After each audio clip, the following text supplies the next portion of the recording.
Hello.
Thanks, mate.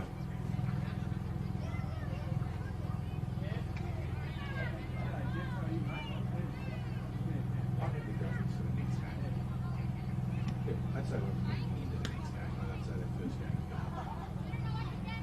Thanks.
How are you? You all set? How'd you pull up? Yeah, good. Do you want to come up in 10 minutes, Rick, and have a chat about your role? Yeah, I've had part of the role. We have to get some kids. Okay, don't. I'll be back.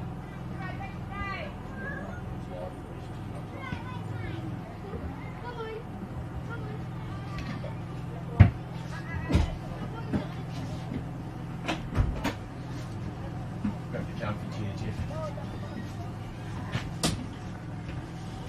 I can sit on them. You can sit there. No, I'm gonna film. Hey?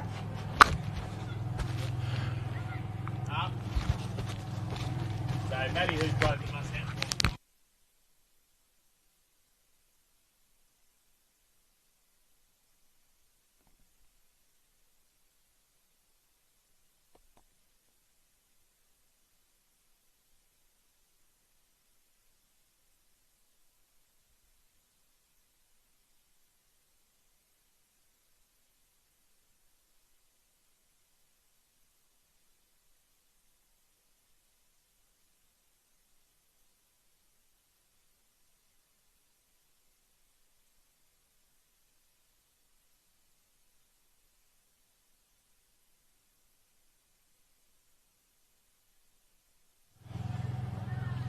Cool. Good morning, everybody, and welcome to the Bujiman Carnival here in the Central Kimberley Football League. And I'm with the boss, or the football manager, has been for many years. And I always say Jeff Davis, because it's spelt Jeff Davis, but it's actually Jeff Davies, isn't it? No, it's Jeff Davis. Oh, good, I'm right. You're right. I've been right the whole time. Yeah, the people here get it wrong. Oh, good. Well, it's as it's spelt. And thanks for joining us. So, where are we at the moment? So the first game was supposed to start at 11. What's our plan from the rest of the day, do you think?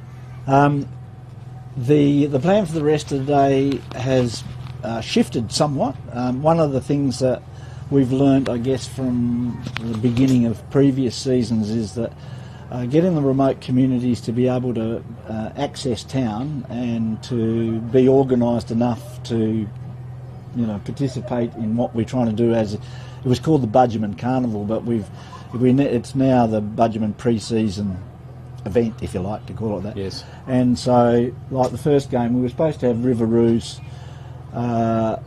playing the Baylor Bulldogs. Now, Baylor Bulldogs is only 12 or so k's out of town, but Riveroos sort of come from everywhere, and they're a bit of a throw-together town team. So, one of the issues that we've always had is at the beginning of the season, particularly after law business and the wet and all of those sort of things, it's quite difficult for the managers and whatever to pull the teams together.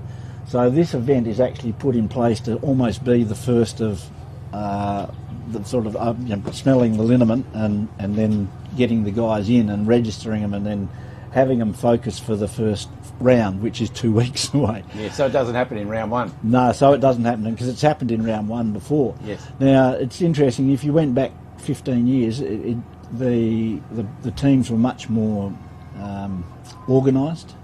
There were a lot more resources around. So, for instance, you could jump in the back of a truck from Nookumba, yes, and you could drive to town. Well, you can't now sit in the back of a truck anymore. And then, the next thing was, if we don't have trucks, we'll go to troop carriers. And now you can't sit in troop carriers that have got non-front facing seats. Right. And then the other thing is that getting licensing done for people to get their licence or hold their licences and not end up getting done for DD or whatever, yes, is very difficult.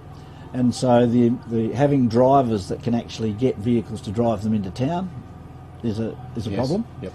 So as a league, we've now got two 22-seater buses. Two have gone out this morning to pick people up. One's on his way back in now, and that game hopefully will start in an hour or so, and they'll be the Wonka Jonka Crows. They're about 130 k's out. Yes. Nookumba Blues is about 170 k's out. Now, yes, they've got their own bus on their own community, so interestingly enough, their women's game, which is due to start in 15 minutes, they're here. Yes. And most of their men are here, but a number of the men came by cars up the back road of the river where they don't have to go on the highway because A, the vehicles are not licensed, and B, the drivers aren't licensed. So gotcha, they basically come to the highway and then they hitchhike up into town. So the logistics of getting in and out to these remote communities is a major problem for us as a league in yes, the fact that we want to have 5 games today that start at 11 o'clock, 12:30, whatever the time frame is.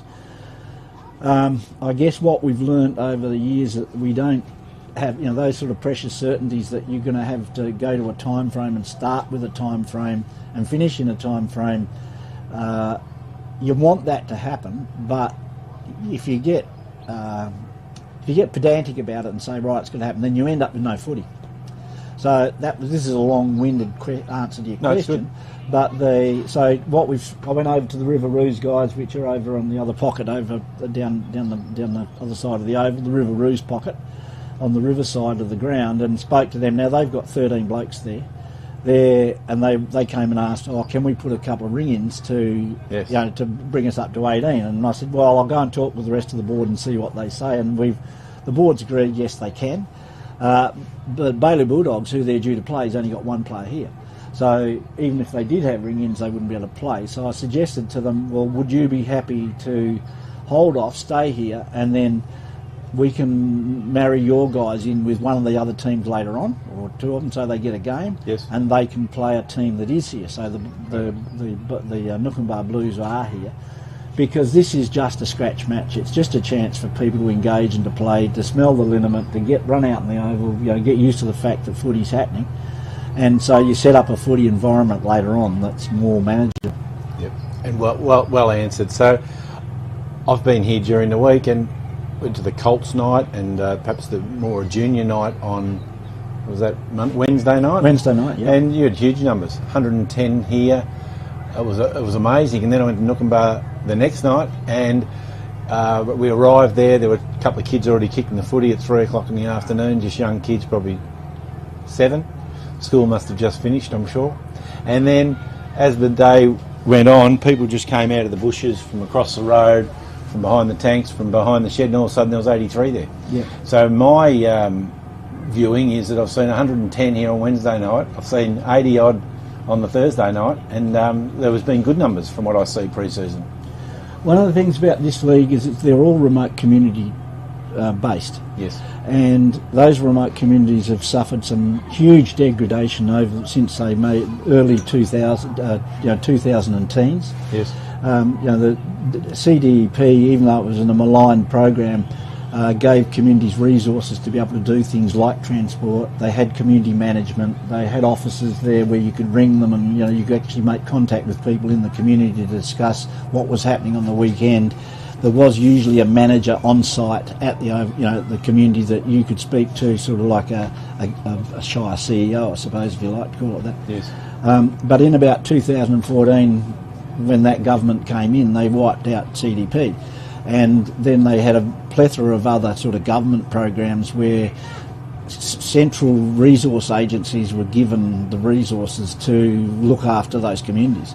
And as we know, drive in, drive out doesn't work. Yes. And so all of these communities now, where these Nookumba's 800 odd people in that community, it has its own administration. Luckily, it's one of the ones that has.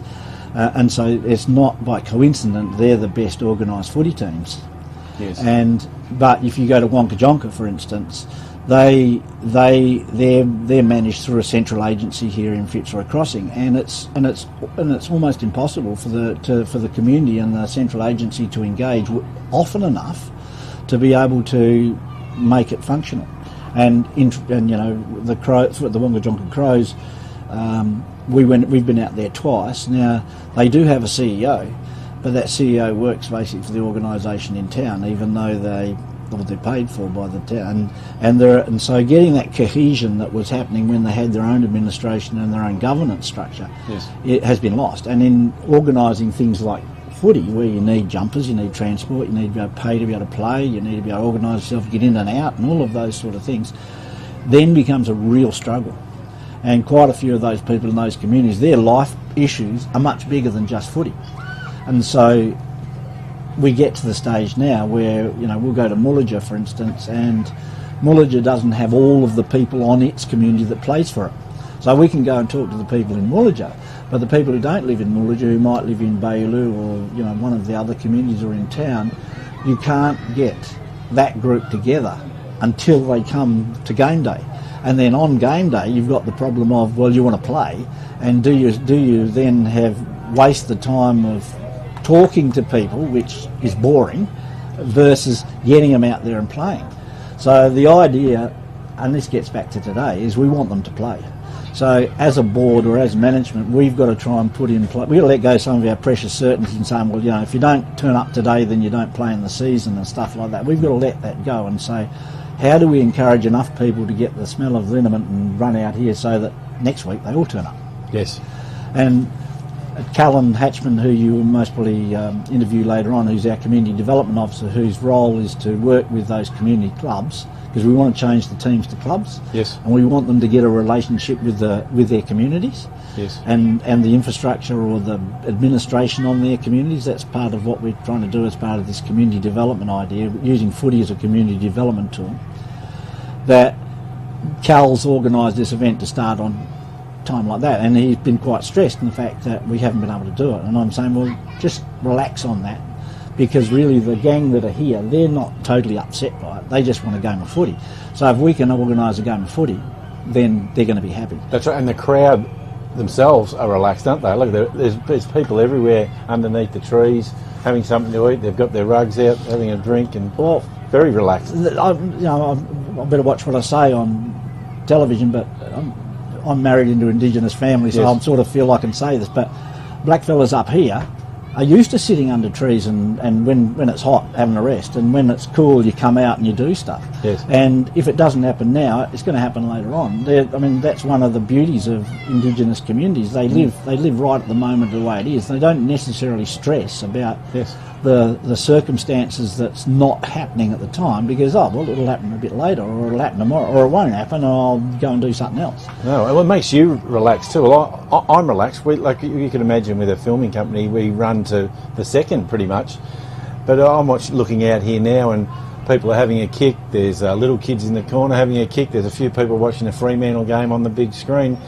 People are still here enjoying themselves without a game of footy being on.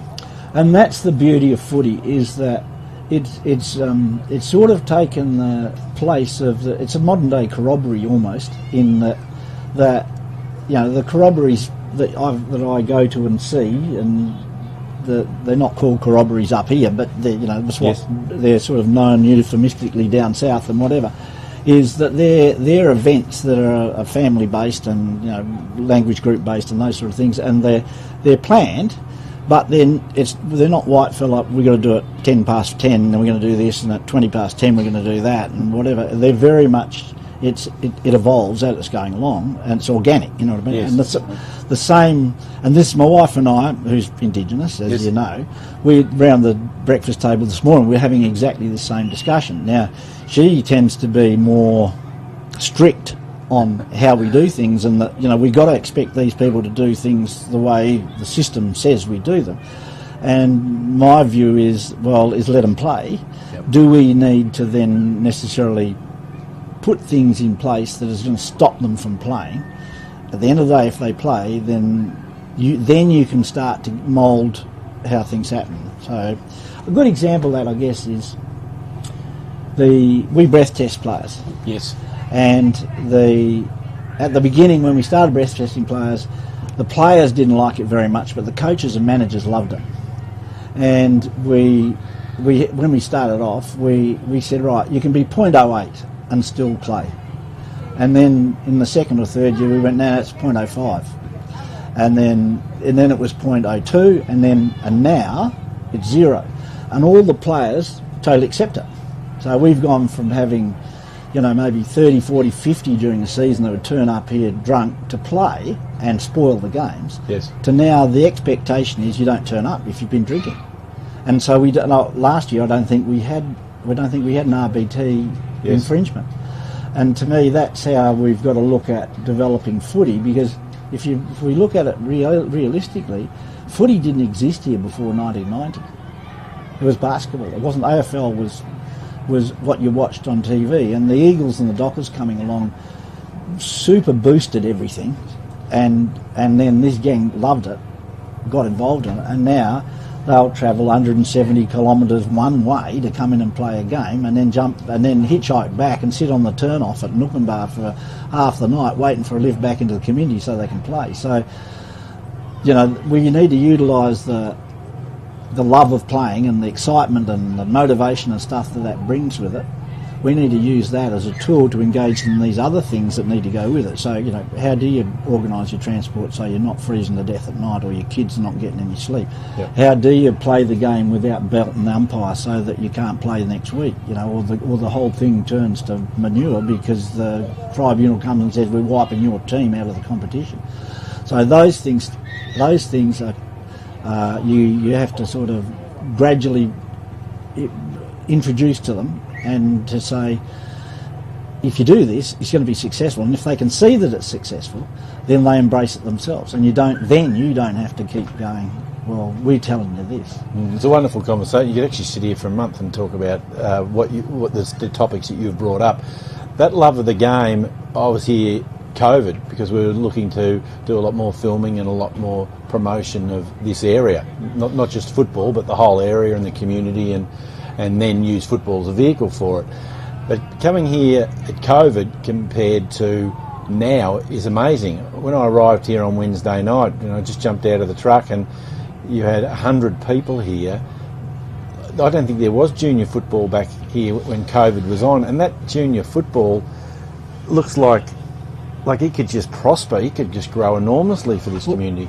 Well, you did right. And one of the things I mean, I've been a football nut forever, and senior footy was what we did, because there was there was a committee of people here who were my wife's relatives and other friends and people who enjoyed footy, but the delivery of footy on a Saturday and the stuff that needed to go with it, basically I did it as part of my job, because I was allowed to do it by Gandra, the organisation that employed me. But when I stopped working for Gandra, I had to do it basically as a volunteer, and I've got other things that go on in my life, so I couldn't spend the amount of time in those communities doing the community development stuff that football could facilitate, and so we concentrated on having the games on Saturday. We want them to play, and so we didn't do the level of training, support, mentoring and those sort of things that allowed the clubs to develop. Now, a few years in 2019, we put it to the AFL and the Footy Commission and others that we wanted to have a club development program, because really these teams and communities were just teams of blokes who got together again every March or April or May after law business, and then they created a team. They'd come in and we'd have to do whatever we did to try and. So we became the club. We were the club, and they were the teams. And we didn't have enough resources to be able to do that, because this is not Bunbury or Albany or Albury or any of these sort of places. These are places there where there's 400 or 500 kilometres from one end to the other to come into a central location and play. And these communities are disparate. They speak different languages. They're different family groups. All of those things which. In the context of the Kimberley, that's totally understandable, but outside of the Kimberley, or outside of maybe the Northern Territory and those other things, there's not a great knowledge of how the system works here. And so we've been putting pressure on the AFL and the Footy Commission to put the resources in to have somebody here who can come in here full time to do what I was doing part time. Now we've employed Cal. Yes, we were doing a wonderful job. And he's a special bloke. He wants to live in Fitzroy Crossing. Yes, he is a very, very good administrator. Yes, and he'll work 7 days a week, 52 weeks a year, and he's keenly interested and got good relationships with the people. And hopefully they were traits that I had when I was doing the same sort of thing 30 years ago, and I married into the local family, so that gave me some credibility with the local gang as well as my involvement in footy. Yes. Well, he's learning that now. Yes. Now, and with Rick Kennedy, who you met, who's with juniors as well. Yep. He was on Nookumbar Community, and he moved into town, and I convinced the Gandra organisation to have his FTE attached to footy. Now, it's really social and emotional wellbeing stuff, and case management of problem kids is what that funding's for. But what we're doing is we're using the kids that come down to those engagement sessions on Wednesday as the feeder, because those kids that come down here have got the same problems those kids when they're not down here. That's right. And so he's now got a group of the Colts boys, which are going to Broome, who've been... So just take a step back. Before we got Callan, Mark Howes, the local sergeant, came here, and he approached me and said, "Can we get junior footy going? Because we need to do something about these kids pinching cars and blah, blah, blah. And I love footy, and I hear you love footy, can we do it?" And his comment was, let's just do something. Let's not, talk about what we're going to do and have plans. Let's just do it. So we organised to have these Wednesday events. And we invited anybody to come down to do whatever needed to be done. So if you were 20 and you wanted to play, you have a kick. We chucked footy out there and you played with a kid who was 12. And we started with about 15 of these, and we targeted these kids who were the boys, particularly were stealing cars and those sort of antisocial behaviours. Because most of them are very good at footy and they love their footy, we were able to engage them. And then we quietly went about trying to influence them. And maybe I shouldn't use this language, but we said, don't be a dickhead. Yep. If you steal a car or you're doing these things, you've been a dickhead. You're not a bad person, but you're just doing dickhead things. Don't be a dickhead. Come down and play footy. Yep. And instead of competing with Halls Creek on TikTok about how many cars you can pinch, let's compete with Halls Creek about how many goals you can kick. Yes. And then we start, so it built slowly from just these Wednesday nights till we started to get 30, 40 come down. And then the better kids wanted to play and go and play Horse Creek or Derby, so we took them over to Derby and they end up winning and they love that. Yes, fantastic. And so the engagement has grown to the stage now where you saw on Wednesday night, where that's the highest we've ever had in the 2.5 years that we've been doing it. And I saw Callan's face. He was sitting down at one stage when the sausage sizzle was on, and I just saw the smile on his face, and you could see that he was rapt to see that a lot of hard work had paid off a little bit. All of those, and it gets back to resourcing. You know, as I said, the getting the resources to have Cal in place. The other key one was Rick. Yes. As in feet on the ground to work with the kids and make sure those games happen. Now, Mark and I have been sitting basically in the background going, how do we then make a structure that allows and get the resource and keep them going? And so Mark's done kids sport and he's rolled every kid that comes down there for kids sport. So instead of having no money to be able to do things, so no equipment and, you know, not able to cook a barbecue and those things, we can now do that. What do we do about the volunteers that come down? Because originally we didn't have any volunteers, but all of these things, when the motivation is there and things are exciting and things are good, it attracts people in. So now we've got 3 or 4 volunteer parents and things that come down. Now that brings issues of its own. So that we really targeted getting junior football up and going.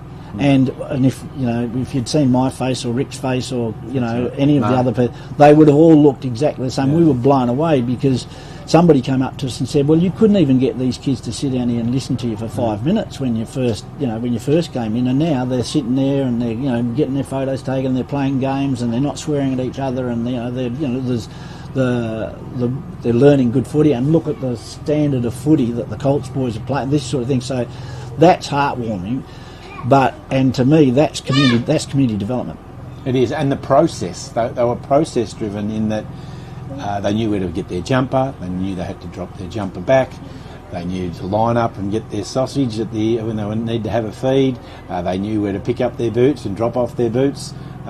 Their manners, just to anyone who was umpiring or who was in a position where they were handing out those sausages or jumpers or boots.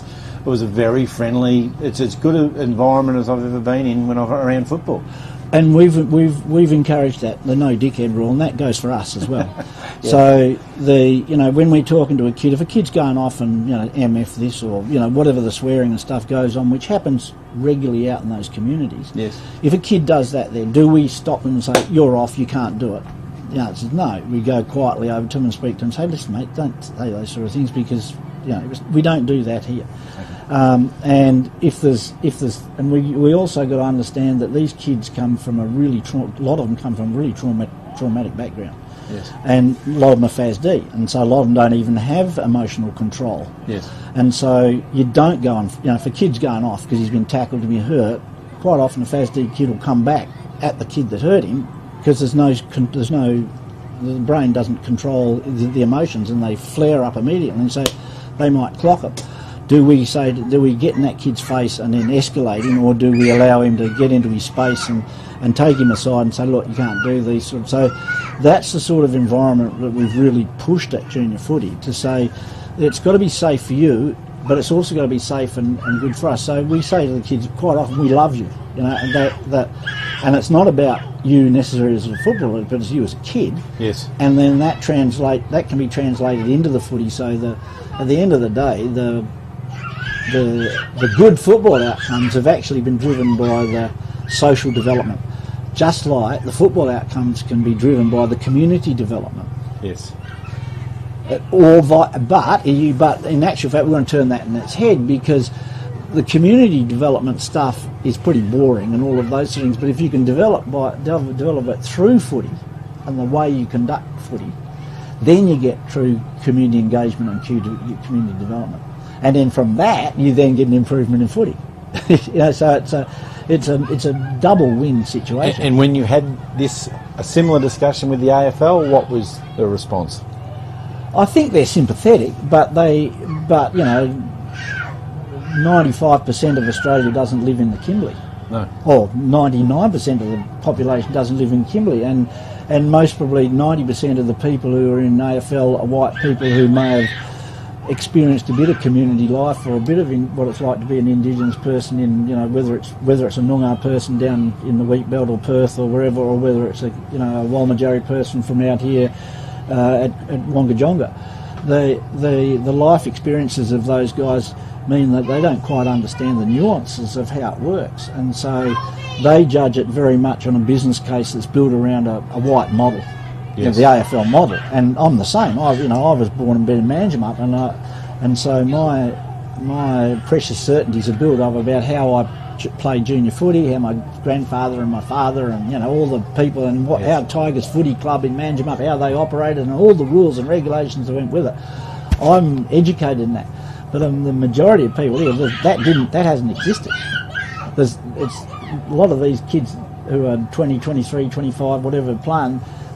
Their fathers didn't play footy, and so what they've learnt is what they're faced with when we present something like this.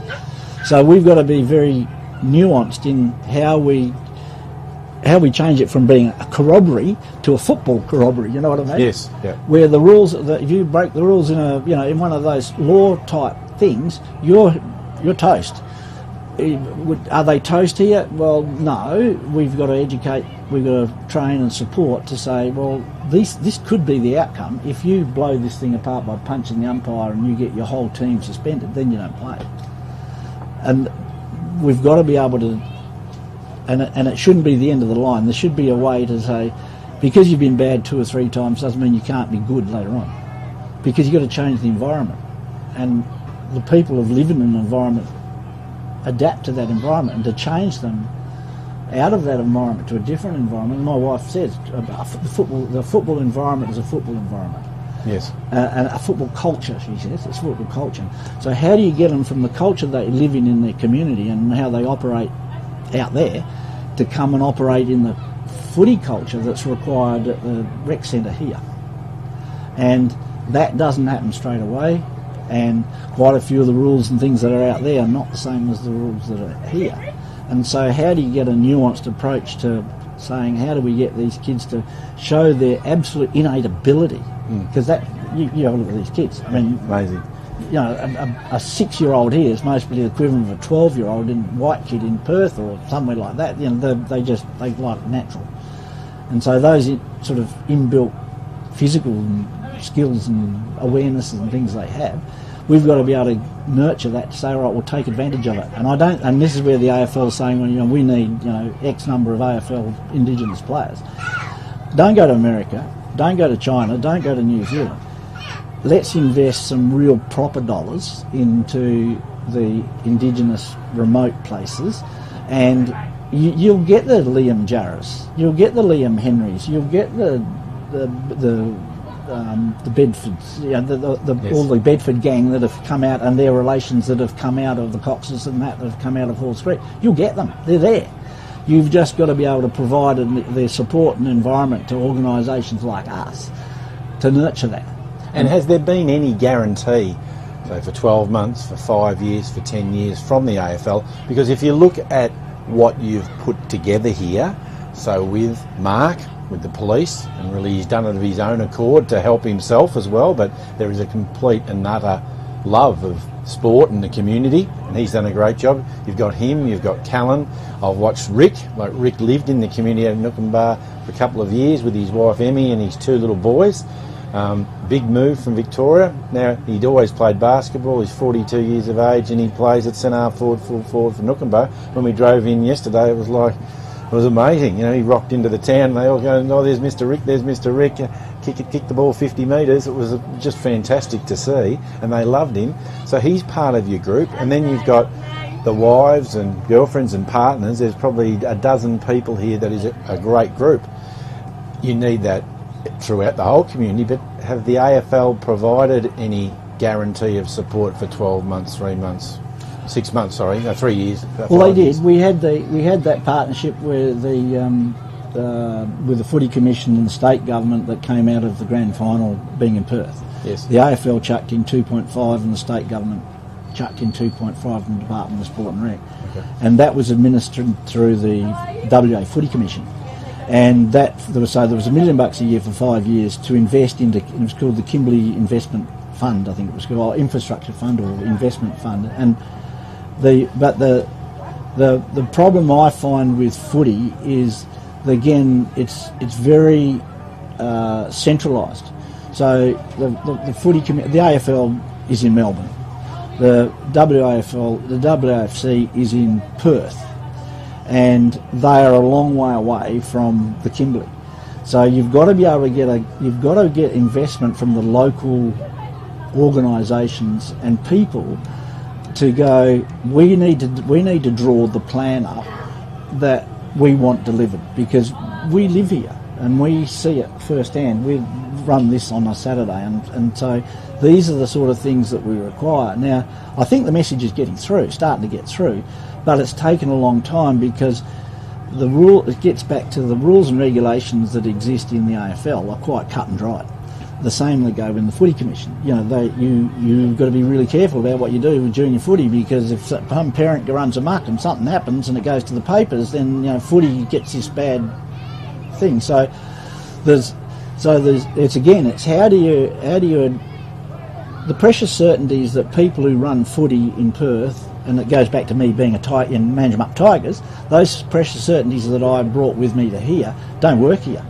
And it took me maybe 10 or 15 years of being in Kununurra and then in Broome and then here running footy and going and visiting remote communities and doing the job I did with Ganda to understand that I had to let go of my precious certainties. Well, yes. The AFL and the Footy Commission hierarchy, they need to do the same.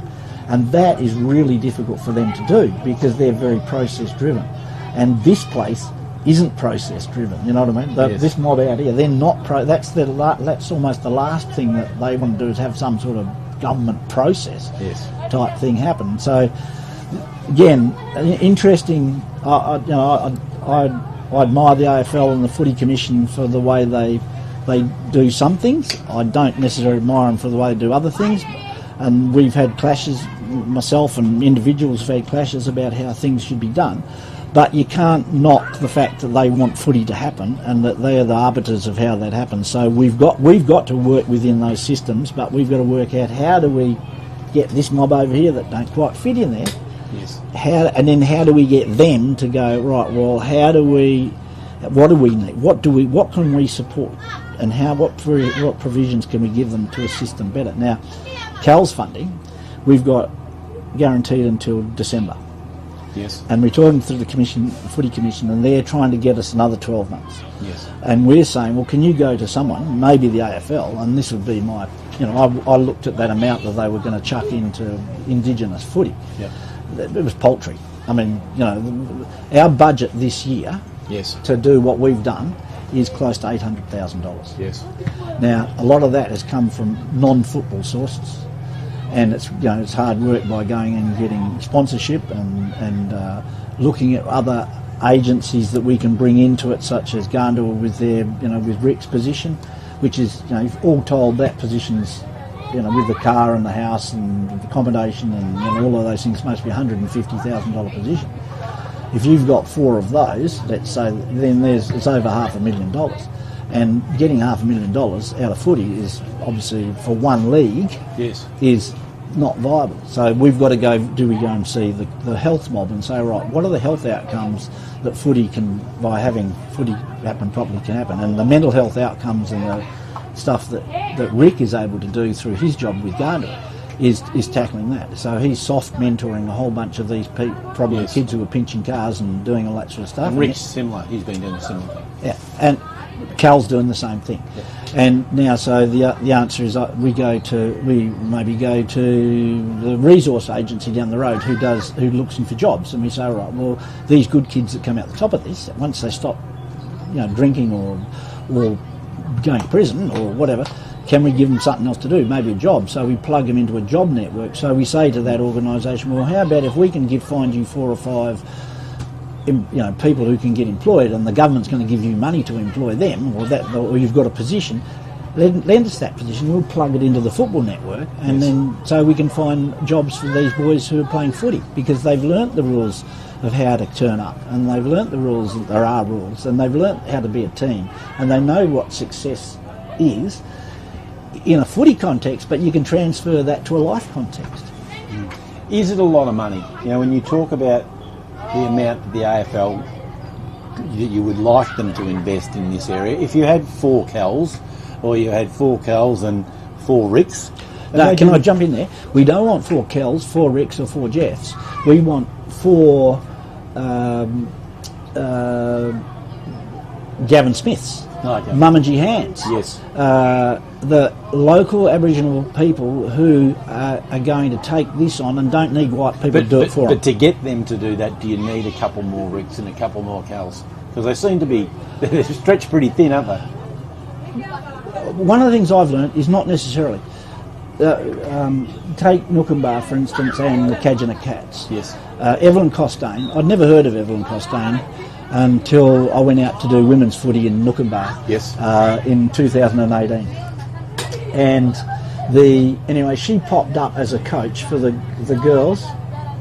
She popped up as a coach for the girls. Now that woman was in the mid-40s, and I had no idea she could do anything. She was just raise kids. And anyway, she's become the best administrator of a football club that I've had. So they're there. We don't. The white people who drift in and out, drive in and out, they don't, because you're not there, you don't see them, you don't, and then the people aren't given the recognition that they can do the job and do it better than us, because the fact is that, yes. My wife, Mummingy, she's 100 yards in front of me because she speaks the language, she lives the life, she's an Indigenous person herself, and understands all those things that I've got to learn. Yes. Well, thanks very much. Look like we've got a bit of action. Well, it looks like we've got at least one team in front of us. Yes. Jeff, thanks very much for your time. No, my pleasure. And we could talk about it for a lot longer. Thanks, John. And we'll get Louis on the call to call. He might have a bit of trouble calling this game, but at least he can call the teams. He might know all the players, but let's get things underway. I'll go and get a team list for you. Good on you. Thanks, mate. Cheers, mate.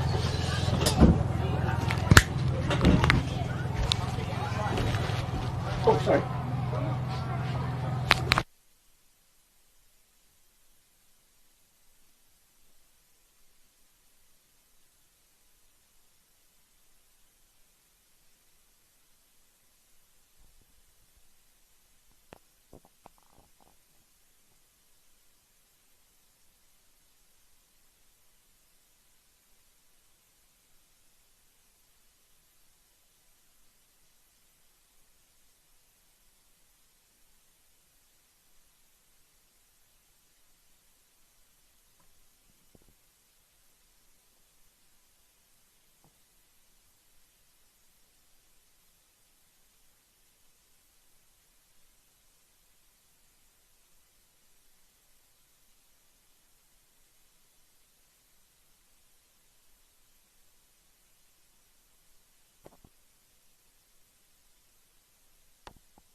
It is a picture-perfect day here in the Central Kimberleys at Fitzroy Crossing Oval.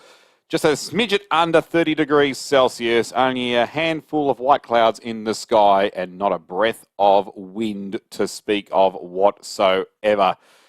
Welcome to the coverage here on Filming Footy along with Classic Catches, all thanks to our regular partners Archie's Footwear and Dartfish for the 2026 Bujiman Carnival, the Bujiman pre-season event.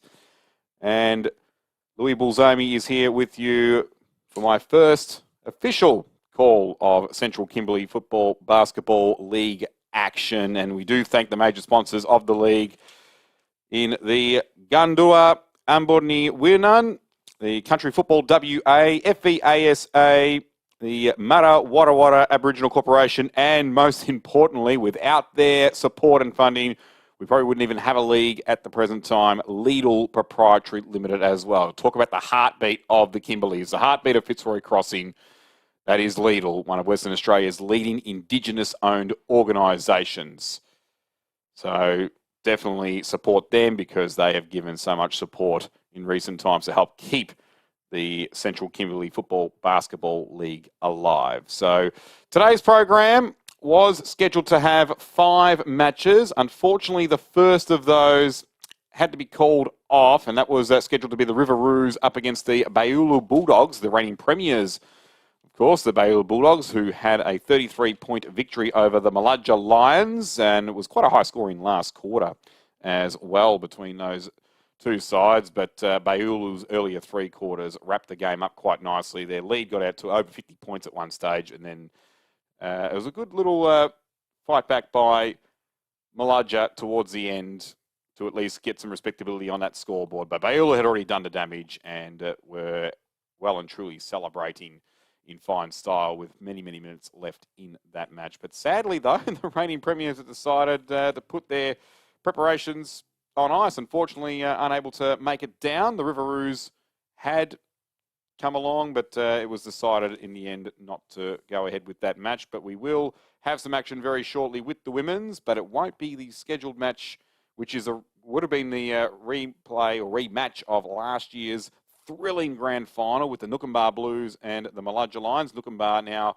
changing their name from the community name of Yunganua, which they went with last year to more or less represent the entire community, but now going more specifically to town.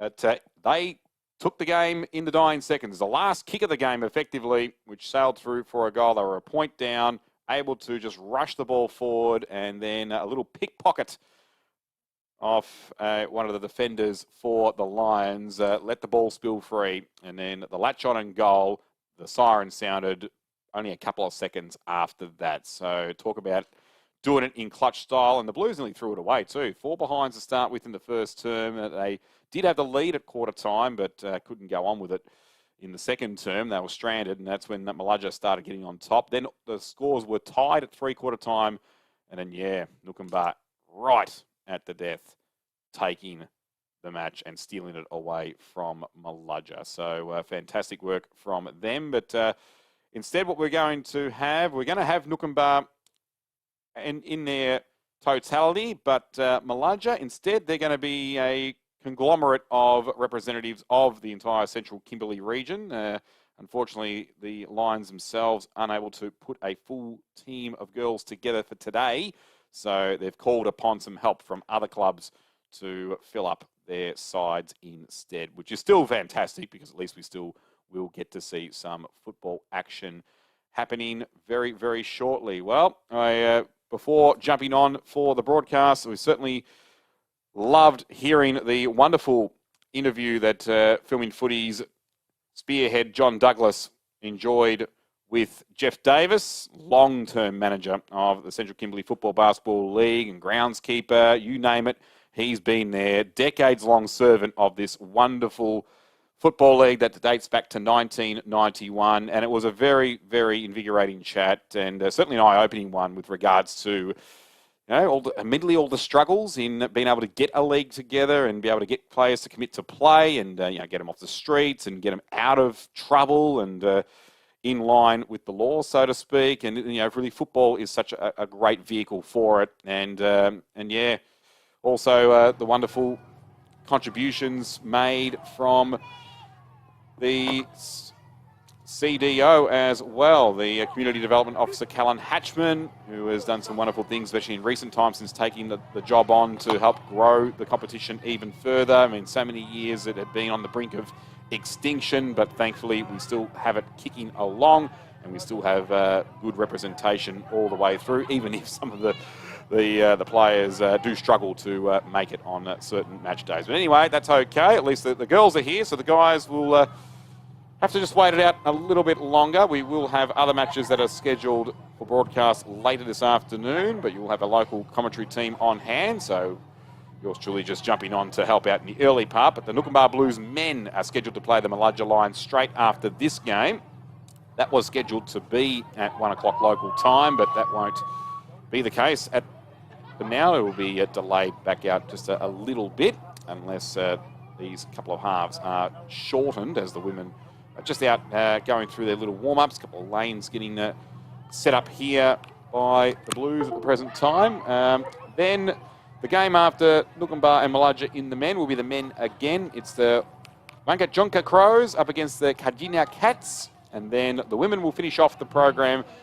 The women's Bayula Bulldogs taking on the women's Kadjinya Cats. There's still some great footy action for you to join us with right here on Filming Footy, or through Classic Catches on the YouTube stream. But anyway, if John, if you are around and you wanted to have a bit of a chat with myself, you're more than welcome to. Just speak out and we'll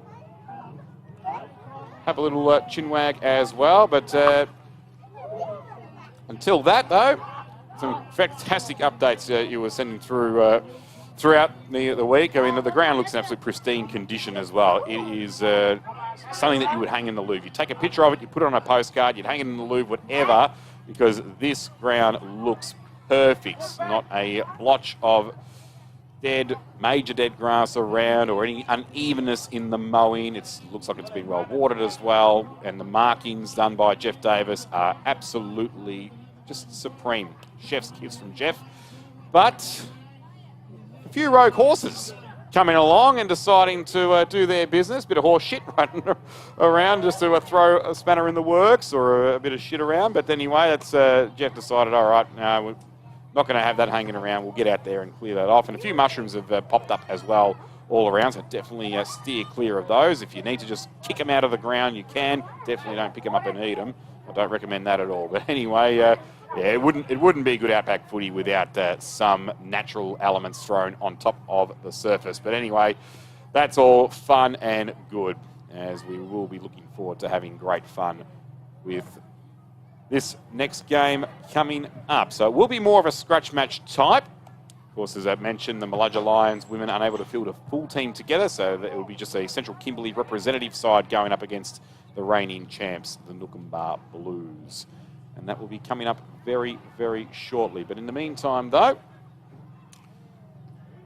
plenty of wonderful things happening throughout the Central Kimberley region in the football circles. Great numbers coming up at train as well. A lot of the elders passing on their knowledge and advice to the youth. There's plenty of game day knowledge and little tricks. So there's been some great vision shown on the Facebook page of the CKFBL, which shows that the kids getting into some great stoppage work and also circle work and scratch match type and whatnot. I mean, it's just brilliant to see these kids get together for the common cause of football and enjoying themselves and keeping themselves well and truly occupied, and most importantly, safe is the main thing. So good to see it happening during the day and also at night. Wednesday nights, you heard Jeff talking to John before, have been well attended. The registration rates are skyrocketing at the moment, which is fantastic to see. And now it's just really a matter of commitment. That's what it's all going to be like. I mean, Jeff did say that there was some plans regarding maybe just putting a caveat on participation in the season. If you don't show up for today's event, the pre-season event, the Bujiman, officially dubbed the Bujiman Carnival, then you won't play at all this year. But they have backed off on that a little bit. I mean, you wouldn't want to kick out the reigning premiers, the Baylor Bulldogs, for the men's. That's certainly something you don't want to do. But anyway, still, incentives that will be positively reinforced back to players will certainly ensure that we do get a full season going ahead, which will kick off in early June. So the initiative is absolutely wonderful. So anyway, other things that have been going on, Fremantle or Wallyalup's Next Generation Academy, led by great Indigenous representative Roger Hayden. There is going to be an event coming up this week, which Roger will be arriving into the Central Kimberley region and taking that on. It's not the first time that he has ventured up, along with prominent administrator Simon Eastor from the Fremantle Wallyallup Dockers. They've made their way up in years gone by as well, and have been blown away by the growth of football in the region in recent times. So cannot wait to have him back around. We also cannot wait to hopefully see some familiar faces, maybe grace the area again when they get an opportunity. One in particular, currently doing some wonderful things at GWS in Toby Bedford. Of course, the Bedford family well and truly represented in this region.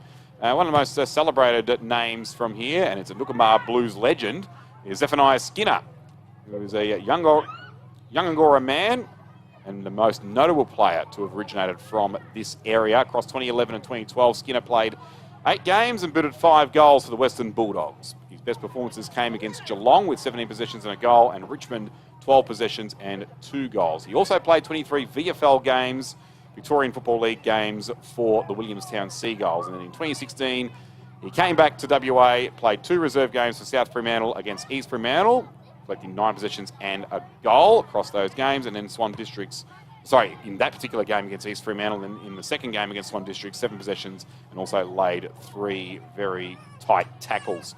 Back in 2009, he won the QAFL Rising Star Award after he booted 25 goals from 16 games for Northern Territory Thunder, who would then participate in the NEFL League, which sadly no longer exists because it ended up being amalgamated into the current form of the VFL.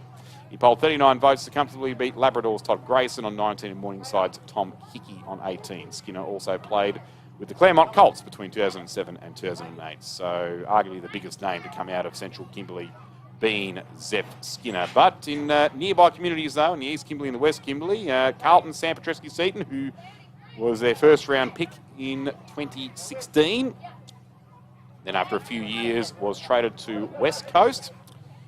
He was also very prominent. And Joel Hamling, Western Bulldogs premiership player, and currently playing for the Sydney Swans. And he was one of their best players when he held Kurt Tippett goalless in that 2016 grand final. So also spent some time at Fremantle straight after. So that was his last game with the Bulldogs, Hamling, believe it or not.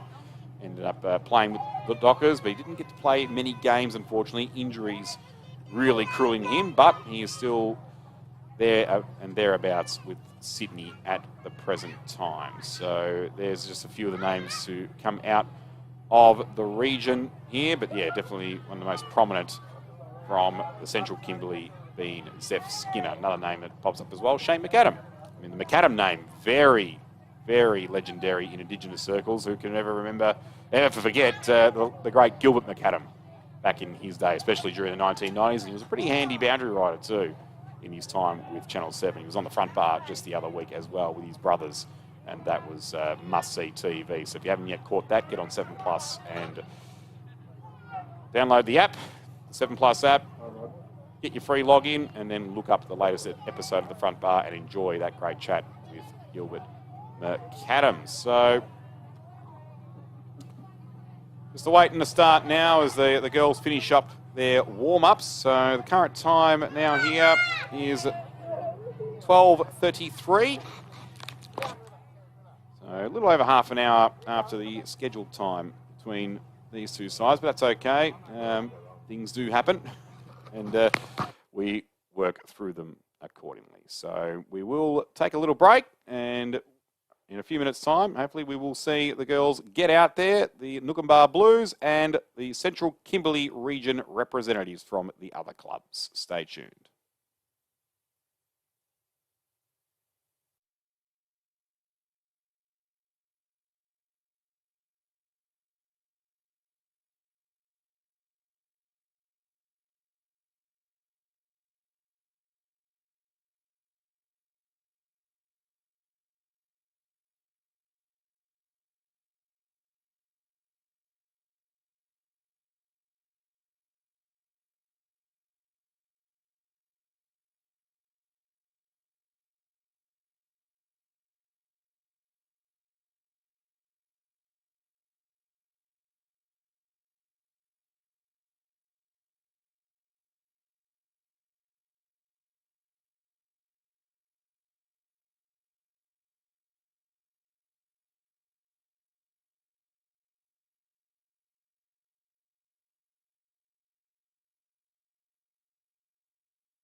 So welcome back to the live coverage here of the 2026 Bujiman pre-season event, with the women's game about to get underway between Nookambah Blues, and we've just got confirmation, thanks very much John Douglas and thanks very much Jeff Davis, that it will actually be a Maludja Lions side. It won't be, as we thought it was going to be, a Central Kimberley region collective, which we initially was going to be the case, but no, the Lions have actually been able to, at clutch, pull a side together. So we've just got the team sheets through right now, so just bear with me as I get them in number order.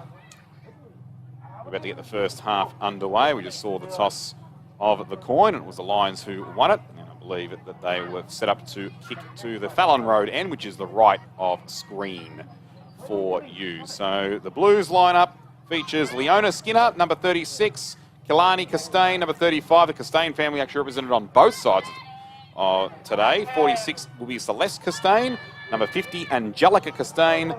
Jamala Button is in the number 18. Janiqua Skeen, the 33. Miranda Skinner, 23. Bernice Skinner, 26. Jamelia Bent, 6. 28 will be Zena Rose Costain.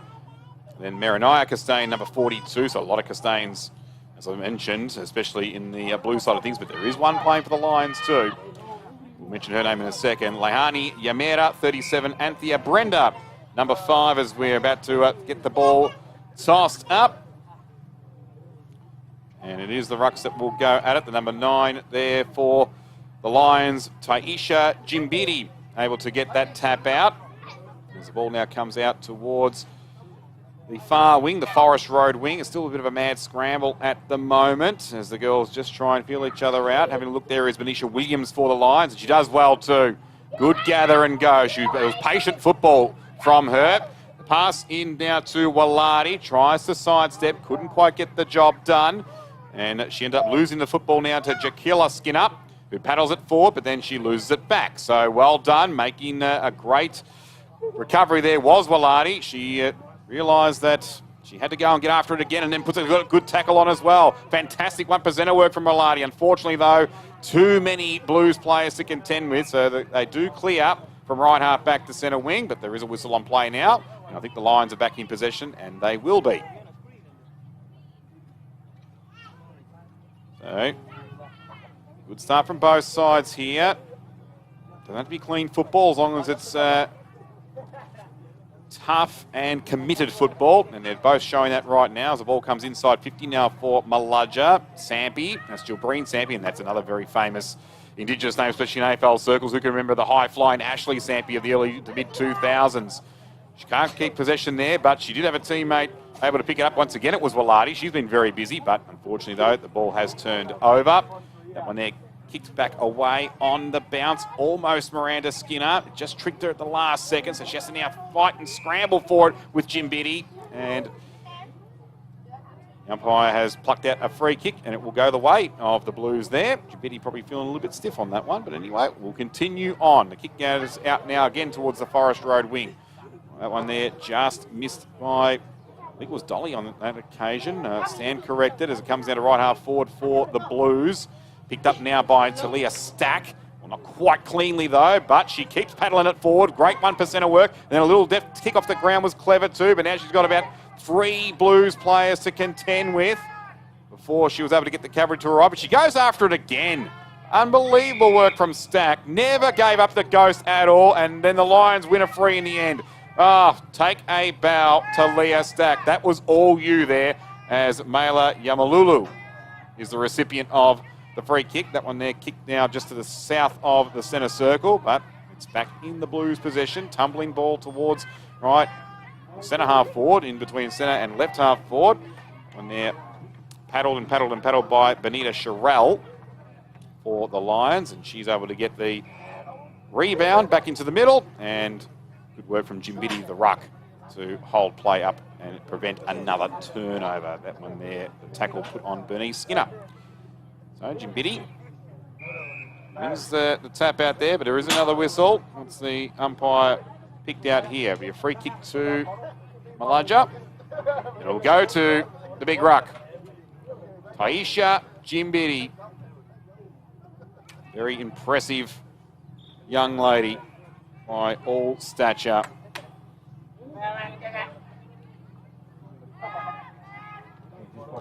we now see the ball come back into the middle. It's turned over once again. Good rip-off there. And the Blues are clear. That was from Miranda Skinner, so she's getting quite busy. Inside 50 it goes now. First inside 50 really for the reigning premiers, as that is a high tackle being laid on, I would dare say. It's going to go against Emmy Kennedy on that occasion for the Blues. So the Lions back in possession. The thumping kick there towards Sherelle. Just surprised her for a minute, but she had a picnic though. She was able to pick up the ball cleanly and get a kick away without too much pressure. It missed its intended target though, unfortunately. That one being Sampy, as it now comes back towards left half forward for the Blues. Bent with a scrubbly kick forward. Only as far, though, as that player I mentioned who was so committed to winning the ball against 3 or 4 others in stack. And now they are clear. Couple of bounces coming through, and scampering away is Quintacia Sampy. But she can't find a target up forward, and it's going to come back potentially with interest. That mark from Dolly, the attempted intercept mark not taken, but the Lions do get the re-entry in. Cox can't claim it. Alelia Cox in the 7. Now the Blues bring it back into the middle. Good mad scramble here. That one there taken by Skinner once again. She probably has about 5 disposals at the present time. A disposal a minute, so she's having a big, big game. The Lions are holding up quite well here. And then once again, Stack coming through with another clever soccer. And another follow-up tackle. Almost holding the ball, not quite. Umpire allowed it to be just a simple dispossessed play on. So that's a bit fortunate for the Blues. Inside 50 it goes. Who's going to get there first? The Lions should be able to jump onto this one. They do through Sherelle. And now she's clear. Oh, not quite. That one there just a little bit too flat. It would have been Talitha James that time. No, sorry, it wasn't actually. It was Amelie Banjo. Didn't see the 1 on the 15 jumper there. I only saw the 5, but it was Banjo. Had it smothered off her boot, and she went back and followed up nicely to help her defence out. And now there is another whistle on play, and the Blues will pick out a free here. And it will be taken by Lahani Yamera. Sends the ball inside. Couldn't quite get the target that she was hoping for. Might have been skiing, I think. Let's see what can happen here. Oh, the big bullocking work of, I think it's Angelica Costain, I'm pretty sure, in the 50. Not good enough, unfortunately, for her. And a free kick is going the way of the Lions. That one there taken by Estelle Mallow, who goes wide out to the Forest Road wing once again at left half back. And this is where the open space will work nicely here for Benicia Williams. The kick, though, didn't work for her. Found the 1 Blue in and amongst 2 Lions. Inside 50 it comes in once again. I believe that one was taken by Bent, I'm pretty sure. He's got the sky blue jumper on. As chain of handballs here for the Blues. Who wants the goal? Oh, well, they made a meal of it in the end. And Angelica Costain was the target, but it took an eternity to eventually get the ball towards her, and the Lions were able to read it superbly in the end. So a wasted opportunity there for Nukumba. No score for either side at the present time, and we've travelled over 7 minutes in this first half. Remembering there are 20-minute halves for the Bujiman pre-season games today. We will go to full 4 quarters when the season proper starts in a couple of weeks' time. As the ball now comes out towards left half back, and once again the Lions have plenty of open space on the Forest Road wing. Couple of bounces taken here by the number 13 in Faith McCarthy, and she's found a target nicely. I'm really liking what this girl is producing so far. Actually, I like what Stack is producing so far. Sorry, it's Shayna Ross. Sorry, the ponytail got in the way of the number, but Ross, that time in the 18, up towards the left half forward, paddling it towards her advantage. Waladi, Peter Waladi, still going. Unfortunately, giving the free kick away because in the midst trying to concentrate on paddling the ball, she also grabbed her opponent by the jumper without the footy. But not sure whether the umpire's going to call that one back, or it's gone out of bounds anyway. So still no score for either side. Both defences holding up quite well. A lot of play through the middle of the ground thus far. But both defences really stacked up quite nicely. So we're going to restart here. Neither ruck that time really went after it, but eventually, though, coming back on and then getting bellowed out of the way. The number 36 there in the Iona Skinner, and she'll receive the free kick. That certainly was there. Bit too crude by the Lions' opponents. And now into a 2-on-1 that does favour Nunkenbar, and they get it inside 50, courtesy of Bent once again. This time she goes to an opposite 6 in Sherelle. And she's had a busy quarter as well, as that one there goes out wide in front of the beautiful scoreboard. Brand spanking new one, that one too. And out of bounds it goes. So just over 9 minutes gone here in this opening half. And no score for either side. Good work by the Waterboy to come on. So now I'm thinking that might be the siren as well. Sorry, I just lost sound here. But yeah, that has been called for half time. So they've decided to cut the halves short. So they originally were scheduled to be 20-minute halves, but due to time constraints and obviously the delay with the first game that eventually was called off, that the River Roos and the Bayula Bulldogs in the men's were meant to play. And this game starting well over half an hour behind its scheduled time of 12 p.m. They've decided to cut the halves short to just under 10 minutes each. So that's the first half done. No score for either side. So this gives yours truly, Louis Balzami, an opportunity to read out the full lists for both sides. So playing for the Nunkenbar Blues today, number 36, Leona Skinner, number 35, Kalani Costain, number 46, Celeste Costain, number 50, Angelica Costain, who nearly had an opportunity to get a goal late in that term, but unfortunately her teammates took an eternity to get it to her. Number 18, Jamala Button, number 33, Janiqua Skeen. As we just get a updated Lions list there. Thanks, John. So Miranda Skinner, 23. Bernice Skinner wearing 26. This is the Blues list again. Jamelia Bent in number 6. 28 is Zena Rose Costain. And then Miranda Costain at number 42. So count them. 1, 2, 3, 4, 5. That's 5 Costains already in this Blues lineup. And there is one for the Lions as well. Leani Yamera, 37. Anthea Brenda, 5. Jamaica Sealer, 14. Lucille Mulligan, 19. Jacayla Skinner, 31. Shane McCarthy, 34. And Emmy Kennedy, number 7. While on the other side for the Lions, we've seen a lot of her so far, doing some fantastic rebound work down back. Benita Sherelle, number 6. Jacani James, number 4. Estelle Mallow, number 17. Millie Banjo, number 15. Benicia Williams, number 11. Aaliyah Cox, number 7. Talia Stack, number 20. Rihanna Williams, 14. Ravanya Leonard, 24. Tija Dolly, 26. Talithia James, 5. Shea Ross, 18, who had that opportunity late in the term to send them inside 50 one more time. Darlene Patrick, number 28. Gilbreen Sampy, number 7. Wouldn't love to see her fly as high as Ashley Sampy did 20-plus years ago for the West Coast Eagles. Taisha Jimbidi, the ruck, number 9. Quintacia Sampy, number 2. So a couple of Sampys there to get really excited about. Amber Dolby, number 16. Here's Luella Costain. So the Costain that got away from the Blues. She's wearing number 5. Mela Yamalulu, number 3. Faith McCarthy, number 13. Casey Jingle, number 22. And Kita Waladi, number 4. So that is what we have for these two sides at the present time. And it just says confirmation in about 15 minutes' time. So we'll get the next half out of the way. And then following that will be the actual Roos and Bulldogs. So they've decided that River Roos and Bayula Bulldogs will actually go ahead. So confirmation there from the national manager of Filming Footy in John Douglas.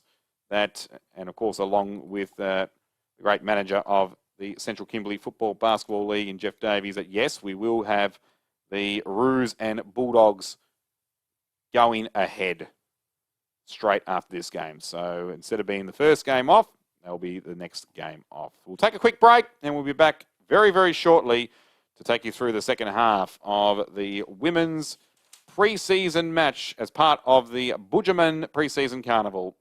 The reigning premiers, Nunkenbar Blues, against the reigning runners-up, the Malonja Lions.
And you're back live with Louisville's Omi here for Filming Footy in association with Classic Clashes, proudly brought to you by Archie's Footwear and Dart Fish. Archie's Footwear, the best thongs in the business. And it is the second half of the senior women's clash in the Bujiman pre-season carnival between the Nookamba Blues, who stole the 2025 premiership at the last second, literally from the Malaja Lions last season. It was a 5-point thriller between those two sides, with Nookamba triumphing 5-8-38 to 5-3-33. No score though in this contest, which has been shortened to just under 10 minutes per half to ensure that we can get the schedule back on track. But we do have confirmation, if you've just joined us, that the original first game that we were meant to have between the Riveroos and the 2025 men's premiers, the Bayula Bulldogs, will now go ahead, but it will go ahead after this match is done. So a little over 15 minutes time. Once this half is out of the way, then the men will take place, and then the other three matches will go ahead as planned as well. Those other three matches being the men's Nookamba Blues up against the Malaja Lions, and then the Wangkajunga Crows against the Kajinya Cats, and then the women's Bayula Bulldogs take on the women's Kajinya Cats to finish off the program. Central Kimberley Football Basketball League is proudly supported by the Gundjawa and Buri Wiran, the Marawarra Aboriginal Corporation, Country Football Western Australia, FVASA, and most importantly, Lidl Proprietary Limited, the heartbeat of Fitzroy Crossing, the heartbeat of the Central Kimberleys. So here we go, second half ready to commence, and there's been a change in ruck now for the Lions. Instead of the really tall, impressive Taisha Jimbidi, instead they've got the smaller, bouncy number 2 there in Quintacia Sampi, and why not? That Sampi name is well renowned for leaping quite high, so it's a good move there by Coach Lee to get young Sampi in there. As the Lions get it to right half forward, but that's as far as they will go. Free kick has been conceded by Rihanna Williams. It comes now up towards centre wing. Again, on that Forest Road side, it's been the most favoured side. It's come off the club room's wing just a little bit at times as the Lions regain possession here. It was taken forward by Millie Bagno, the 15. They've got an opportunity now to run in towards goal. Losing possession just at the last minute there. It's the other Sampi, I think, Jill Breen. And the pass in board was fantastic. The mark has been taken. Darlene Patrick has presented. So there we go. The deadlock ready to be broken. Patrick goes and puts it through for a minor score, but that's okay.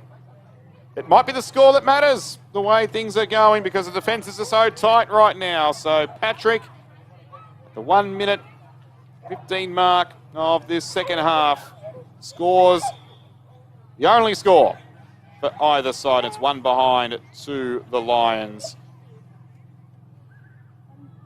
We now await the ball to be brought back in. So that was a scintillating bit of play there from Elijah to get that ball towards Patrick. The centering ball was something else. I believe that was Gilbreen Sampi who took that. Just had it just a little bit out of my line of vision to get the right jumper number, but I'll give it to her. Why not?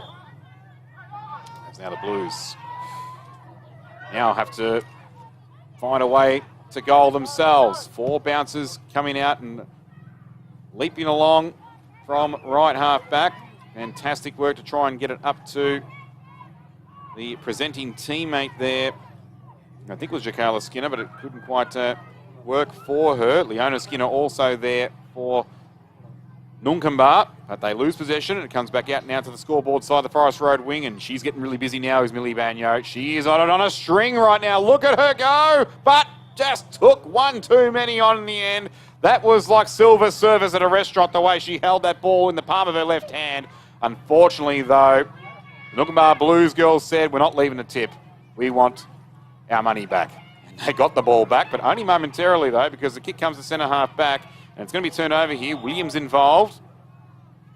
And once again, Banyo getting there too. And she had some game. I think I've got her as the front runner now for the Archie's footwear thongs. Unfortunately, though, they both concede a free on that occasion. So 3 minutes gone. It's the Lions by a point. Kicked by Darlene Patrick. The 1 minute 15 mark of this second half. Will it be enough? As Blues try and force their way forward. It was not too bad work there by the number 26 in Bernice Skinner as she was getting tackled to get that one sort of inside 50. Now they all scramble around it. Where's Big Angelica? She looked very dangerous in the first term. Angelica Costain tries to help out again. Ball jars free. Will it stay in play? Running onto it there is Bernice Skinner. Can she make it?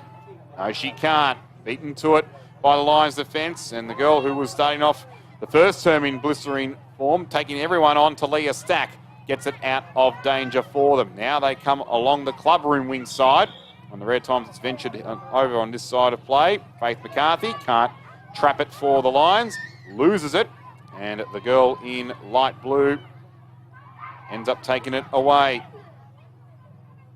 for them. It's another 26. I'm not sure if that one is actually Skinner. I think there's two 26s out there. As now scrambling forward is Lahani Yamera. A couple of bounces, but I think one of those was as she was tackled.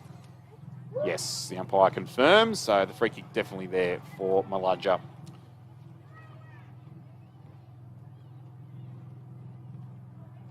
May very well be content to protect this 1-0 lead at the moment and do it soccer style. As the ball comes out the right half back. Ravanya Leonard doesn't quite pick it up cleanly in the end, but she's got some support now. Wouldn't be surprised if it was Banyo coming in once again as the ball is centred. Not quite taken there. Casey Jingle had the opportunity for the Lions. Couldn't take the mark. And we get another whistle and a stop. And we'll come back towards the Blues, much to the chagrin there of McCarthy, because she had some space around the bottom of the centre square to get away there. So now, Unkenbach, get it back towards centre half forward. Not cleanly taken, though, by Yamera. As the ball now comes back inside 50, though. They get the repeat entry, but it went over the head, though, of Miranda Costain. And away come the Lions once again. Away comes Stack once again. This one then, though, turned over. Couldn't find Leonard. Inboard come the Blues once again. We'll give that one once again to Skinner, Bernice, with that one inboard. And now they find one big target in Miranda Costain. Where's Angelica? There she is! And there is the goal! Oh, she did everything she could try to do to miss it. Has a sly little grin on her face as well. It's going to be the full points, though. There's the two-flag confirmation. Some good entertainment provided by the Costain girls. Angelica Costain. Almost Malcolm Blight style in the late 70s, running to an open point. But almost Percy Jones style, literally kicking the post. But no, she got contact with the ball and it bounced the right side of that left-hand goal post for the first goal and only goal, maybe, of this contest. And it is the reigning premiers now back with the lead. Can they steal it once again? Just like they did in last year's grand final. So well done, Angelica Costain, getting the first on the board at the 6-minute mark. So one goal to Nunkenbach, one behind to Malaja. Here in the first women's match, the first match of the 2026 Bujiman pre-season carnival.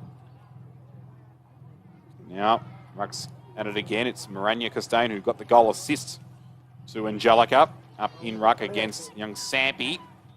Vintasia, who follows up once again, and I think has won a free kick. She has. Well done. So Quintasia Sampi, happy to take her full 10-second quota before being called to play on. Sends this one nice and long. She got great penetration on that kick. Easy 35+ metres. Fantastic work. As the ball now tumbles its way inside 50. Mad scramble with all players there. Venetia Williams can't quite get it.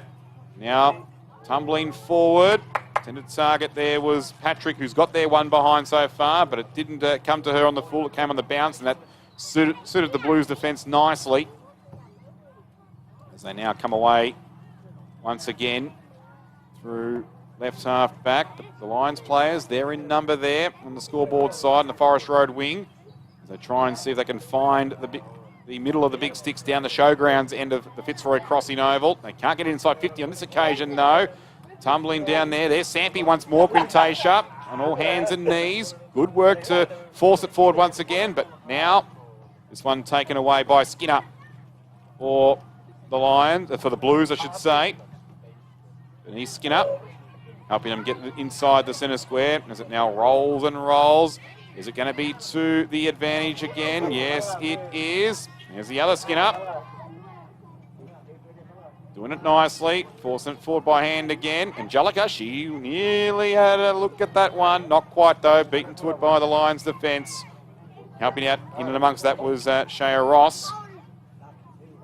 As now Malaja get it towards right half forward. And that mark is well taken, outstretched. Beautiful hands. Nisha Williams it was. Now towards the centre. Tisha Sampy. No, that wasn't. It was Jakani James on that occasion. Just lost their footing at the crucial moment. Has she got the support at the back? No, she does not. The Blues have it and have got the win. Stolen it again, just like they did in the 2025 Grand Final. They had a few extra minutes, though, this time Elijah to try and get it back. But scampering away to ensure that they wouldn't get one last opportunity at goal was Janiqua Skeen, the 33. And that will do it. A win to kick off 2026 in the pre-season to Nunkamba. 1 straight 6 to Elijah, 1 behind. The 1 goal kick up at the 6-minute mark. Angelica Costain in a great 1-2 combination with her relative Morania. So there you have it. Nunkamba picking up where they left off last year. And there'll be no question that as they get into the thick of it in the regular season and have their full 4 quarters, you'll see the scoring open up. But still some good defensive work from both sides. So Lee, Ryan and Brody, the trio of coaches for Nunkamba. And then the other Lee, unless it's one Lee advising both groups, it could be. Or just taking some intel from each of them, who knows. Maybe it was the Lee from Malaja who snuck into the Nunkamba camp and, yeah, helped them really tighten up defensively. But anyway, great defensive work from both sides. Thoroughly enjoyed that. Louis Balzami here for Filming Footy in association with Classic Catchers, all thanks to Dartfish and Archie's Footwear. We'll take a break and we will come back and we will bring you the original game that we were going to bring you at 11 a.m. local time.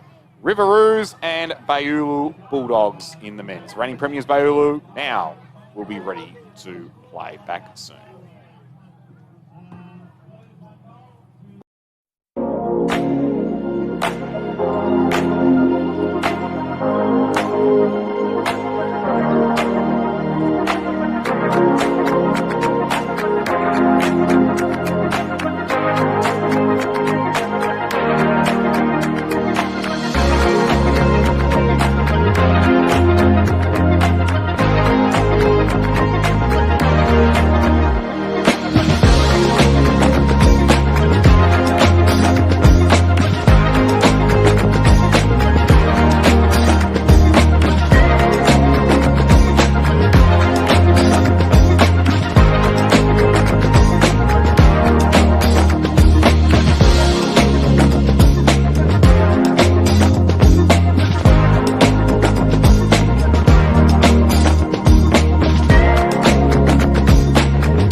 just joined us here on the YouTube stream via Filming Footy or via Classic Clashes, we welcome you live to the 2026 Central Kimberley Football Basketball League Bujiman pre-season carnival, pre-season event.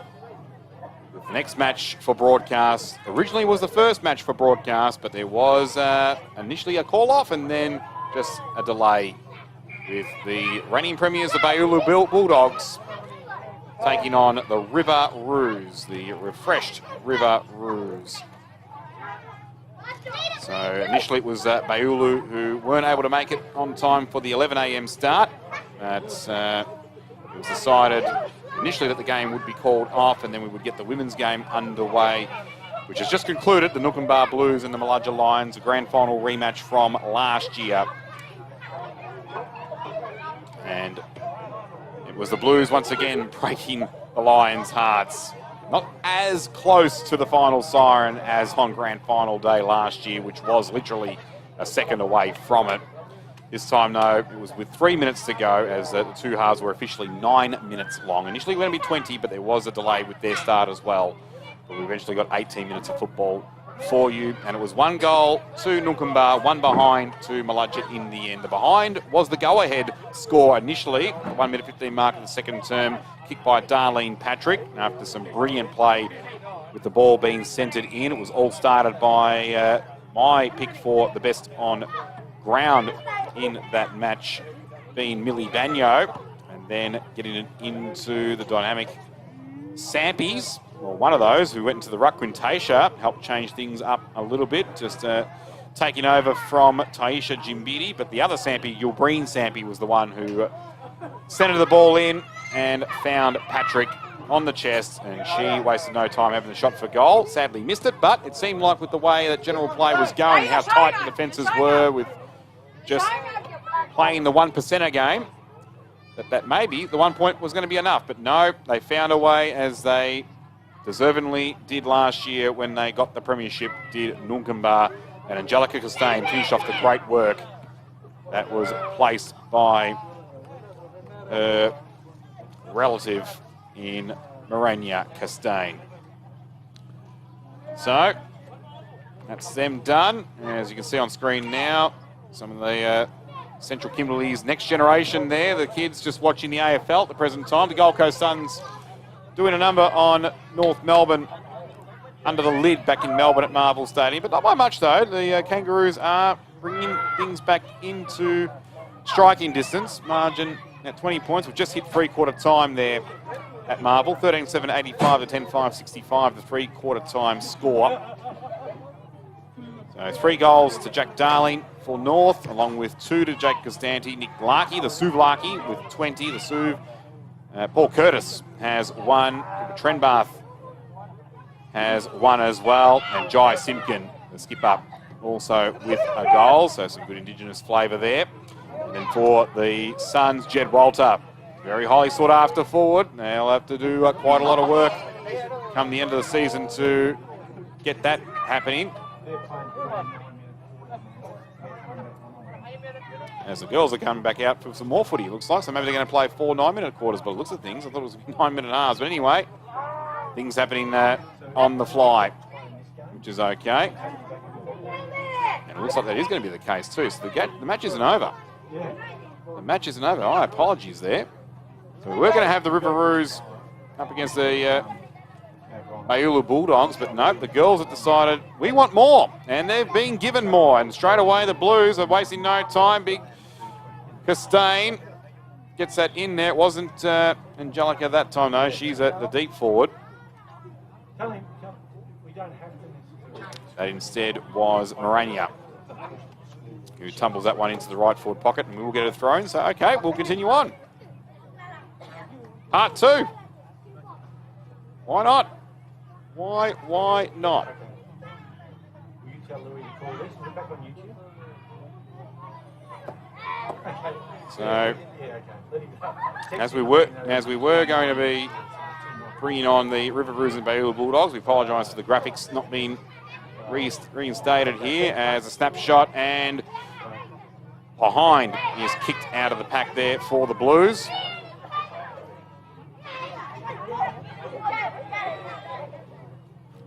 pick up who exactly that one was. Quite tight to see in and amongst that sea of players. Happy to give that one to Jamala Button, I reckon. The 18.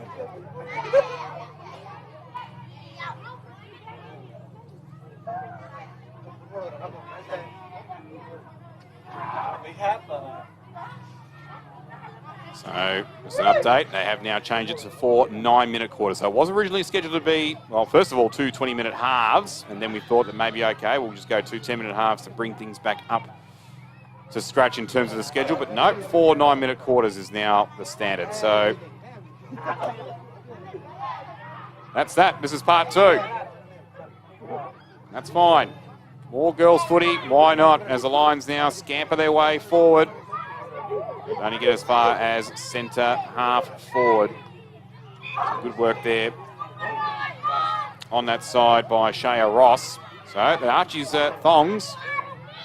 Well, you might have to just hand them back for the time being, Millie Banya, unless you have another ripper of a second half. You did have a ripper first half, so I was happy to have you in possession of the Archie's thongs for the time being, but we'll see whether you can hang on to them and put them on your feet at the end of the match. As we get back to the action here, it's inside Nunkamba's 50 and working overtime there, Benita Sherrill. 1 handball smothered, 2 handball smothered, but third one able to get away, but not clear enough though.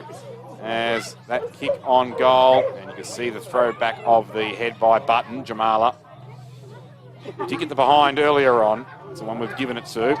It's not easy to see her in and amongst the sea of players at that stoppage where the kick quick came out from the throw-in in the right forward pocket down at the Fitzroy Valley Showgrounds end, or the neighbouring town Junjuna end. But she was the one that felt that got that goal through as we get a restart here. 1-1-7 the score for Nunkambar. Malaja 1 behind. Confirmation that it's 4 9-minute quarters now to replace the original 2 20-minute halves, or as we thought, we're going to be 2 10-minute halves. As we now see the ball back up to Malaja's centre half forward region. Sampy was the one that had the opportunity there to send it further. Jill Green, she got about 15 metres on the kick, but again, the Blues defence impenetrable on that occasion. And they have a careful mark now taken by Button once more. She comes out wide to left half forward. Careful mark on the chest taken. The 1-2 scheme. Janiqua scheme. Inside 50 this one goes now. Attempted snap. Went the wrong way, unfortunately, there for the Blues. Might have been bent that time. As the Lions now have the opportunity to rebound again. I reckon Bagno has got himself involved with that. Chicani James has it. Inboard to Stack, who started this game off quite well. Spilled that one at the crucial moment and then was put under pressure when she got the kick away. Fantastic work by Miranda Skinner to put her off. And now the Blues have the rebound. They get it towards left half forward. Inside, check side kick. It was quite clever. As you can see the men in the background now start to warm up. That's the Malaja Lions men's group. And a whistle on play, holding the ball. Good tackle. Beautifully done by Sherrill. Putting down Denise Skinner. And forgive me for thinking there's 2 of her out there. There actually are 2 26s, but that's who I'm going to give Denise Skinner to. As now the big ruck back in the thick of it after a rest in the second quarter. Jim Beattie for the Lions. Sends this one up to the wing. 2-on-1. Oh, James and Stack make a meal of it. Blues get out of that one just as they nearly ran into each other and then sort of gave a little shrug of the shoulder and, oh, well, we'll just worry about the next one. As the kick forward from Lennard for the Lions is also rebounded by the Blues inside 50. It comes. Ball not going over the boundary line there. Sherrill, handball sort of to herself, and now the big girl gets in there. Jimbiti, the tall one, and does well to help save the day and lock that one up. But Sherrill, some good defensive work in this third term by her to not concede anything further. 1-1-7 plays, 1 behind. And apologies for the graphics. We had preloaded them ready for the men's game, but didn't realise there were another 2 quarters to go. Tumbling ball, I think it's found its way through. It has. Magnificent work, something out of nothing, and that's what these talented women can do. The men can do it too in the Central Kimberleys, no question about it. 2-1-13 now the score for Nunkamba. Malaja, 1 behind. That one came literally out of nowhere.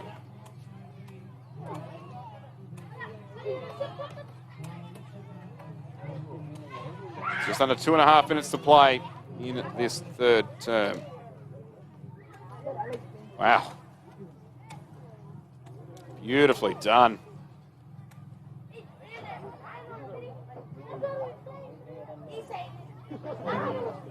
Tell you, Morania Costain is having a say on things in the middle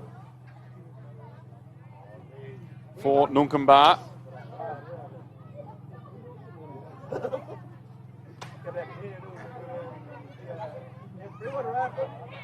Now a way to restart with the clock now just under 2.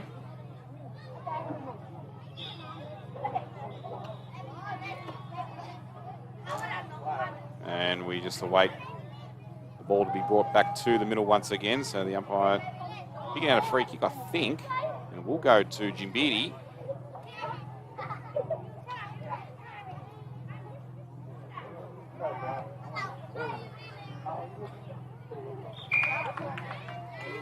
Jimbiti now, centre-half forward, turnover though. Away come the Blues once again, out to the Forest Road scoreboard side, but they were stifled for the minute, but now they get the chance to scamper away. If the bounce can stay true here for Lucille Mulligan. Mulligan now gets it forward inside 50. That's as far as it goes. And it's precious seconds now, tick away.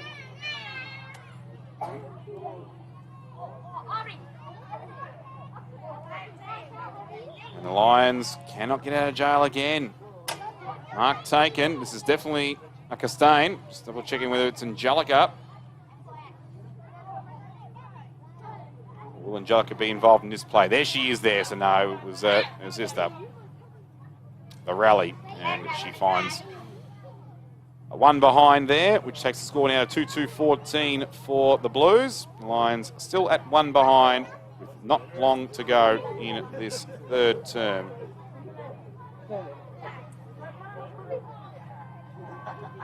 In fact, that is it. There's your siren. So Morania Costain was the one who sent that ball forward for a behind with some good penetration. So 3/4 time now. 9 more minutes of action remaining in the 2025 Grand Final rematch, pre-season style, between the Nunkamba Blues and the Malaja Lions. It's Nunkamba 2-2-14, Malaja 1 behind. Back shortly.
Final quarter of the 2026 Bujiman Carnival pre-season matchup between the Nookambah Blues and the Malaja Lions, who took part in last year's grand final that the Blues stole from the last second.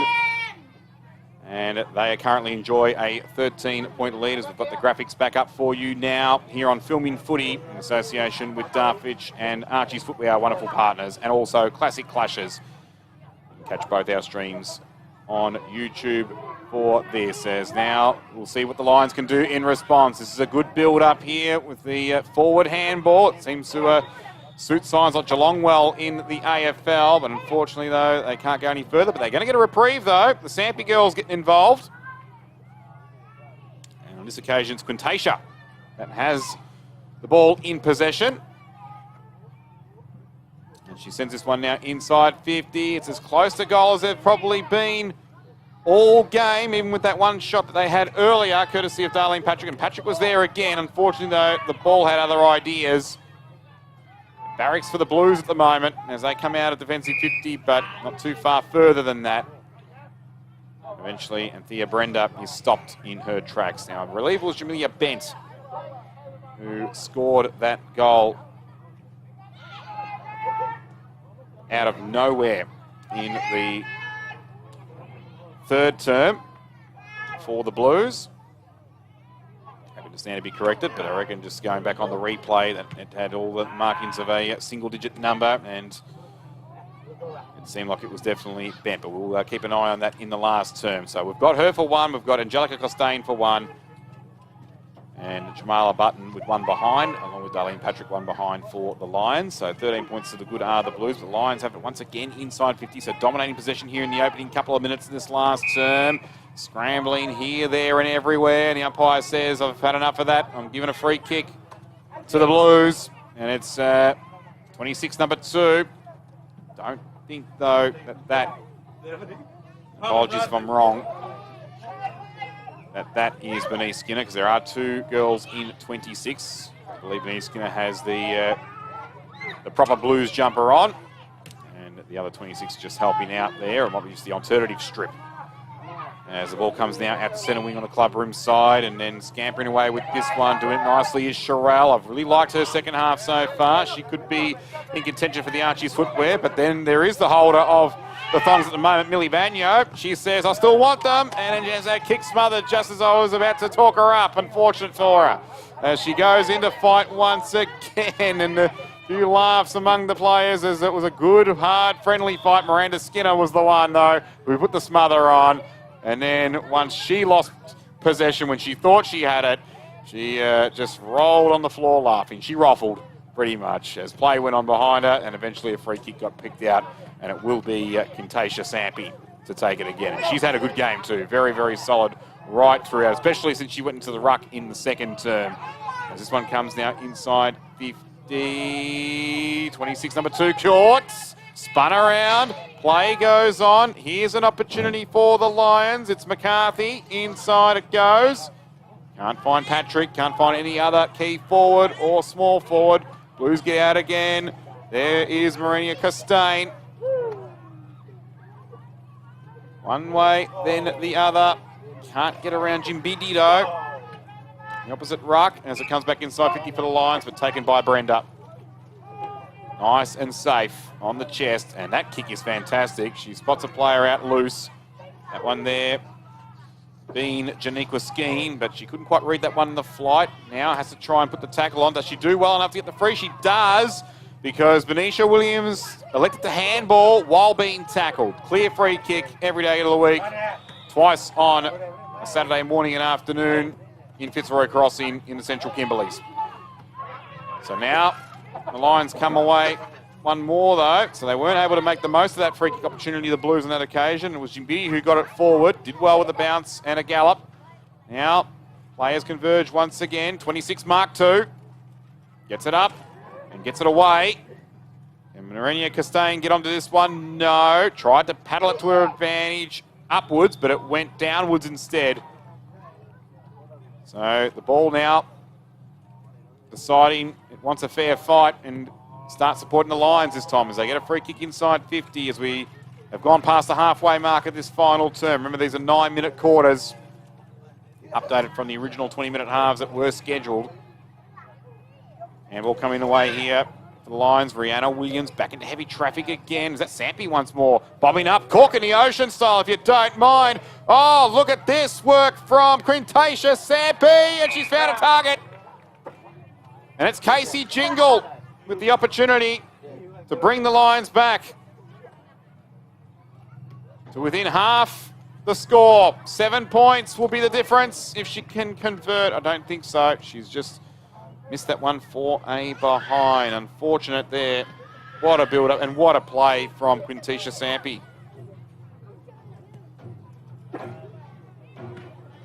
So the second behind now for the Lions. They go to 2. 2-2-14 the score for the Blues. They might have some more scoring yet here to the Lions. They intercept that kick in with Sherelle, who's done some great work down back for most of the day. Now thrown forward. Still fighting is Sherelle. Doing well though. Outnumbered at the coalface, but she's got some support around the traps now. Unfortunately, none of them can get it. Luella Costain, the one that got away, trying to help out. Can't do so, and we will get a stoppage and a ball up. And with Sherelle, well, she's going to do it all here now, in the ruck too. Once again, paddling it to her advantage. Little toe poke, whether that was intentional or not, it was clever. And eventually got out of bounds. Throw in the right forward pocket down the Fitzroy Valley Showgrounds / Junjuna end of the Fitzroy Crossing Oval, the centrepiece of the Central Kimberley Football Basketball League. And it's 14-2 the score for the reigning premiers in this opening pre-season contest for the Bujiman Carnival.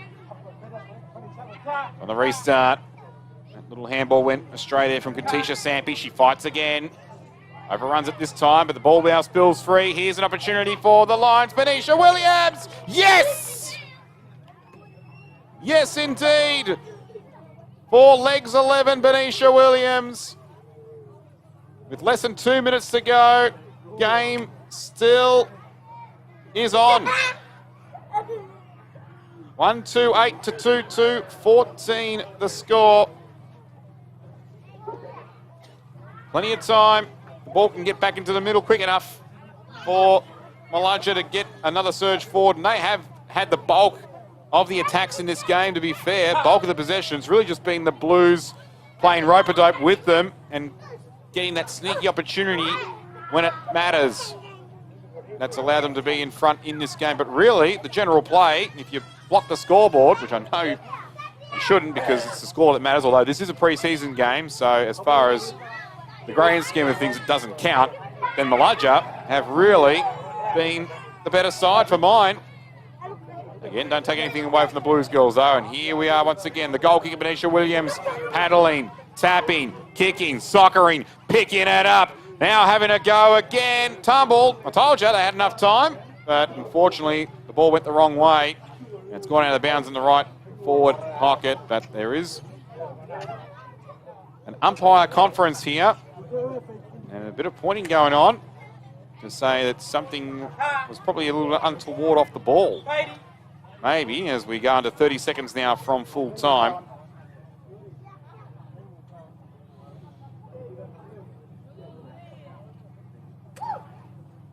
Now 15 seconds to go. Still the umpires having a little chat as the ball now gets brought back. What's about 40 from goal? It's going to come back here to Benicia Williams, is it? No, she has the ball now. She throws it back to the umpire. So that's a stoppage after all that. Anyway. And that ate up the last minute. So maybe Malaja will feel a bit robbed there because that took a whole minute to get back. And they had it in their right forward pocket courtesy of some beyond impressive work, some monumental match-saving work from Benicia Williams, who got their only goal and then got the clearance and ran the ball nearly 50-plus metres herself through all kinds of one-percenters to give themselves one last opportunity, but then the umpires put a stop to it and took the ball right back to Malaja's centre-half forward position for a ball up, and then the siren sounded. So, tough going.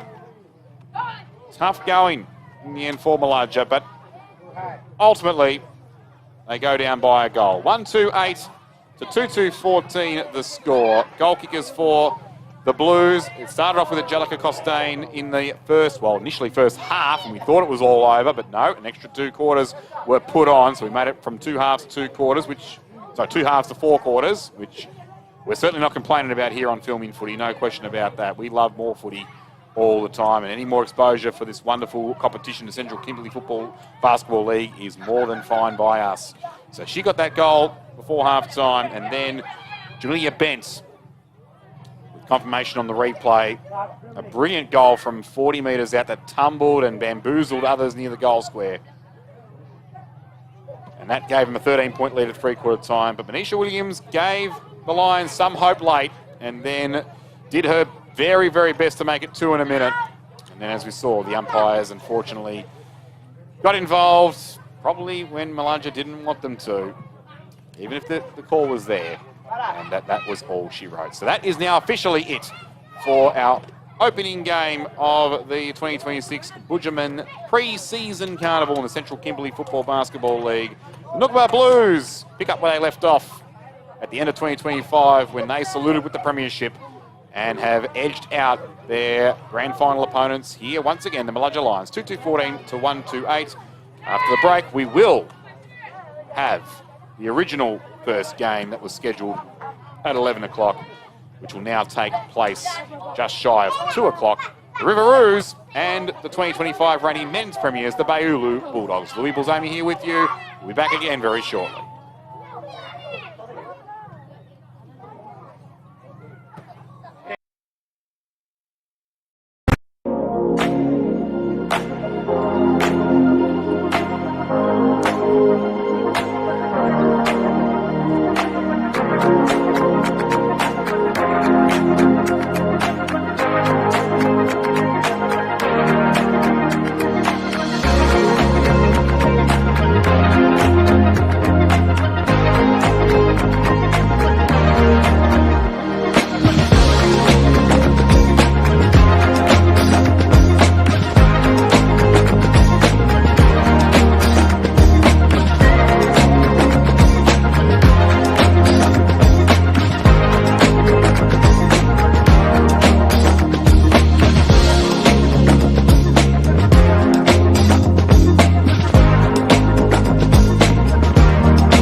If you've been with us since the beginning of the broadcast, welcome back. If you've just joined us, formal welcome to you and your company for our original first match for broadcast, but now the second match for broadcast of the Central Kimberley Football Basketball League 2026 Bujiman pre-season carnival. It is the men's Riveroos taking on the reigning premiers, the Baulu Bulldogs, who finally got the GPS working and got themselves here to Fitzroy Crossing Oval eventually. Louis Bulzomi here on behalf of Filming Footy and Classic Clashes, proudly brought to you by Dartfish and also Archie's Footwear.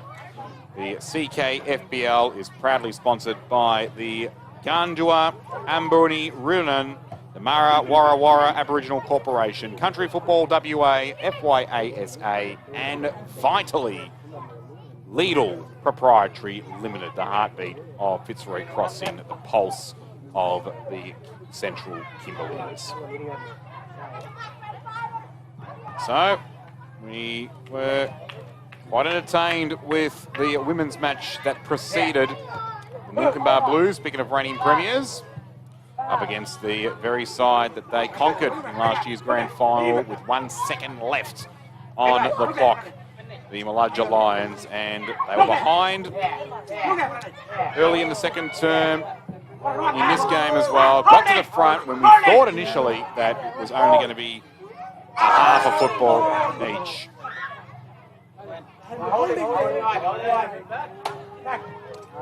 But eventually it was decided that given the initial delays and the potential to not have the match that we're about to bring you very shortly, Riveroos and Yulu Bulldogs, and it was decided that instead we will have 4 9-minute quarters, and thankfully that has taken place.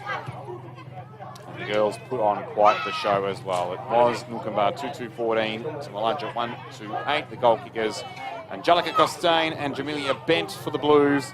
Venetia Williams, with just over 2.5 minutes to go, managed to score Malajja's single goal. Then she had another opportunity just as the 8-minute mark ticked over. Got the clearance, kept paddling it forward, ran alongside the ball and then behind the ball for a good probably 50 metres or so, then had a shot. It tumbled the wrong way just at the last minute. Didn't get the left turn at Albuquerque like Bugs Bunny in the old Looney Tunes days.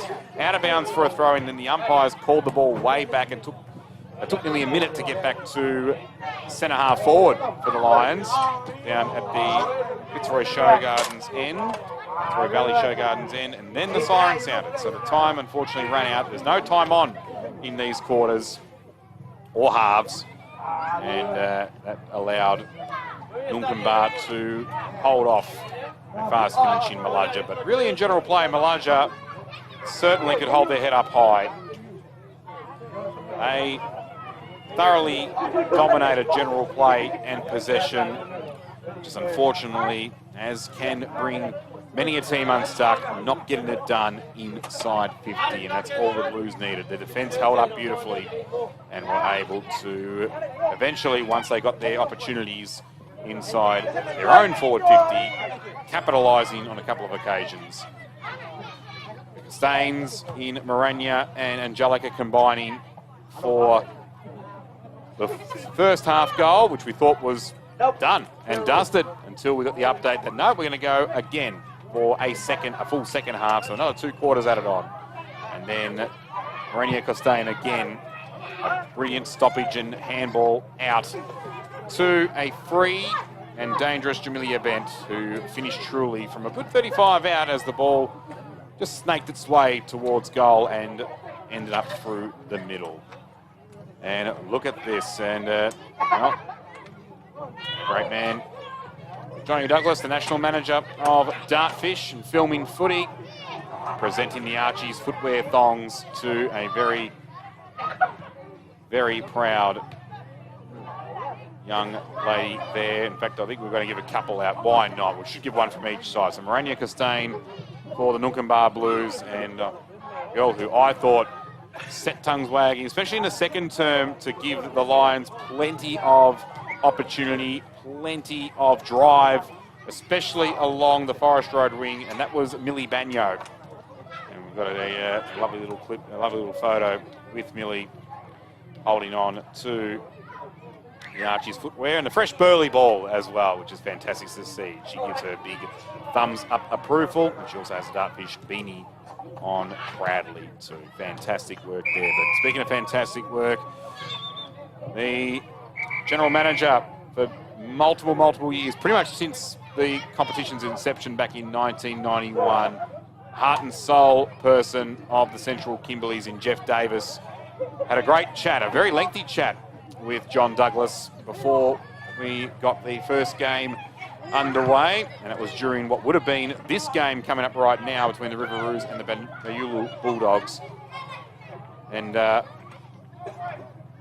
some great topics were covered, especially when it came to the logistical difficulties of getting football up and running here in this region and maintaining a strong and safe and healthy presence for the community at large, especially the youth. But thankfully, plenty of great work has been done behind the scenes. He has been one of those driving forces, if not the main driving force for so long.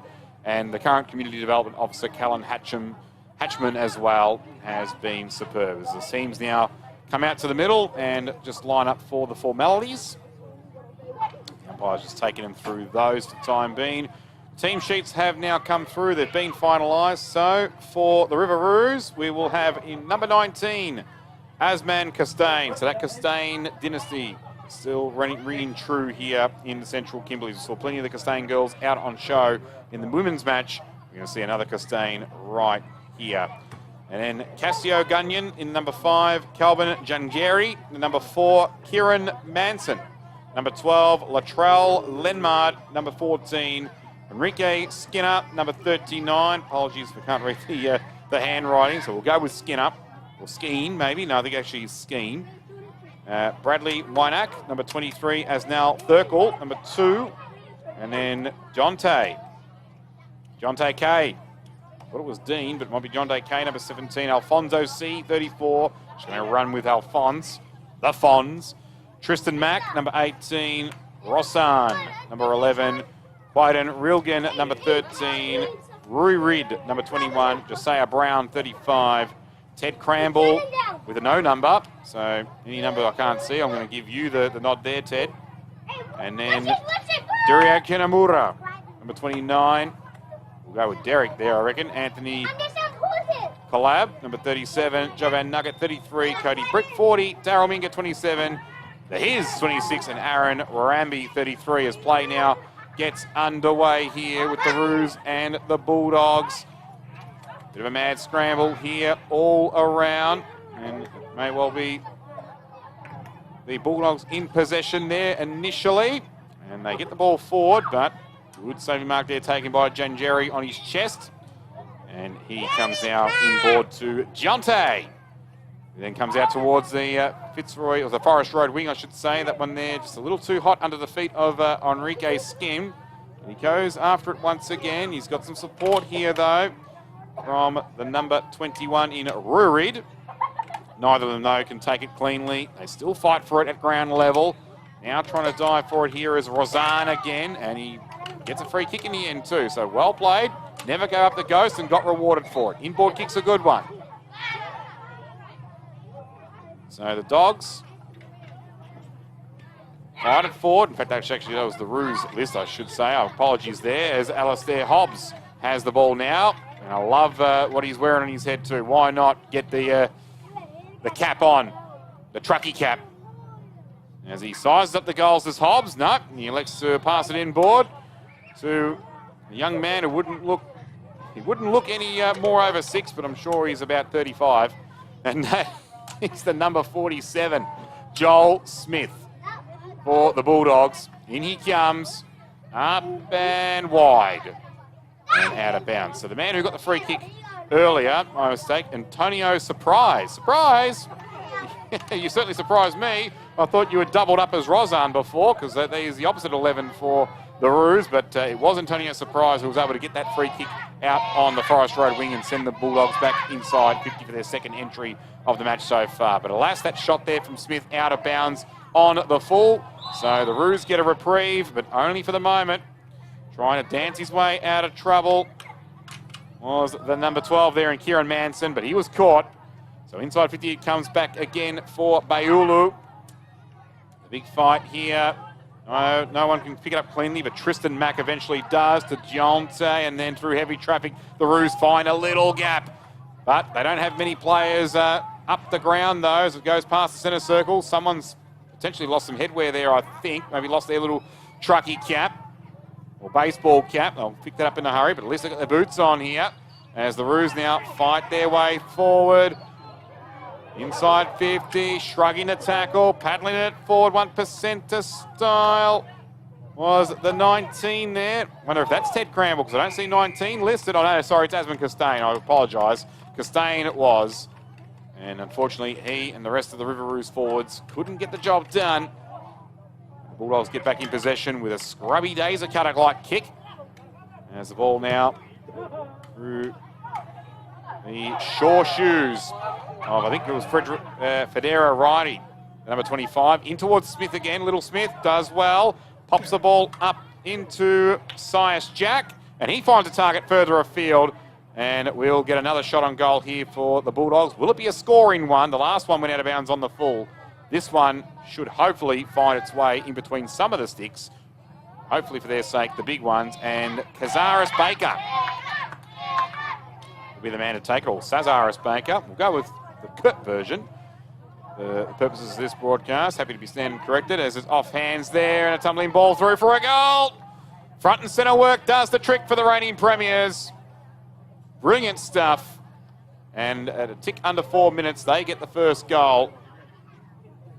1 straight 6 to no score.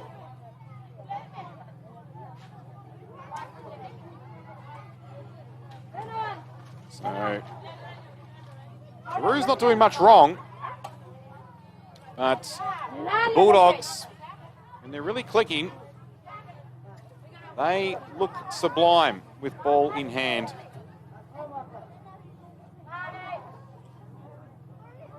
So we get set for a restart here. Winning that one there was Jack.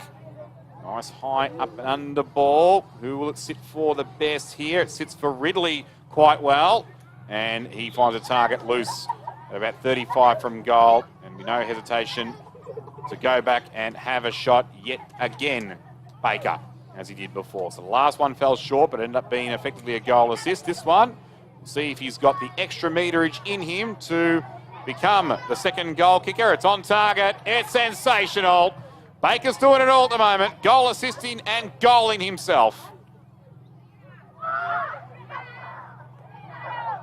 And the Bulldogs skip clear at the 5-minute mark of this first term. We do expect it to be 4 9-minute quarters. Dyslexia running wild. 4 9-minute quarters here. As just taking an eye on the monitor here on Fox Footy. They are preparing, of course, for the massive occasion back here in Melbourne at the MCG. Scott Pendlebury breaking the VFL AFL games record.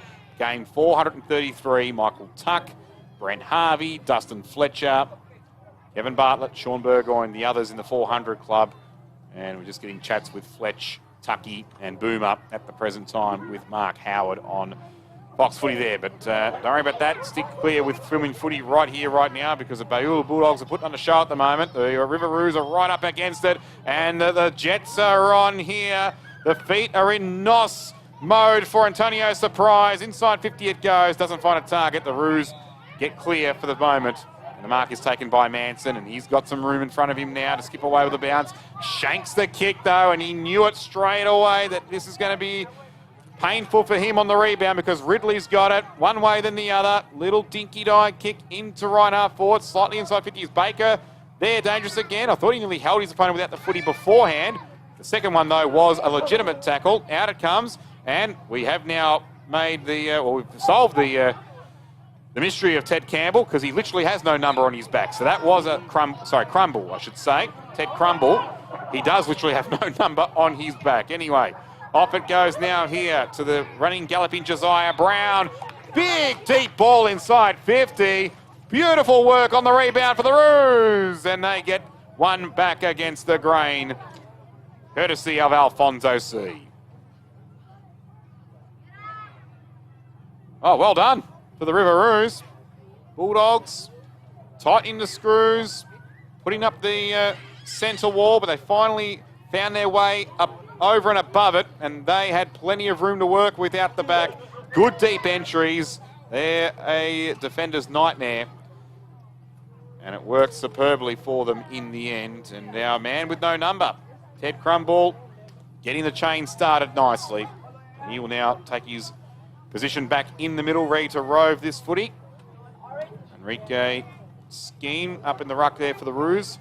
Got the tap down, but didn't get it to advantage. The Bulldogs get it now towards centre half forward. This one cut off though. Smith couldn't take the mark. So the helmeted one for the Roos. Give his name in a minute. Gets towards Crunball and just spills that one initially. There he is once again. It was Tristan Mack. Man in the helmet, the number 18.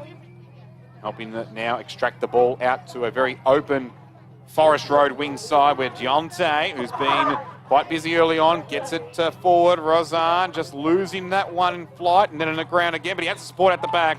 And they continued that forward momentum nicely, did the River Roos. And the mark is taken by Ray Reid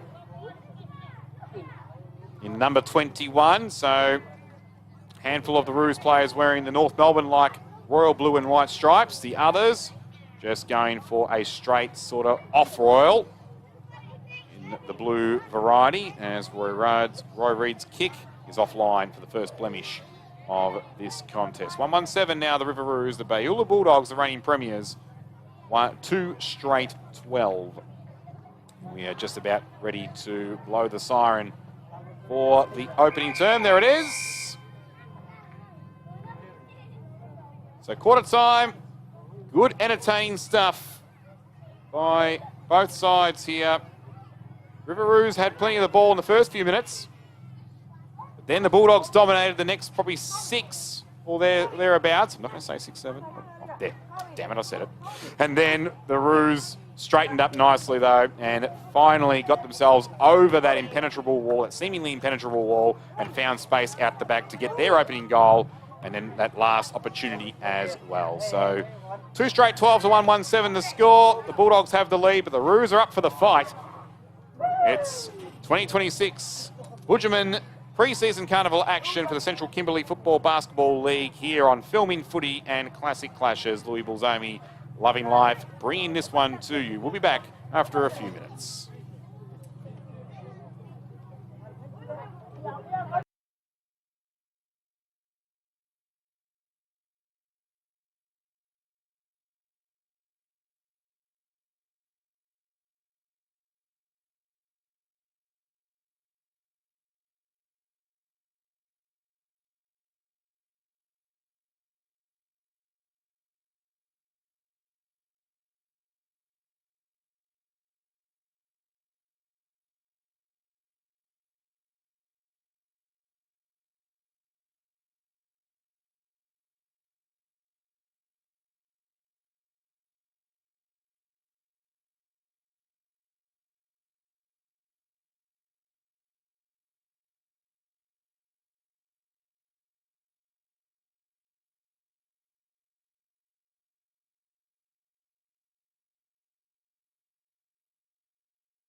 Welcome back to the coverage on Filming Footy, or Classic Clashes, whichever stream you have chosen to tap into via YouTube for the 2026 Central Kimberley Football Basketball League Bujiman pre-season carnival. It's the Riveroos men against the reigning premiers, the Bayoulu Bulldogs men, in what was originally the first clash of our schedule. Ended up being the second clash, with the Bulldogs just arriving a little late, but thankfully they have made it, and they are putting on a great show for us right now, just like the girls did earlier on.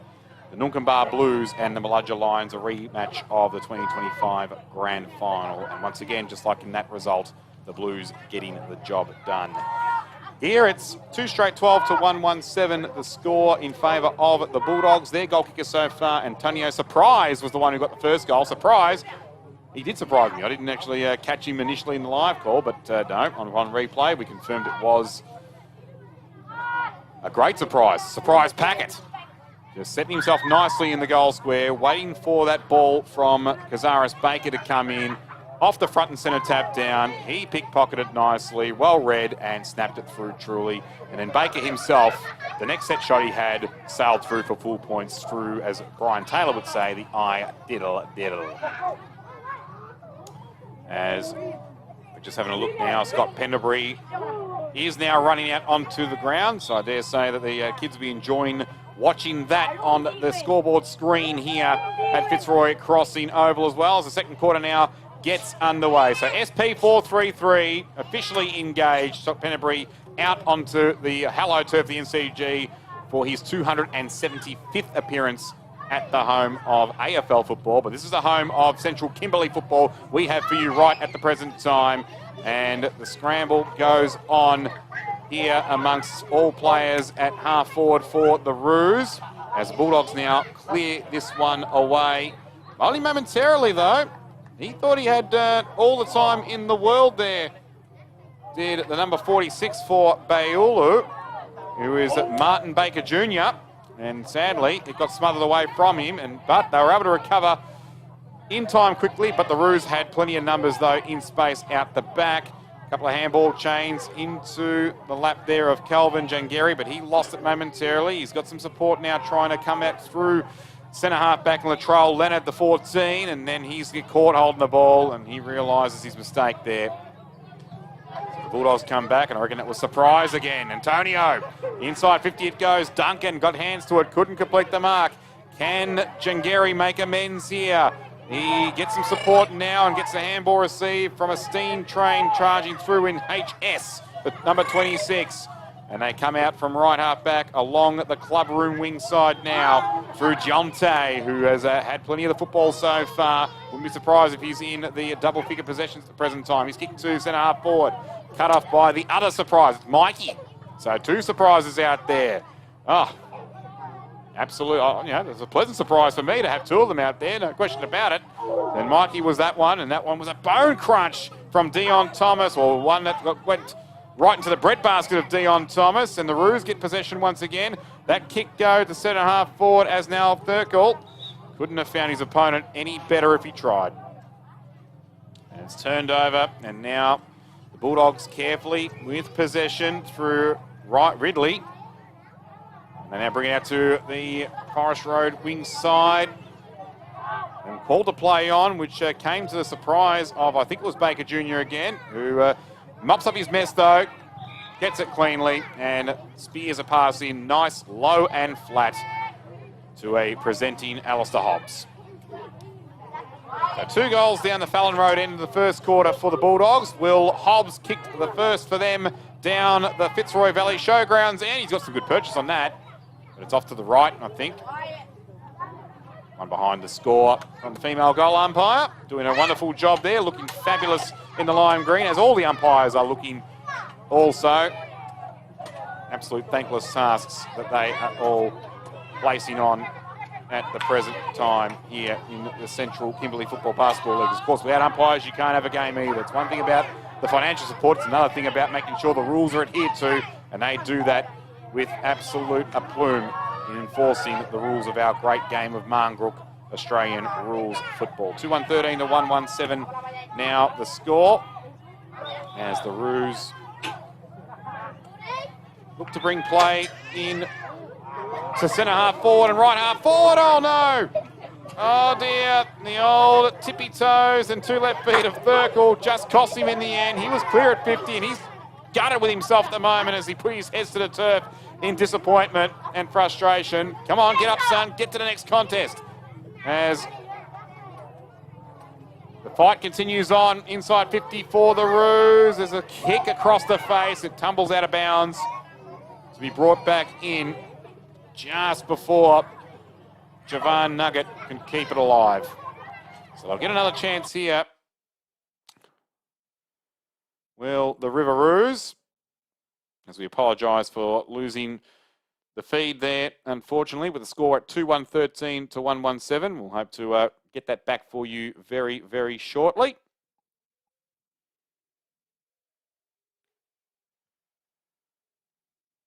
So just repeating the dose here. It was in the Roos forward line with an opportunity, so unfortunately cut away at just the crucial moment. In fact, we'll take a quick break here as we wait to get the broadcast back up for you. Won't be too long.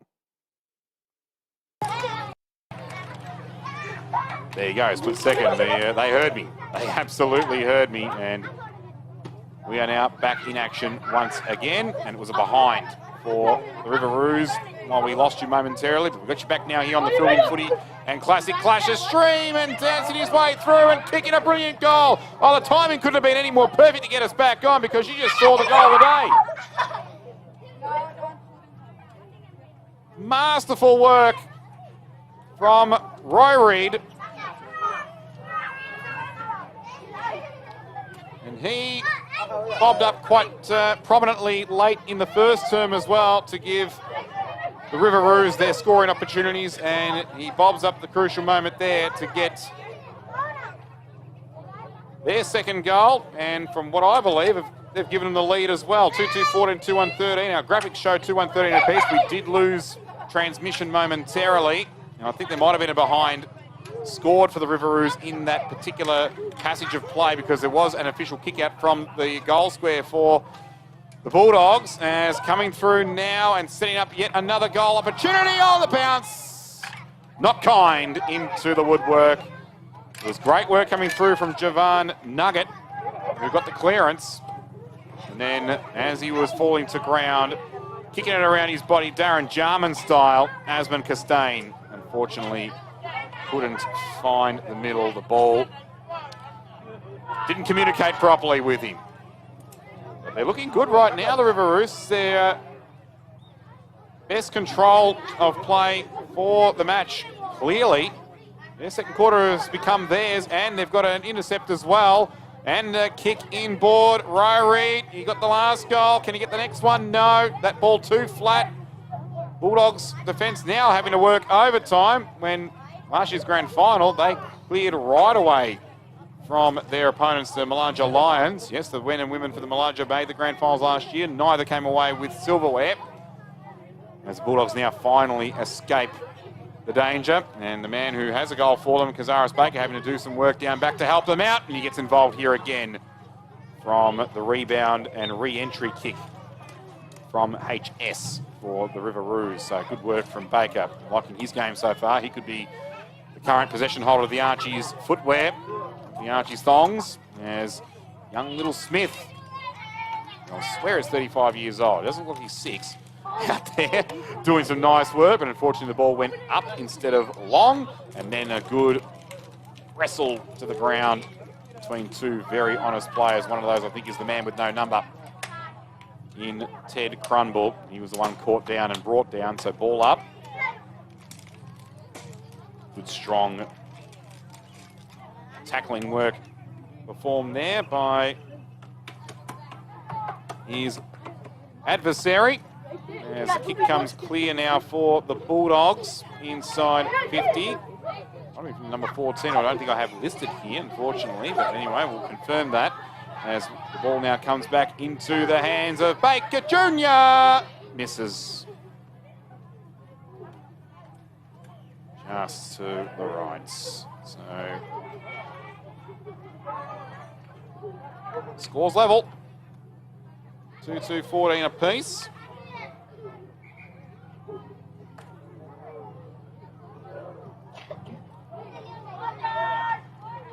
close to the shadows of half time now. Here at the Fitzroy Crossing Oval, the centrepiece, the MCG of the Central Kimberleys. There's the Roos now.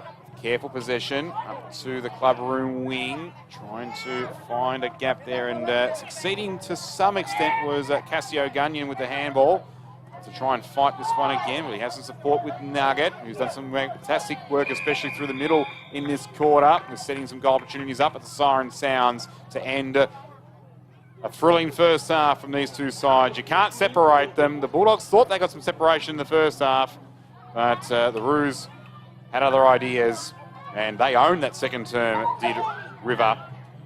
And we are locked away at 2-2-14 each of two. So we will take a quick break, and we'll come back and do a first half wrap, and then bring you the second half action between the 2025 premiers, the Bayulu Bulldogs, who also enjoyed previous premiership success back in 2009, and the only three-peat of any club in the history of the Central Kimberley Basketball Football League in 2012, 2013 and 2014, up against the reborn River Roos, who bobbed up for a year in 2004, went back into recess, and are now back fit and firing yet again.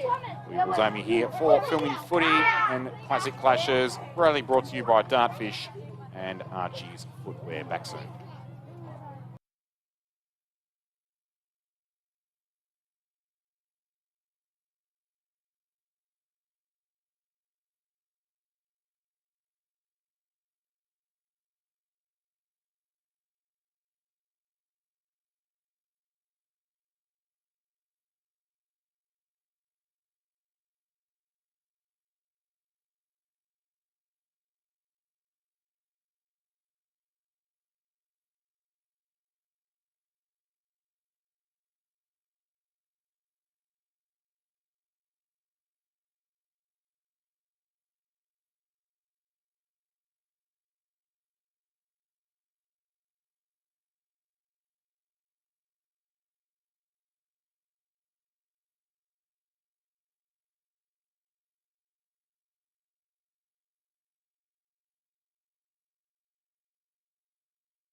Okay, welcome back live to the coverage of the 2026 Central Kimberley Football Basketball League Bujiman pre-season carnival, match number 2. The first of the men's campaign, the Riveroos up against the reigning premiers, the Baulu Bulldogs, one of the more dominant forces in the CKFBL, dating back to the comp's inception in 1991. They joined the competition back in 1998. And they have 5 premierships to their name on record, including the most recent one when they dominated against the Maludja Lions. As the second half is underway right now. Good throw up by the umpire. We'll see whether the Bulldogs will start off like they did in the first quarter, or will the Riveroos pick up the momentum that they had well and truly in the second term. So coming through there for the Roos, it was the number 33 once again in Nugget. He's been pretty busy, especially since the start of the second term, but unfortunately they lose possession now. The Bulldogs charge through the middle. How far though? Not far enough. Caught. Gone. The Roos are holding up. They're here for the fight. They're not fazed with whoever has got the ball in possession for the Bulldogs. They bring it now out towards right half forward. Going back there and trying to fight for it was Wayne Mook for Bayulu. He's still there in the contest. Get some support now.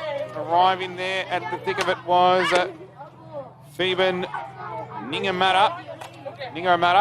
And they are able now to extract it out of defence to the Bulldogs. And they have some targets there further up the line on the Forest Road wing. It was a 2-on-1, and they did win out in the end, nice and carefully.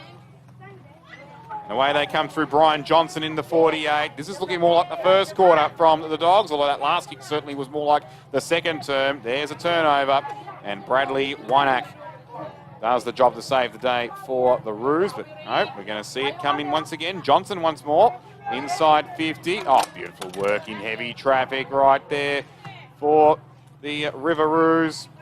That was done by the fleet-footedness of Kelvin Jangeri, the silky smooth moves of him to get through what many would not be able to find, tight spaces, and eventually between he and the big man in defence in Bradley Wynack, they stop that forward foray from the Bulldogs and win a free kick out of it too. Now they switch play out towards the clubroom side. Quaden Rilgan has some space and he's off like a light. One bounce. Has he run too far here maybe? Well, he fooled the umpire there, I reckon. Just made it more of a lateral run, slowed down, probably took about 25 metres and ended up making it look like 15. But hey, the footy gods were watching him all the way. Turnover happened as that crashing over the top and crudely, according to the umpire, and I think that may well have been right, Daryl Minga didn't have his legs taken out. He just stepped over the top and made contact with the head. Accidental, of course. And the free kick will be taken for the Bulldogs. It's taken by a man wearing, I do believe, they're Chicago Bulls shorts, which is fantastic.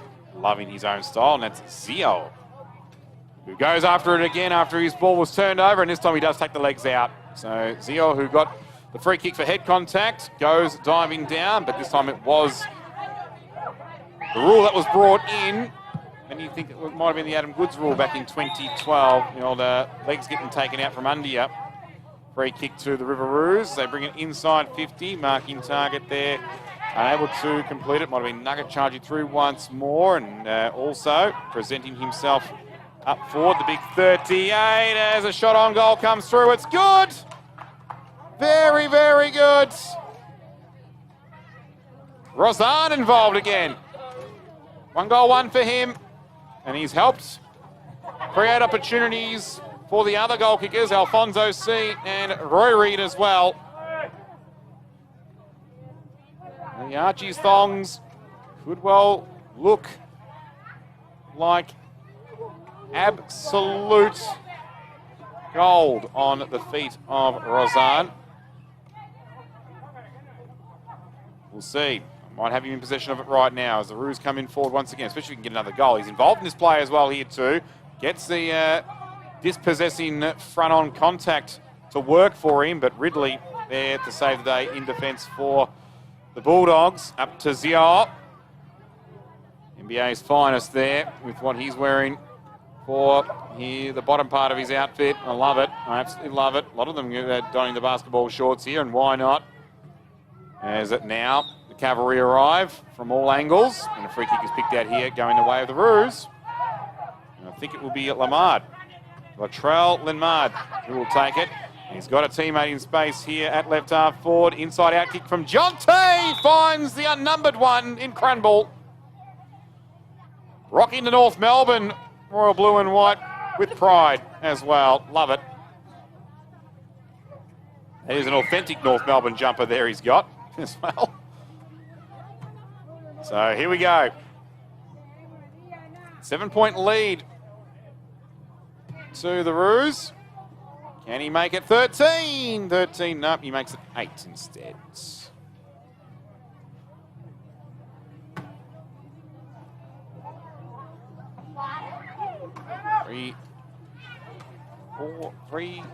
22.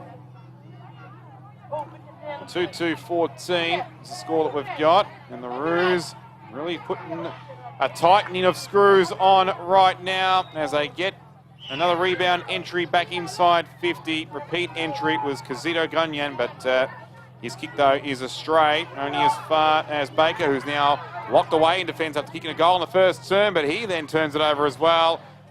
Making amends on that occasion was Gunyan. He misses to the right for just the one behind.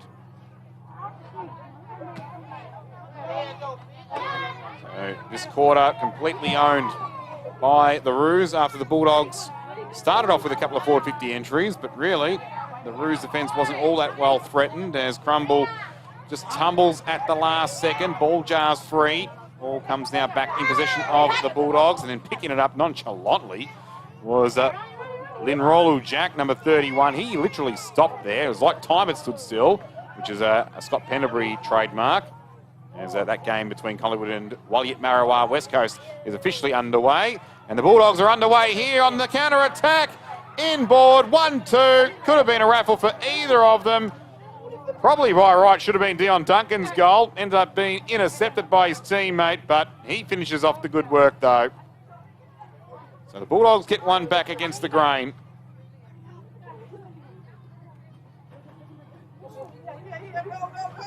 And close the gap back to, I believe, 7 points. 3-2-20. So 3-4-22. In fact, sorry, what am I talking about? Not 7 points. It actually should be 1 point. Sorry, 3 points the difference. 2 points. Where are we? The graphics say it's 15 points of difference. In actual fact, the scoreboard's got the Bulldogs 3 points ahead. We're all at sea here. We'll get a confirmation at three-quarter time as the Roos send it forward once again right to the edge of the goal line. And it's cut off by Baker. And he's doing it at both ends quite nicely, Kazara. So the Archie's footwear could come back into his possession at short notice as well. As once again, I'm going to start calling him Pendles the way he's going. He's even got longer hair, almost dreadlock style as Jack, but he's caught at the crucial moment. And Rulu Jack, and the rebound entry inside 50 works out for the Riveroos. And presenting himself nicely here is the big number 38 in Anthony Dollard. And he decides not to go for goal. He honours the lead of a well-presenting Asman Costain, who has it behind to his name so far. It was Darren Jarman. Fall to the feet and kick around the body. Didn't quite go on target for him. That one there just will pop up inside the square. Off hands. Rush behind. So I've got the Roos at 3-5-23 myself and 3-2-20 the other way for Bayulu. The scoreboard's potentially right, actually. Might have the River Roos on the bottom of it, but we'll get confirmation anyway. I'm going to run with what I've got and then confirm it at three-quarter time as a rebound entry comes in for the Roos once again. They're doing this so well. Jonte was the man having the kick there. As we now get that three-quarter time confirmation through the siren.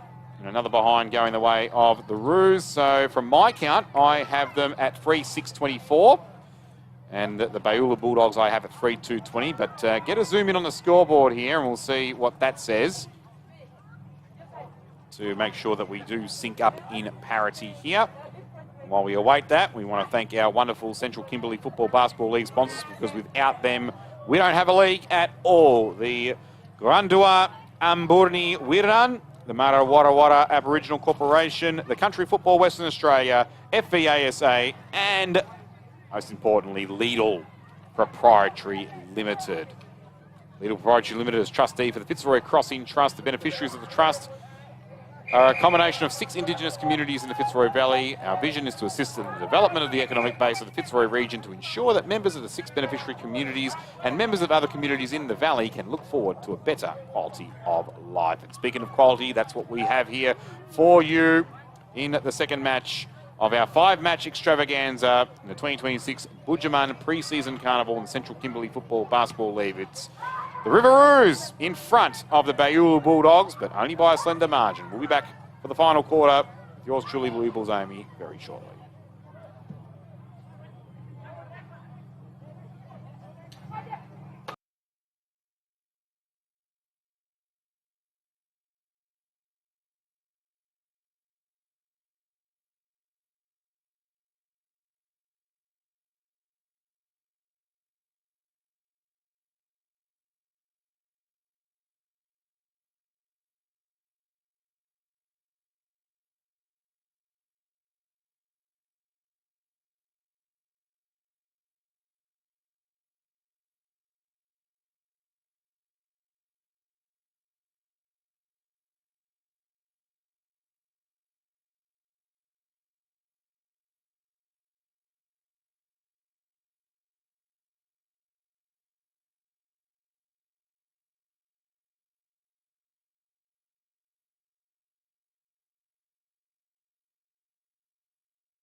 Final quarter underway here between the River Roos and the Baulu Bulldogs. Our second match, our first men's match of the 2026 Central Kimberley Football Basketball League 2026 Bujiman Carnival pre-season style.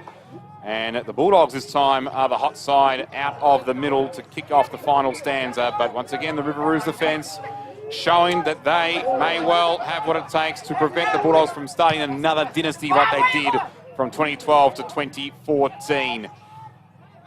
As they bring it now out to centre wing on the clubroom side. And off the pack here, coming away with it, a man who has done some good work today in John Tay. It's going to be very hard to find who's going to fit the slippers nicely from Archie's. There's a few players putting their hands and feet up for it. John Tay, one of those. Inside 50 comes now for the River Roos. They're making a meal of it here. The Bulldogs defence. That's un-premiership-like for them as the kick is just a little bit too fickle. Didn't get the right bounce or the right amount of power from Nugget. That's a chance gone begging there. As the Bulldogs breathe a sigh of relief, a vital sigh of relief for them. As they come away now to centre wing on the Forest Road wing side. And a free kick will be picked up here for them and taken by number 48. In Brian Johnson, who got a little bit busier in that third quarter. As all slipping and sliding now. The Bulldogs players in all areas of the ground. Another turnover here coming the way of the River Roos. They're taken by Quaden Region, and now they're away again, but losing the football. Spending it before he earned it was Gunyon. Have to fight hard to get back into it again. Rozan gets involved, puts a good little tackle on, ball spills free. Once more, putting it through his legs there, basketball style. Gunyon, no surprise, considering that basketball is certainly a well-loved sport by these young footballers as well. Just look at the attires as the Bulldogs now look to try and make the Roos pay for that costly dispossessing mistake in the middle. Paddling and paddling, trying to keep it alive there. The 32 in Richard Duncan. He couldn't do enough, though. Didn't have enough support. And then that one there literally sitting like a parrot on his shoulder. Kieran Manson taking the mark. And that one now coming out towards Gunyon. It bounced right on its point. He waited for it and then sprung into action. But he took a little too long. Little Smith gets involved here for the Bulldogs. Unfortunately, though, outnumbered. And away come River Roos once again. Courtesy of the 47. I don't think I've got that one listed. I'll double check that. Might be Jono, actually. He's another one that was crossed out and didn't have a number, but I'm pretty sure Crumble was the one that had the shot on goal earlier. The North Melbourne jumper as he comes inside 50 for the Bulldogs. Fighting through it at front and centre and now going inside out with the shot, or maybe an intentional pass. Either way, Hobbs, that was clever. Intelligence personified, and they will have a shot here through Duncan.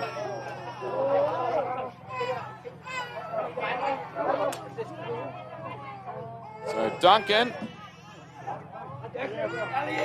can give the Bulldogs back the lead. The graphic still has the Roos by 11 points, but the confirmed score from Johnny Douglas at three-quarter time was 3-7-25 to 3-2-20.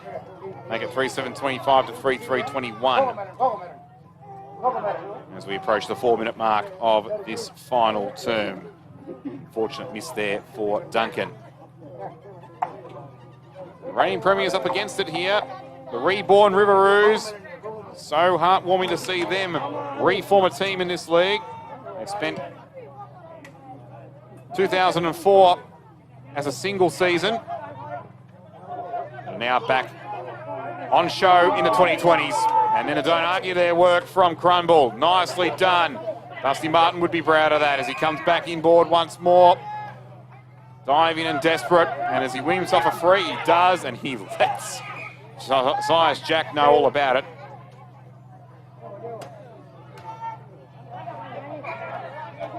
So, handball now off to a man who has been very prominent with getting penetration on the kick up the line and through in between the arcs in Jangari. Inside 50 it comes now. Whistle. Untimely is it for the Roos? It was, as Asnil Thurknell had the goals in his sights, but the whistle stopped him, and luckily for him, he didn't kick it away because it could have been pretty costly in the end, and the free kick was taken by Linrulu Jack. Now the Bulldogs, do they cover possession again? They almost do. It was a fantastic effort to try and leap up and stop that from Josiah Brown, but the ball a little too high for him. It doesn't matter because out the back once again, it is Jangari. Maybe he has a set of Archies in his sights as well. Off to Jonte, and he couldn't steer that pass. So he could steer that pass, actually.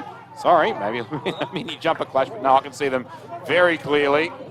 As that one was marked there by HS into Quaden Riggin, and off the back, just got to stop it and head it back inside. He does. It was very, very clever from Asman Costain. Unfortunately, though, his teammates were reading from a different song sheet, and they didn't finish that one off. But Costain, it wasn't your fault, though. You kept that one well and truly alive with some quick thinking. But the Bulldogs may yet get one out the back here. Margin at 4 points in favour of the Riveroos. Bulldogs back inside 50 only for the moment, but they may well get another re-entry here. It goes towards centre half forward. It's a high ball and a mark ball. Well taken by Kieran Ridley, who plays right into the man of the mark. Make another effort here, and this is Crunble again. What a last quarter he's had. Stopping everything. One bounce through the middle. Away he goes. Spots a pass up laterally on the 45. But unfortunately, though, for Jonte, he couldn't trap it. Has to fight again. He's got some support here. It's 2-on-1. Paddle forward. Jonte does well. And now they're clear, are they, the Roos? No, they're not. Bulldogs stop them. But not for too long, though. Good recovery tackle. Well reacted. Almost proactive style by Quaden Riggin.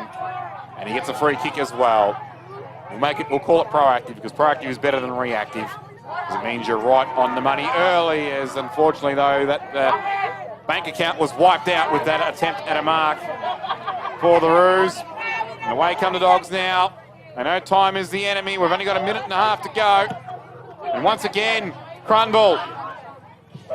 The Rocket Gibraltar down back towards the shady part of the club side wing, the interchange wing. Well thumped on its way, 1% style from Reelgan.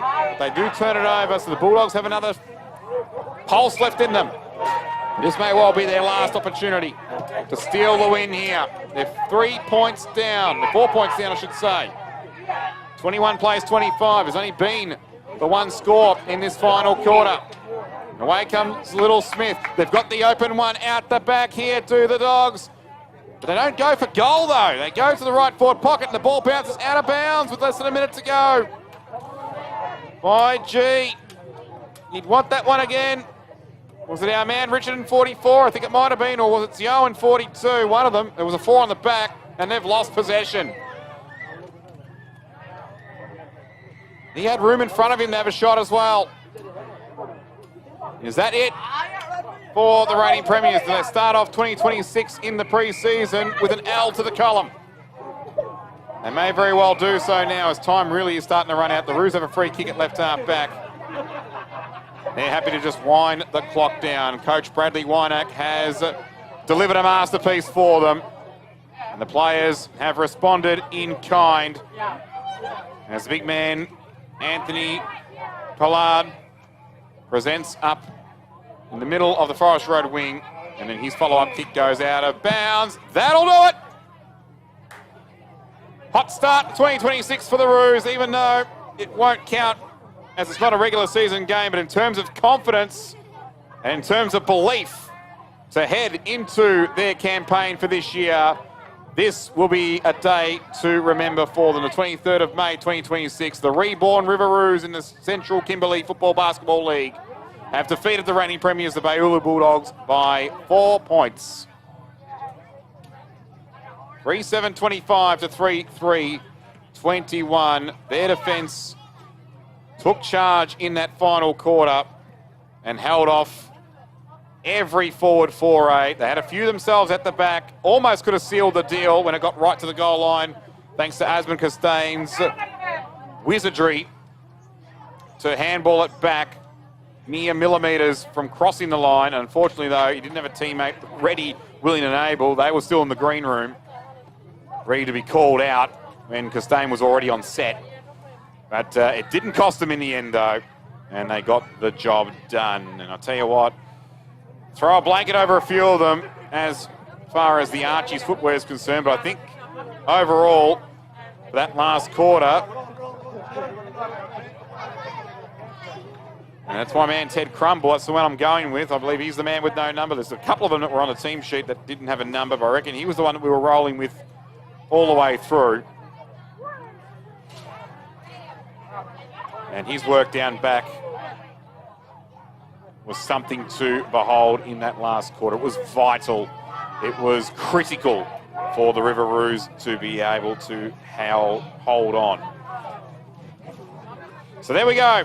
All done here at the Fitzroy Crossing Oval for yours truly, Louis Bulzami. We still have plenty of football to come, though, so don't go anywhere. We will have a change in commentary team, but I have had an absolute ball bringing you the first two games. It was the women who kicked things off at 12:30 local time. The Nunkamba Blues doing it again over the Maludja Lions like they did in last year's grand final, winning by a goal.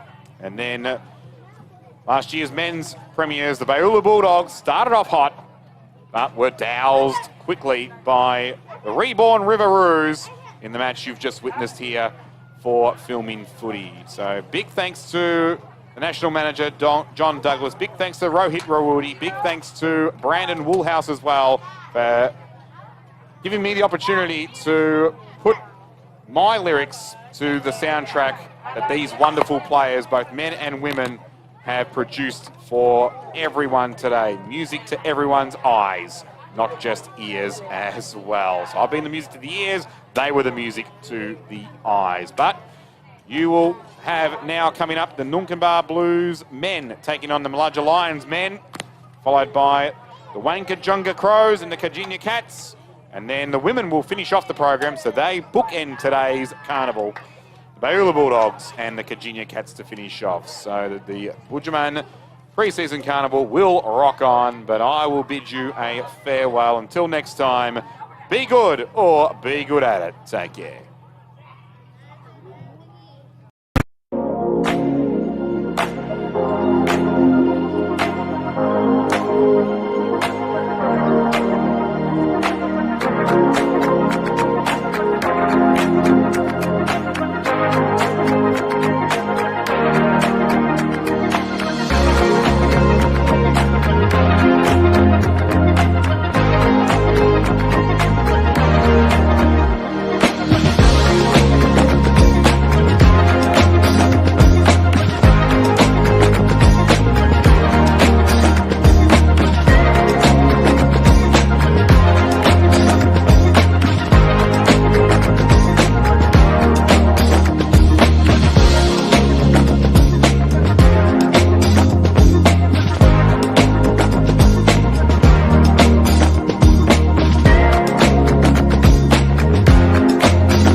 Again.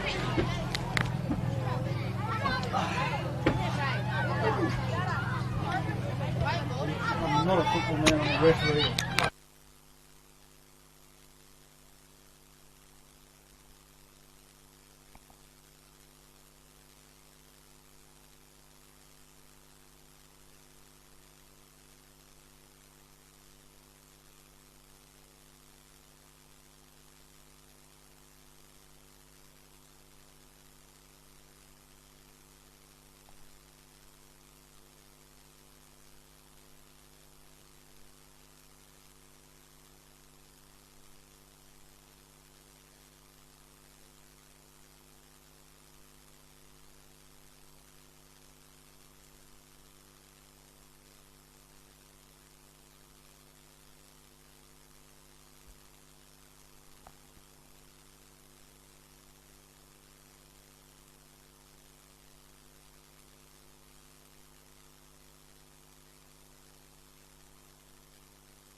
Watching it.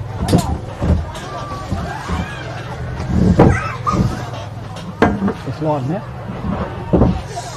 Okay, here we are. This is Jeff Davis and Sergeant Mark from the Fitzroy Oval, and we're doing some pretty amateurish commentating of the Mullager versus Blues pre-season game down here at the Fitzroy Crossing Oval. We're about a couple of minutes in, and the Blues have already scored a goal, and now Mullager have got the ball deep in their forward line, and one of the players had a shot for goal, but unfortunately kicked the man in the mark, and the Blues are pushing it down the outside of the ground on the river side of the ground and passing the ball amongst themselves. You'll have to forgive us for not being able to quote the players' names. A lot of the players are not actually wearing numbers on their jumpers and are a bit too far away for us to see, Mark. That's it. Our old mate Rick Kennedy there, he had a couple of involvements there. And he's actually, we can pick him because he's a bit paler than the rest of the blokes running around around the oval.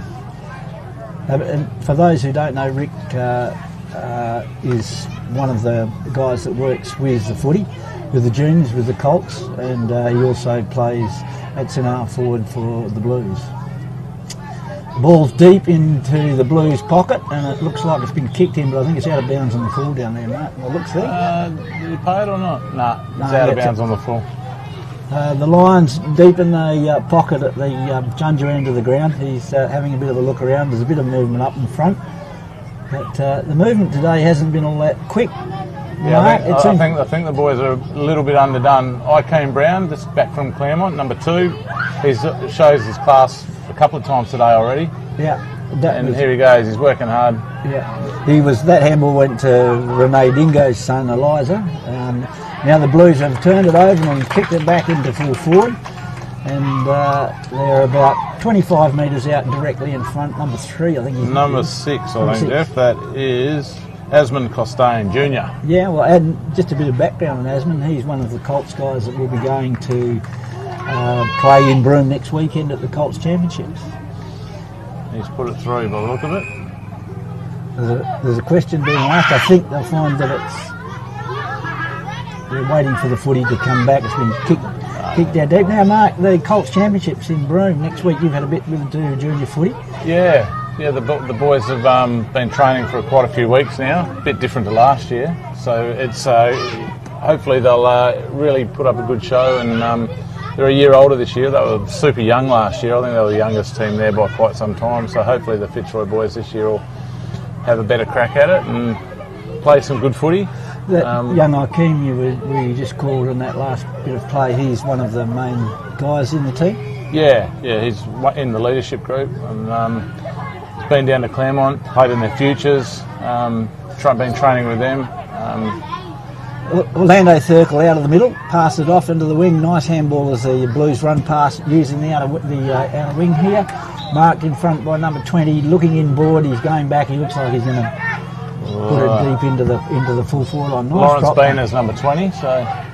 There's a big pack flying there. Snap over the shoulder. Beautiful kick by number 26 over the shoulder. Left foot snap running towards the pocket and has registered the third goal for the number Blues. 26, Genghis Bedford, one of our Colts boys. We'll be playing in Broome in a couple of weeks' time. Oh, well, it looks like they're having a good hit out. Genghis he plays at centre forward for that Colts team? Yeah, centre forward, full forward. He's I didn't know Genghis until the last few weeks, but every time he plays, he kicks a few goals. He's got good hands and the straight kick, which is what you want in a forward. Yeah, cool. The oval's looking pristine at the moment, Mark. It's beautiful looking green, and wasn't that a few weeks ago? That's it. Cannon from the Shire, 3 votes. Yes. They've done a great job. Yeah, it's looking pretty good. And we've got to mention the marking. Callan and I were doing the marking yesterday, and we gave Callan the line marker, and he's done a good job. As the Lions, number 22, young, one of the older boys, one of the Cox boys, marks it onto the left foot, passes it to the forward pocket, and I can't tell who that is with no orange boots lining up, but he's about 35 metres from goal.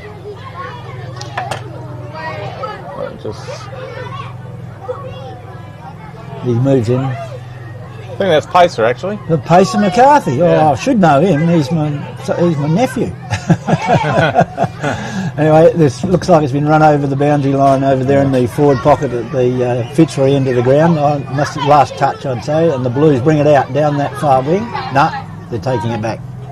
Yeah, Pacer slipped as he kicked it, which made it fall short. He was one of our Colts last year, and after the Colts he played seniors and on that wing and provided some run for Mullager during the year and was quite impressive. So it'll be interesting to see how he goes this year. Blues bring it in, short pass to the forward. Looks like Orlando Circle takes the mark. No, it's not Orlando. No, Orlando's. No. And up on the wing, the contested mark. The Mullager Lions go early, but it spills over the back. This looks like Hayden Button, is it? Hands over the top. Ball in dispute. Ikem Brown scoops on it. Handballs but misses, and it goes to the Blues. That was driven deep into the forward line, but in defence, Eliza Dingo. Yeah. Short pass to number 22. Picks it up. Looks over his shoulder. Draws the player. Turns inboard. Has a bounce. Drives into the middle of the ground. Rick Kennedy flies. The ball spoiled. Hits the ground. Socket off the ground. Picked up by the Blues. Number 24. Grubbers the kick, Lucks of Fortune falls to the full forward, who bangs it through. Asman Costain again, I think. Yeah, young Asman, number 6. So he's got a couple.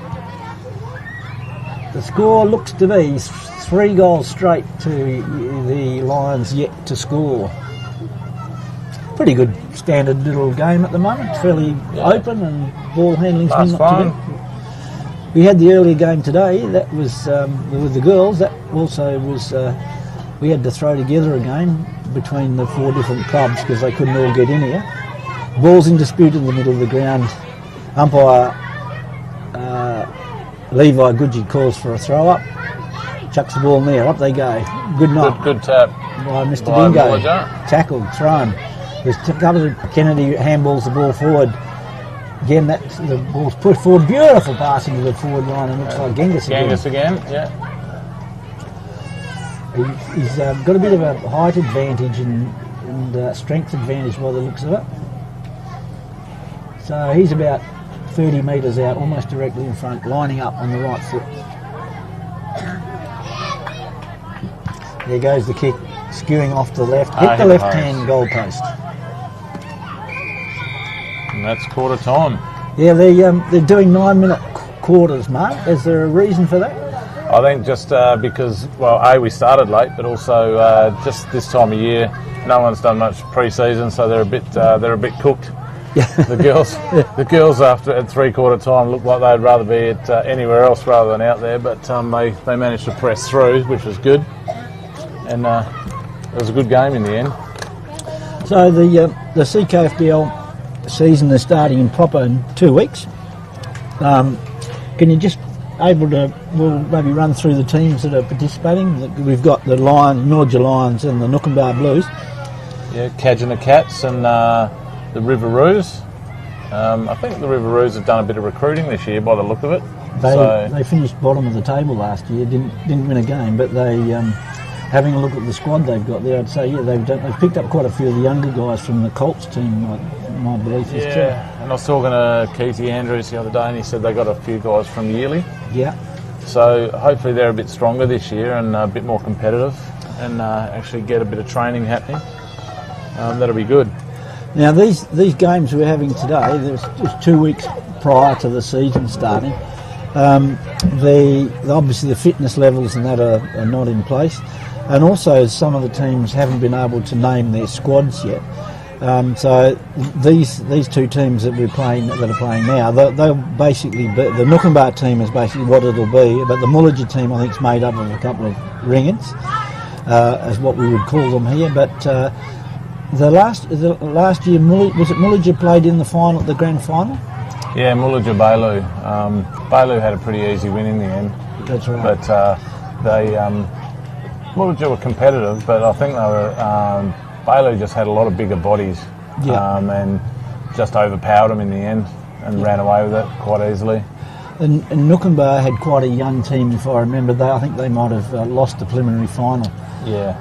And fell out. But having a look at that squad there's a few guys like Hayden Button, who was the eventual Davies medal winner, is out there, and I see he's mostly doing a bit of the coaching with Rick.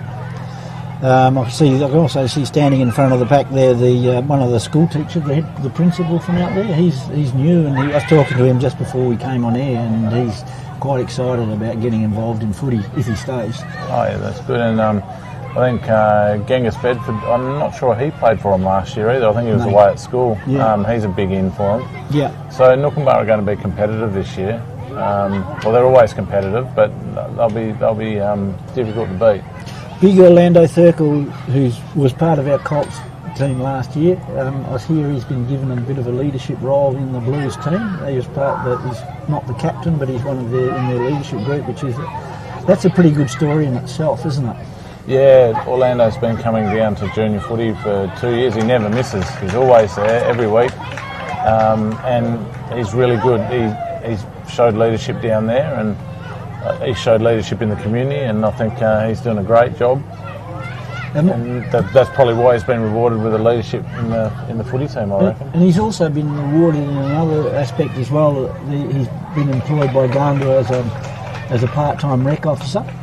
I think it's only 10 hours a week at the moment, but to come down and help with the footy and those sort of things. And I was fortunate enough to be in Broome the other day when Gandua had their training workshop for their new staff and sort of introduction, and he was there, and chatting to him, he's really come on, because he couldn't get 2 words out of him before, but he was, talking to the rest of the group and speaking in front of the group and stuff like that, which is a really terrific thing. Yeah, that's good to hear. He's such a nice young man. It's good to see that he's getting some work and getting recognised for all the good stuff he does. Yeah. Just looking down at the ground now, watching the two squads there talk to each other at Callan, I see Lyndon Dickens in there.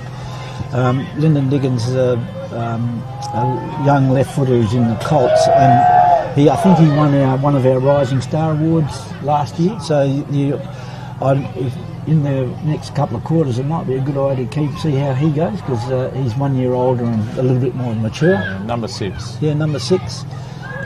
Really classy left footer, seems to have plenty of time to get rid of the footy and be in spaces that are good. I see Hatchman Bilgen's playing for Mullager today. Did he play for Mullager last year? No, I think he played for the Crows last year. I can see him there. He was strolling down this number 32. Is it? I can't see. He's most probably Ashwin 35. 35. Yeah, Ashwin's been the leading goal kicker in our competition at the Central Kimberley Footy League for most probably the last 10 years. If he hasn't been at the top, he's in second. Renowned kicker, kicks the ball somewhere between 40 and 60 metres, depending how he's feeling on the day with both feet. Can usually kick them from impossible angles and things like that, and then quite often he misses the real easy set shots. But a really strong and influential player, and I think he's now played for 4 different clubs in this competition. But yeah, it'll be interesting to see how he goes. He's looking like he's put on a bit of muscle. Yeah. since last year. But he's also renowned for jumping up over people. I don't know if he could do that now though. But a good leader for those young boys in the forward line for the Lions. Okay, ball's being tossed up in the centre. Levi chucks it up. It's knocked to the advantage of the Blues. He picks the ball up, fires a forward handball out to Asmund Costain. Again, fires a handball forward, but it's picked up by the... No, it's not. It's fumbled by the Lions. The ball's in dispute. Will it come out? It's still stuck in there. Eventually it flicks out. Beautiful diving mark by Mullager Lions. Hakeem Brown drives nice kick, straight down the middle. And he picks out a target beautifully. And the handball running past, really good play onto the left, drives deep into the forward flank. Out comes the lead, and really nice mark taken. That was a lovely piece of play. That's number 15. Just trying to see who that is. That's we'll wait till we find his number, but he's driven it deep towards the goal. It's going to be right on the boundary line, on the goal line, and he's put it through. That's the young Hun boy, isn't it? Not Brady, his brother. Right. One of the Huns. Fongy's son. Fongy's young bloke? Yeah. Okay. And Eddie Cox, number 23, gives him a high five. He goes past. Denzel? Is it Denzel Hun? Denzel Hun, that's the one. Yeah. Is it 17, number 17? Yeah.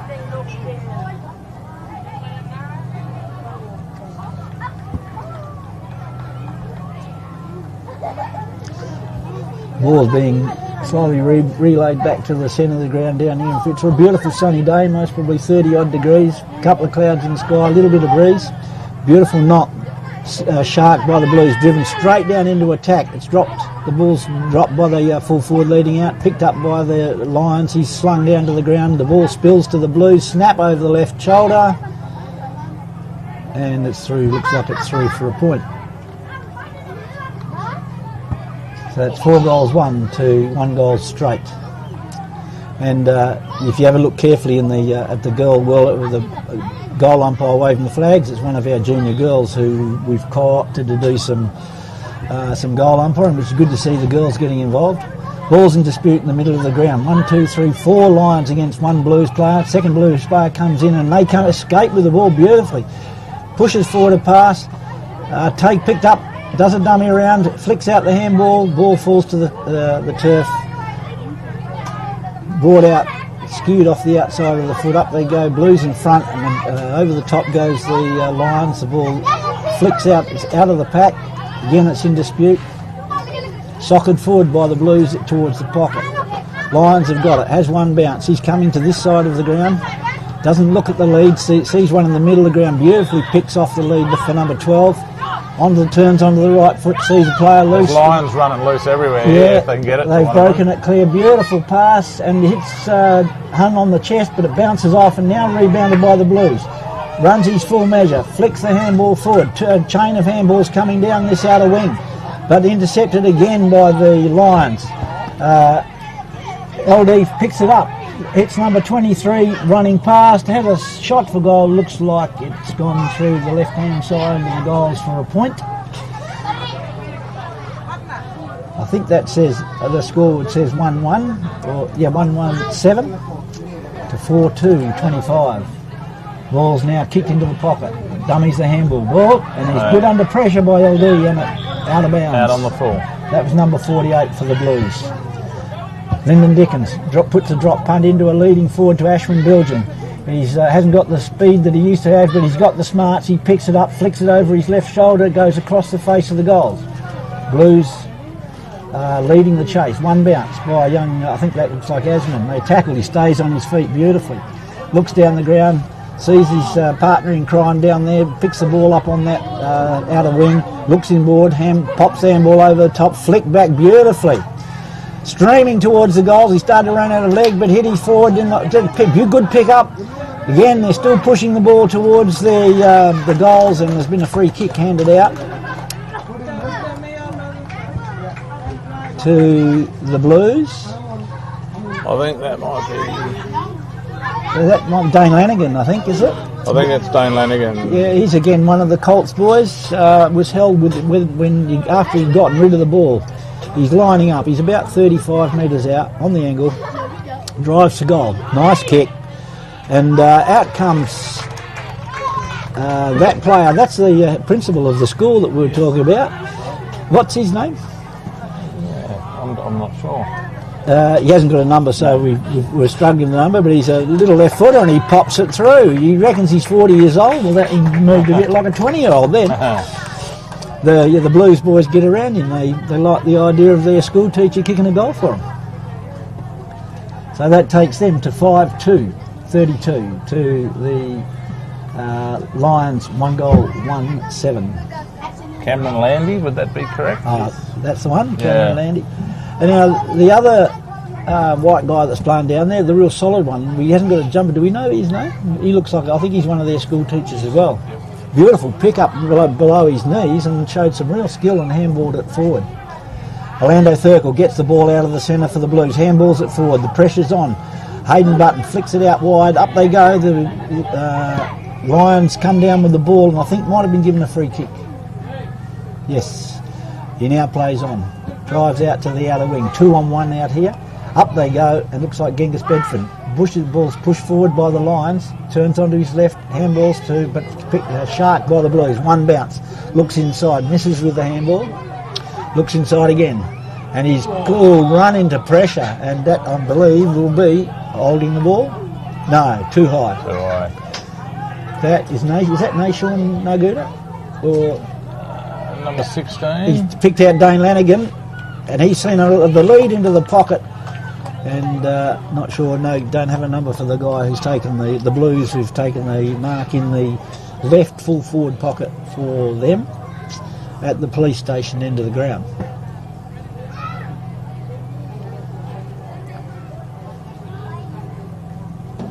He drives. Kelston Buck's number 16. Yeah, Kelston Buck. He's one of the Colts as well. Yeah.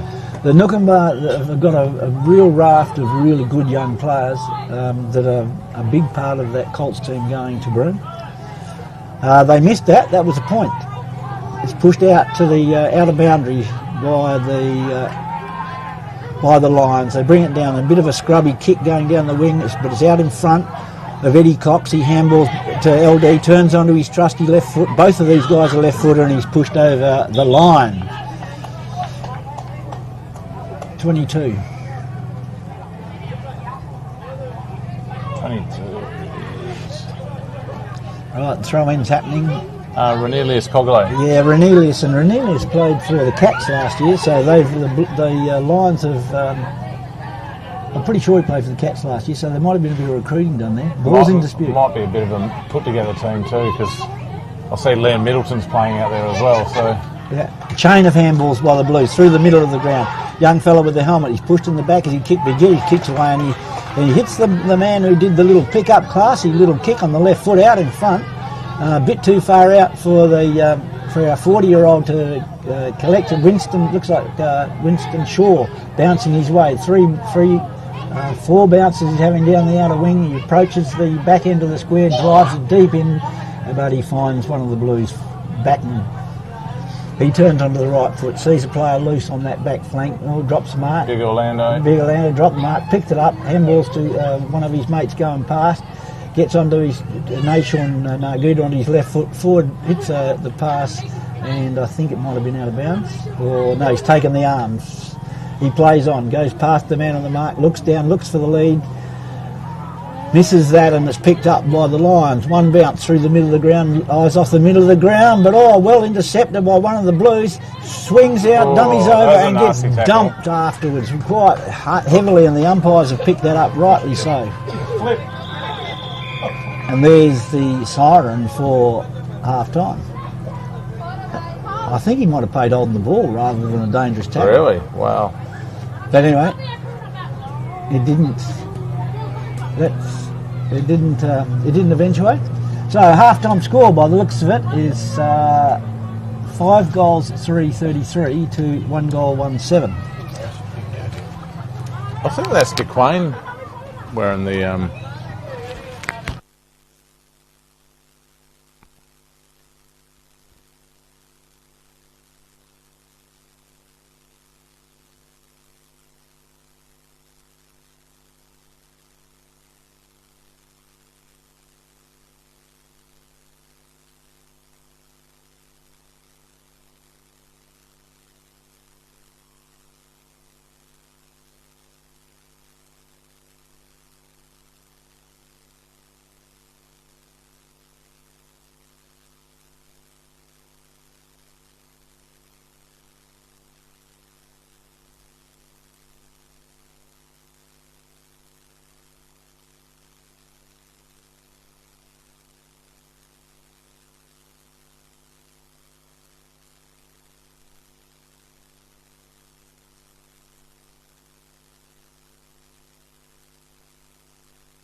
That's live now.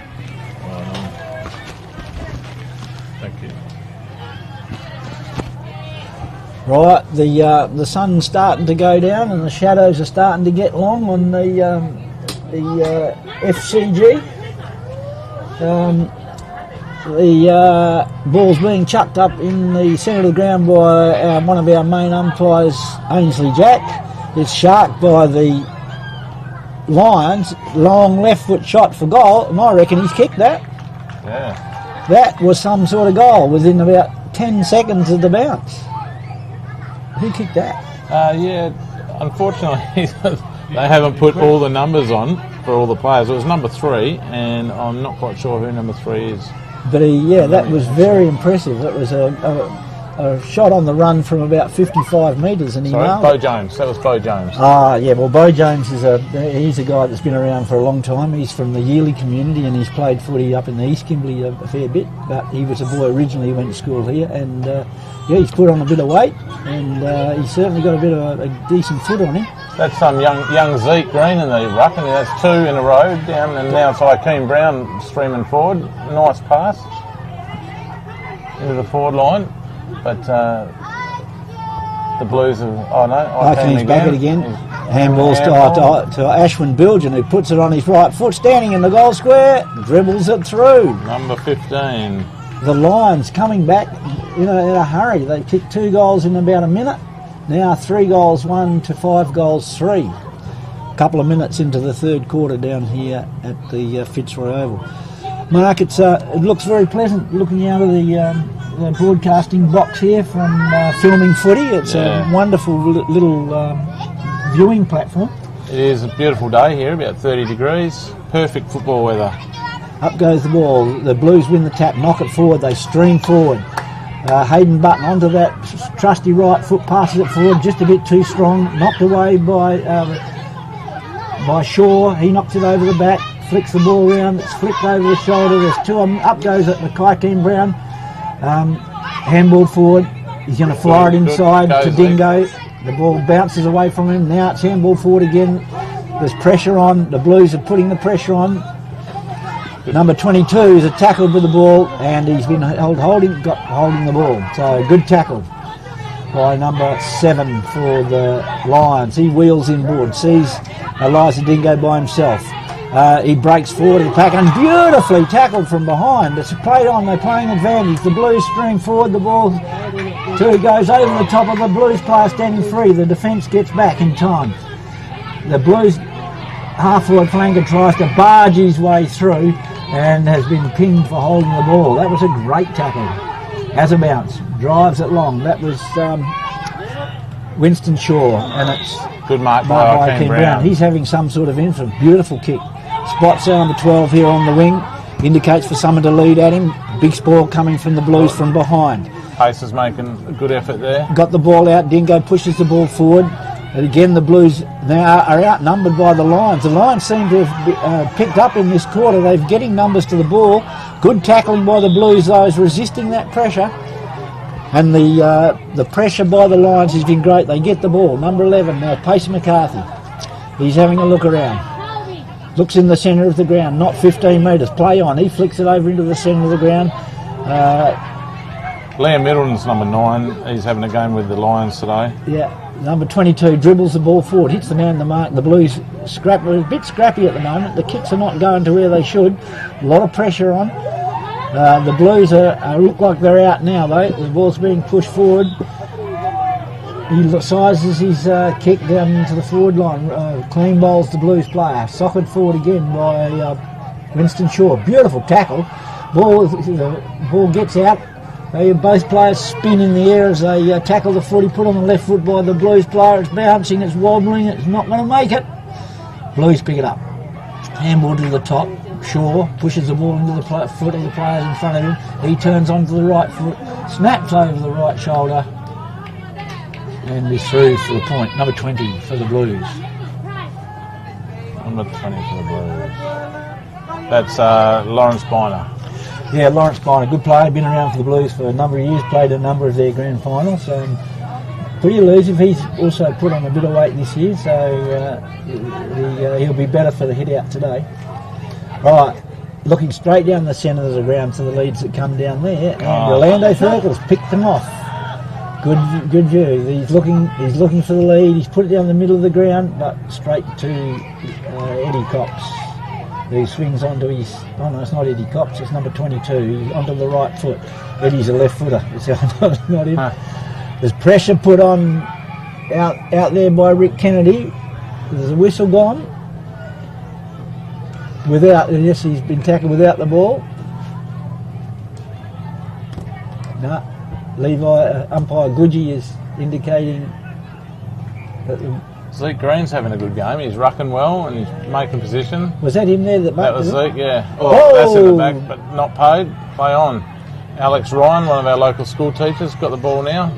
Before he moved to Fitzroy, he'd never played football before. He was a soccer player. That's right. He actually learnt through our Colts. He came down to Colts and supported the Colts and learned how to play footy from being a soccer player at the Colts. And he's improved markedly over the last 2 years. Moved to the Lions this year. Was playing with the Riveroos. Thurkle is tackled after. There wasn't 15 metres. I don't think he was very happy about that. No, he was a bit unlucky there. I don't think he had the ball, but anyway. Yeah.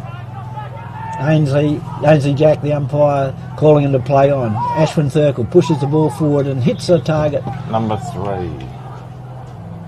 This is Bo James again, I reckon. Number 3 is Bo James, yes. So Bo's lining up. He's the man on the marks about 5 or 10 metres in from the 50 metres, so he's going to be kicking from around about 50.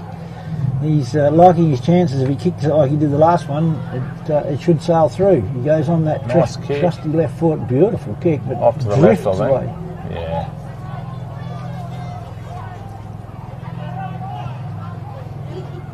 Woolwich has really lifted their game in this third quarter. They have. They seem to be moving the ball a lot better, and they had a lot more pressure on the Blues. 5-4, the Blues. 3-2, the Lions.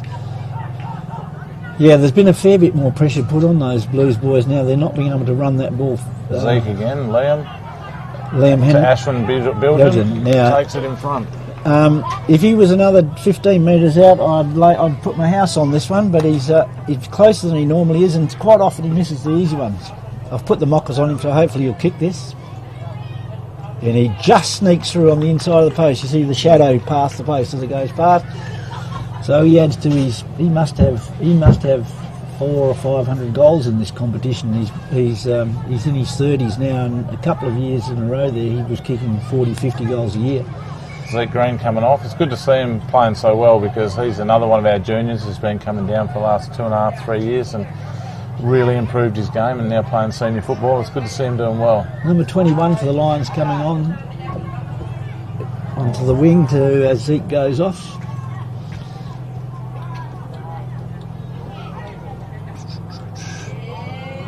That's Henry Benning.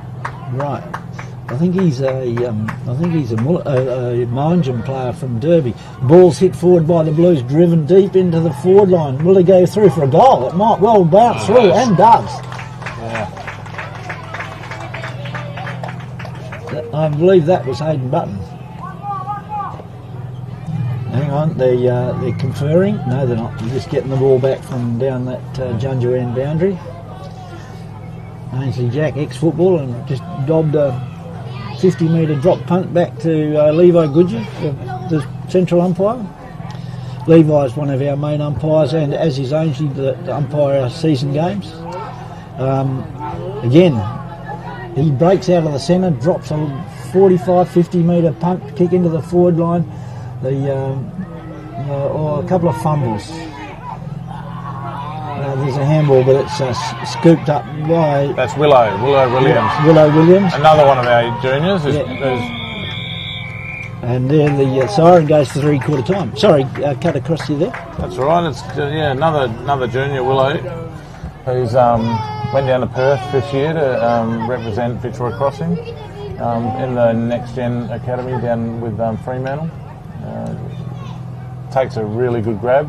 Good to see him out there having a red hot go as well. Yeah.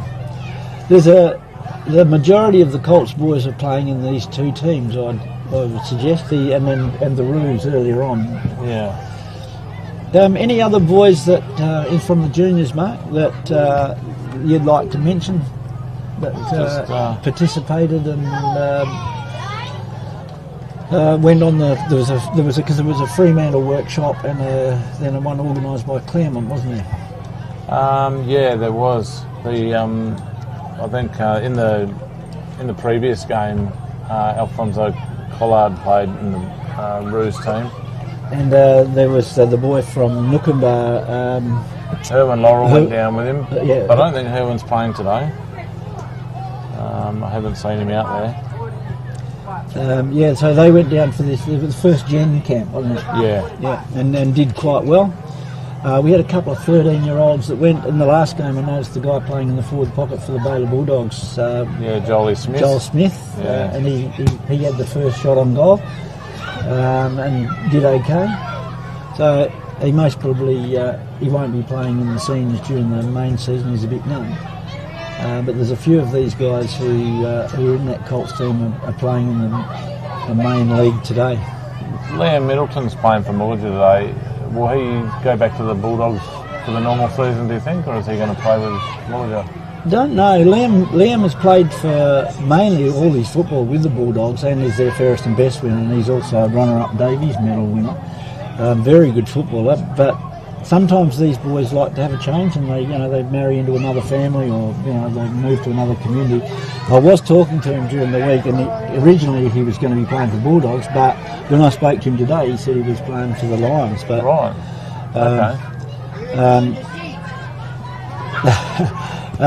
Umpire Gavin Smith, our umpires coordinator, is calling out to us here, asking us if we enjoy our seats in the commentary. Come up, Gavin. Come and have a chat.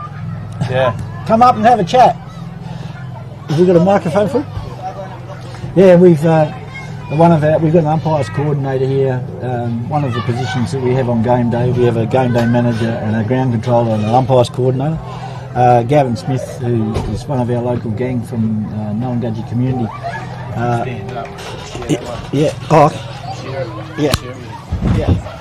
Gavin, come over and say hello. So, Gavin, can you tell us what your role is with the Central Kimberley Footy League? Hi, I'm Gavin, and my role in the Central Kimberley Football and Basketball League is the umpiring coordinator. And what's the main thing that job does? Oh, it's a big job. Basically, just getting everything under control on field and off field as well. So, yeah. And what are your comments on what the umpiring's like today that you've seen? The umpires are pretty good. I just need to touch bases with the rule changes as well. Yeah. So, to commence the game, we'll need to understand the rules, the fine cut of it. Okay, and what's your history in the Central Kimberley Footy League? I played here since I was 16, 17. I mean, you of all people should know that I had to get my my parents' or guardian signature, and then ended up winning a grand final 2018 with the Wangajunga Crows. And from then on, I decided that I know I can't make it into the AFL League, so I decided, I'm still giving back to football by doing this as an umpiring coordinator. Yeah, and do you still enjoy your footy?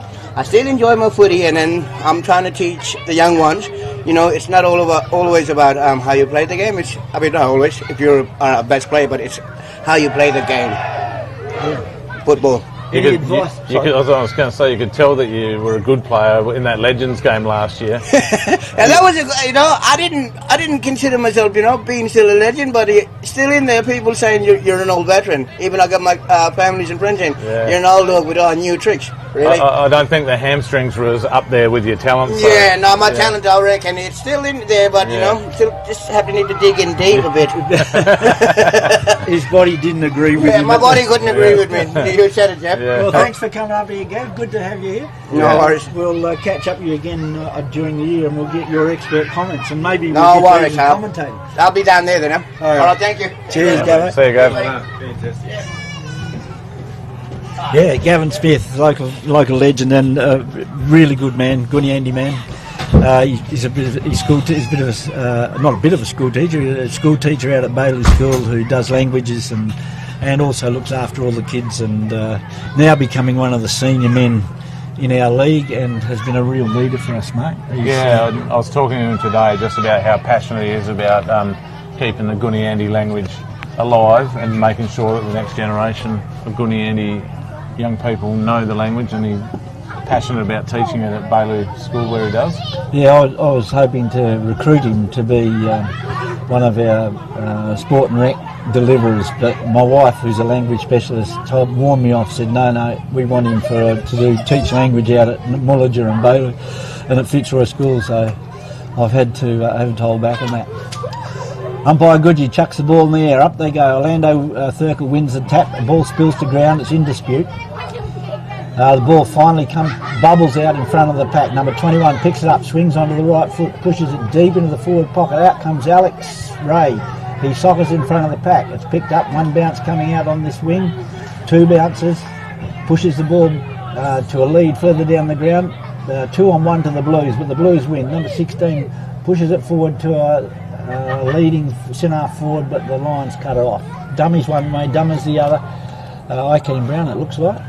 Number 4. Who's that? But he's hit a target further up the ground, and he drives it long down that wing. Up goes Dingo. The ball comes to the ground. The Blues keep control of it. The umpire's blown his whistle. It looks like it's a holding man decision here going to Pacer McCarthy. He's got the sun in his eyes. He's shielding his eyes. He looks for leads further down the ground. There's one right on the 50-metre arc, and Zeke Green pulls up. He handballs inside to our man again, Bo James, who has a long shot for goal, but it drifts off to the right-hand side through for a minor score. So 4 goals to what is it? 4-3 to the Lions to 6-4 for the Blues. Blues bring it into play. Nice lead going up that pocket. He chips it wide. Tries to drop punt up to the scoreboard side of the ground, the new Central Kimberley Footy League scoreboard. Looking very resplendent out there in the sun as the Blues bounce their way down the outer wing. Looks for a player further up. One-handed effort, and it comes down to the Lions. He has a bounce and the ball escapes him. A forward handball chained by the Blues. Looks good. Ball in dispute at centre forward. They both go up. The Blues guy sharks the ball from the bounce and snaps beautifully over his shoulder, and looks like he drilled it. Is that Genghis Bedford again? I'm not sure. Rick Kennedy let it go through. Shepherd it through. Did the unselfish thing. He's padding number 20 down there on the back?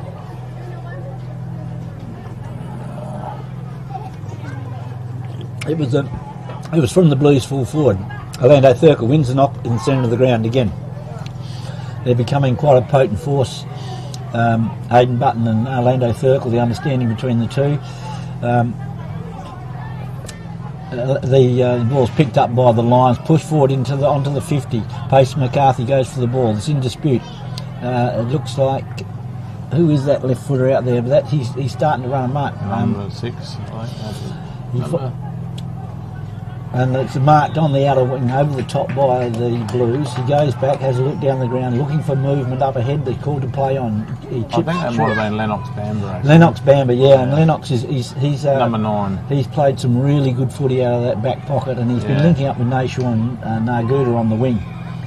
And they've had a chain of plays going down that outer wing where they spot each other up, and both those boys playing the Colts together, so it's heartening seeing them do that. Alex Ray handballs forward, receives the ball back, running through the centre, runs the full distance, gets on a nice drop punt, and I think he's been flattened after it, and they've been given the advantage. Ashwin Bilgen is pointing to the mark where he needs to be. He's turned his back. Now, I'd almost bet on this. He's standing in 15 metres inside the centre square, and he's going to have a ping. No, he changes his mind. Sees number 26 out here at about 45 metres out on a slight angle, and he's got his socks, pulling his socks up because he hasn't got any boots on. PJ Jingle. PJ gets his given it a big roost. It's not going to reach. The Blues go up, spoil the ball down to the front of the pack. But LD Lyndon Dickens shows what he can do. Quickly onto the boot and snaps truly. Now it's getting interesting, mate. Yeah, it's closing up. The 7-4 to 5-2 on the ball. 5-3. 5-3. I think it is. But Is that right? yeah. I think We've got the board showing 5-2, but I think it's actually 5-3. We've got about 5 minutes to go in this quarter. As you can see, the shadows are starting to lengthen on the ground. Ikeem runs back onto the ground of the wing, see what he can do. Again, Blues are dominating out of those ruckmen. That ruck and the centre clearance work is actually killing Mullager at the moment. Yeah. Chain of handballs. Rick Kennedy finds Genghis Khan. Genghis Bedford. Genghis Bedford. He snaps over. Plays football like Genghis Khan. He dominates. Yeah. Snapped over his left shoulder and sails through for a point. Yeah, if it was Genghis Khan, he'd be rattling his bones a bit. Yeah. They're short passing. He's blown that one. He's kicked it straight to the Blues. Come out of the shadows, forward handball, backward handball. The ball's Ikeem's free. Sneaked out the back by Ikeem. He's got one of his Colts mates tackling him, and he's caught. Caught, holding the ball. Kelston Buck, good work. Yeah, Kelston is a bit of a tackling machine. Yeah, he's played well today, Kelston, so it's good to see. Handball's off. Hayden Button, long into the forward, butchers it a bit. Straight to Liam Middleton. Liam Middleton gets on that trusty left foot of his, flicks it out to number 20 deep on the back flank. He rotates it back through the middle. Oh, it's going to clear the player. Bo James is sort of trotting after it. The Blues handball over his head. Good bump by the Lions player. The ball's flicked out. Ikeem grabs it again. But the Blues end up with the ball. Tries to break through and a beautiful tackle. Who was that? That was Bo James. Pushes it forward to Payson McCarthy. It goes over his head. LD runs in. He misses it. Ashwin Bilgen misses it. The Blues are keeping the pressure on. The ball's on the ground. Good handball. Runs into a player. Good tackle. Great tackle. And it is holding the ball. I think he's let them play advantage. And there wasn't much advantage there. And they break away with it. Oh, he's tackled again late and dribbles the ball forward. This up near the centre circle, looks like I'd say the umpire will chuck that up as the ball goes into dispute. And if you look behind the play, there's a couple of players, I think, feeling the heat of it. Yeah, apart from the Colts, I don't think anyone's done any training. Maybe the Nookumbar boys have, but... LD's got it. Nice little handball, feeds it out. Ball bouncing over the top. Blues spoil it down to the ground, tries to break free, can't do so. The ball's still in dispute. LD's in there, and I think he might have earned himself a free kick. No, it's Denzel Hung. They call play on and let it go, and Ashwin Bilgen sneaks it through on his left foot for a goal. So every time the Lions start to push forward a bit, the Blues are able to answer them, mate. Yeah, I don't think they're going to have enough time to get in front. There's only just over a minute to go, but that's closed it up to, what's that, about 8 points? Oh no, this is, I'm looking at the wrong, it's counting up, not counting down, so there's still a minute. Oh yeah, there is just a minute to go. Yeah. I'm just looking at the scoreboard timer. Oh, I can't see that. I'll have to get me better glasses. Again, clearance out of the middle by Nookumbar. They bit of fumbling. He's had a good game, Bo James. He has played very well. Absorbed a lot of pressure, and the ball's bumbling around in the middle. I think that's Ikeem slung after he got rid of it. So he's looking to dish off. Yep. And he's he just got it away. Bit of a foot race on out there now. 25 for the Lions. He's held it up, made a contest of it. It's good. Nookumbar's got away now, and down the wing to we'll call him the school. Is that the principal? Yeah, that's the principal. Yeah, swings on the left foot and sees somebody in the middle of the ground. He's beautiful forward pass, but well read by Winston Shaw, who I think it's Winston who bangs it along to the centre of the ground. But that's the end of the game now. So the final scores, it looks like up there, 7 goals 5 to 6 goals 2. 2. So a big comeback by the Lions, but not quite big enough. That's good.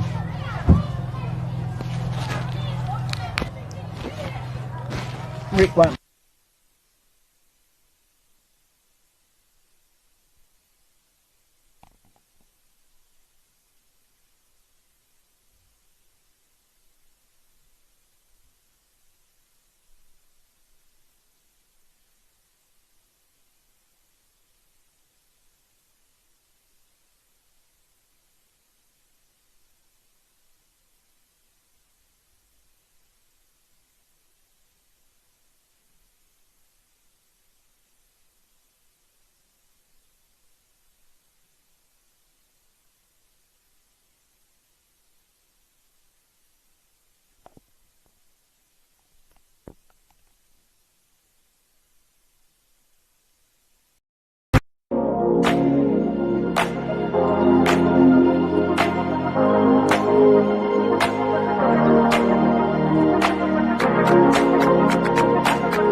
Well, we're back for the fourth game at the Central Kimberley Football Arena, and we've got the star of the last game coming in to come and help commentate, and Rick Kennedy. Hi Rick, how you going? First time someone's been called a star doesn't get a touch. Well, the spotlight was on you, made you look like a star. Yeah, it was a team effort. Okay, the game started. We've got the Wonkajonka Crows, who are in green, and you might recognise the ruckman for them who just played for the Blues in Orlando Circle. The ball's in dispute. They're running across the top of the ground at the beginning of this. 2-1 out on that far wing. Rick, you might know some of these players. So yeah, a couple of teammates just played with. Whoa! Big scream. Over the top. Too high. Too high. But it was good jump. It was. He runs off the mark, has a bounce, down through the middle of the ground, looking forward, calling for players to run towards him. Oh, in no one. The Cats intercept. Top. Picked it up on the half-back flank, flicks it out to the wing, nice mark, falls over. He's got players ahead of him, but nobody's moving for him. Now they are. He sees someone he likes out on the wing. Kenyon Munda. No, JB. Womblewell, is it? Junior Bronson, who kicked that. Yeah. Now it's marked on that half-back flank by the Crows. That looks like a Blues player that played earlier for the Lions. Still one of our Colts boys that was out on the half-back flank. Spots a man in the middle. Oh. The ball falls to the ground. It's always spins but without the ball. The Cats are pushing it forward. Good jumpers, John. There was our cameraman's told he loves the jumpers. Reckons Geelong should be wearing them. Yeah. They get the free kick. Over to you, Rick. Ball Cats out on the wing. That's G. No. 16. Turn. Looking inside. No. With the mark. He's going to look for the runners. No one running. We've got a lead coming from the pocket. No, ignores that. Looking into the sun. Looks for the next dive. No good. Ball scooped up nicely by the Crows. Dequane Mick, who played in the last game. Look for the run. Next run. Oh. He's got it again. And Dequane is in the Colts squad. Rick, is that correct? Senior player in the Colts squad. Yeah, you get it out in front of the Crows who like to run. Have one bounce.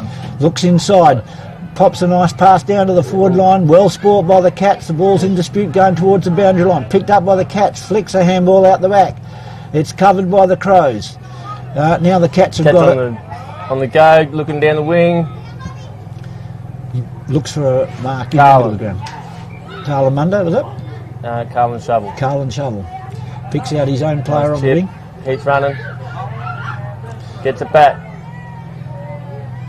He stops. Carlin's open, but not looking like he's moving.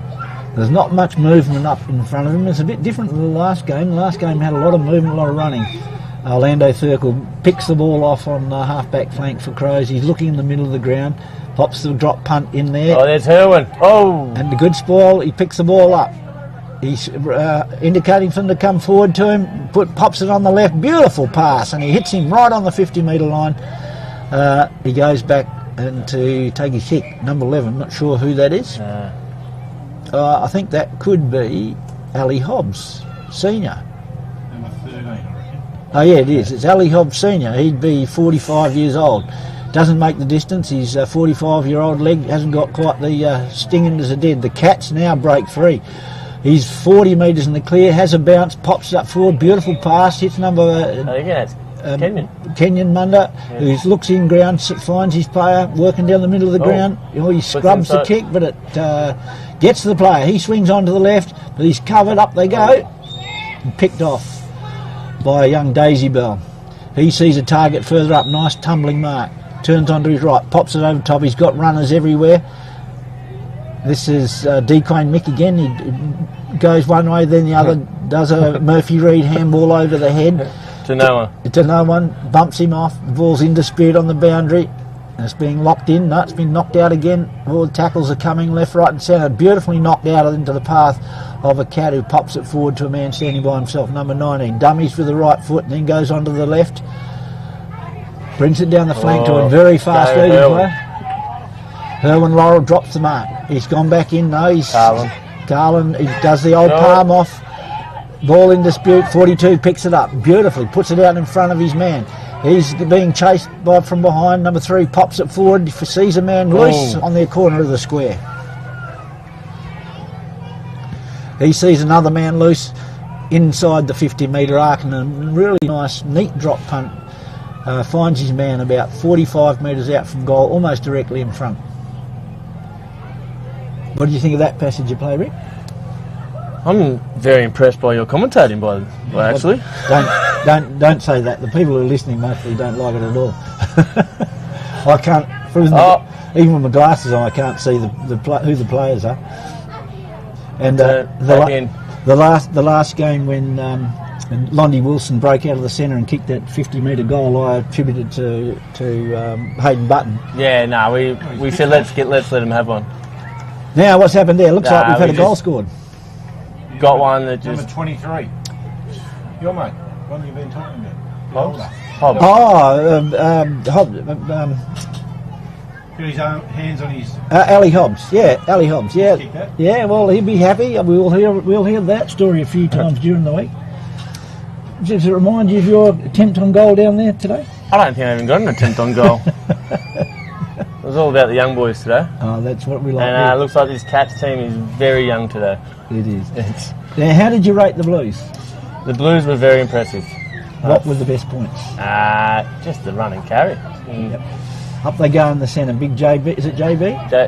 Is he going again? Yeah. I reckon that one. He wins the knock there. He gets the ball out of the centre. Daisy Bell breaks. I think it's Daisy Bell breaks clear at number 40 and hits his man. No, it's not his man. It's the opposition on the chest on the half-back flank. He sees loose players on the wing. Ball's bobbling around along the ground. There's 2 players in, and his beautiful pass into that deep forward pocket on the river side of the ground. He looks inboard, sees another one and passes it off. There we go.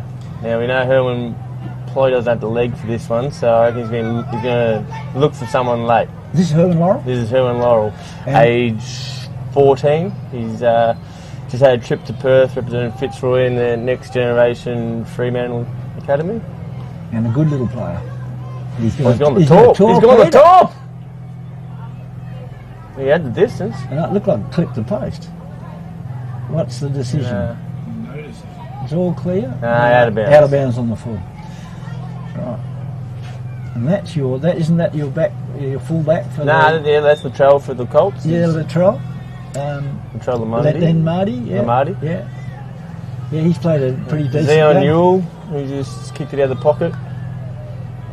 Payne on the run. Beautiful. Looks like he hasn't ran at all today. Beautiful forward handball, one bounce. He's running under that light tower on the riverside of the ground, has a second bounce. He's looking for a lead, but he has to turn back on himself. Handballs over the top to a loose player. Goes onto his left foot, drives towards goal. They're all players in the clear. 3 Crows to 2 Blues to Cats. Ball's in dispute. It's bobbling around. Wait for it to pop out. It hit the post. Picked up by the Crows and whacked into the post. So at the moment, the Cats are 1-1. 1 goal 1 to the Crows yet to score. Now that must have been a Crows score. It's been kicked in by the Cats. 1-1 to 0. The 1-1 to the Crows. Yeah, sorry. The shadows starting to move across the ground here now, just about enveloping the whole ground. The players must be very relieved about that as the Cats work their way down this near side wing. Pops it in front of his player, 3-1, and I think the 3 are going to win this. Maybe they won't. Disputed throw that one. Yeah. Yeah. Umpire. He's called it. Umpire Goodgie's paid advantage. Bobs through to the back. Keep it in front. Scrambles a kick towards goal, and it looks like it's touched over the line for another point to the Crows. You were saying the Cats look young. Have they got many of their league players from last year, or is this a bit to throw together? I think it's a bit of a throw together. I did see a couple of primary school boys with jerseys on, so... Yeah, just to let the viewing public know that these are all scratch matches that are in leading up to our competition in 2 weeks' time. A lot of these remote communities find it quite difficult to put together their teams because they don't necessarily all live in the same community. They live in different communities, don't get to train together very much, as the Cats now look like they're going to have a shot from about 45 metres out.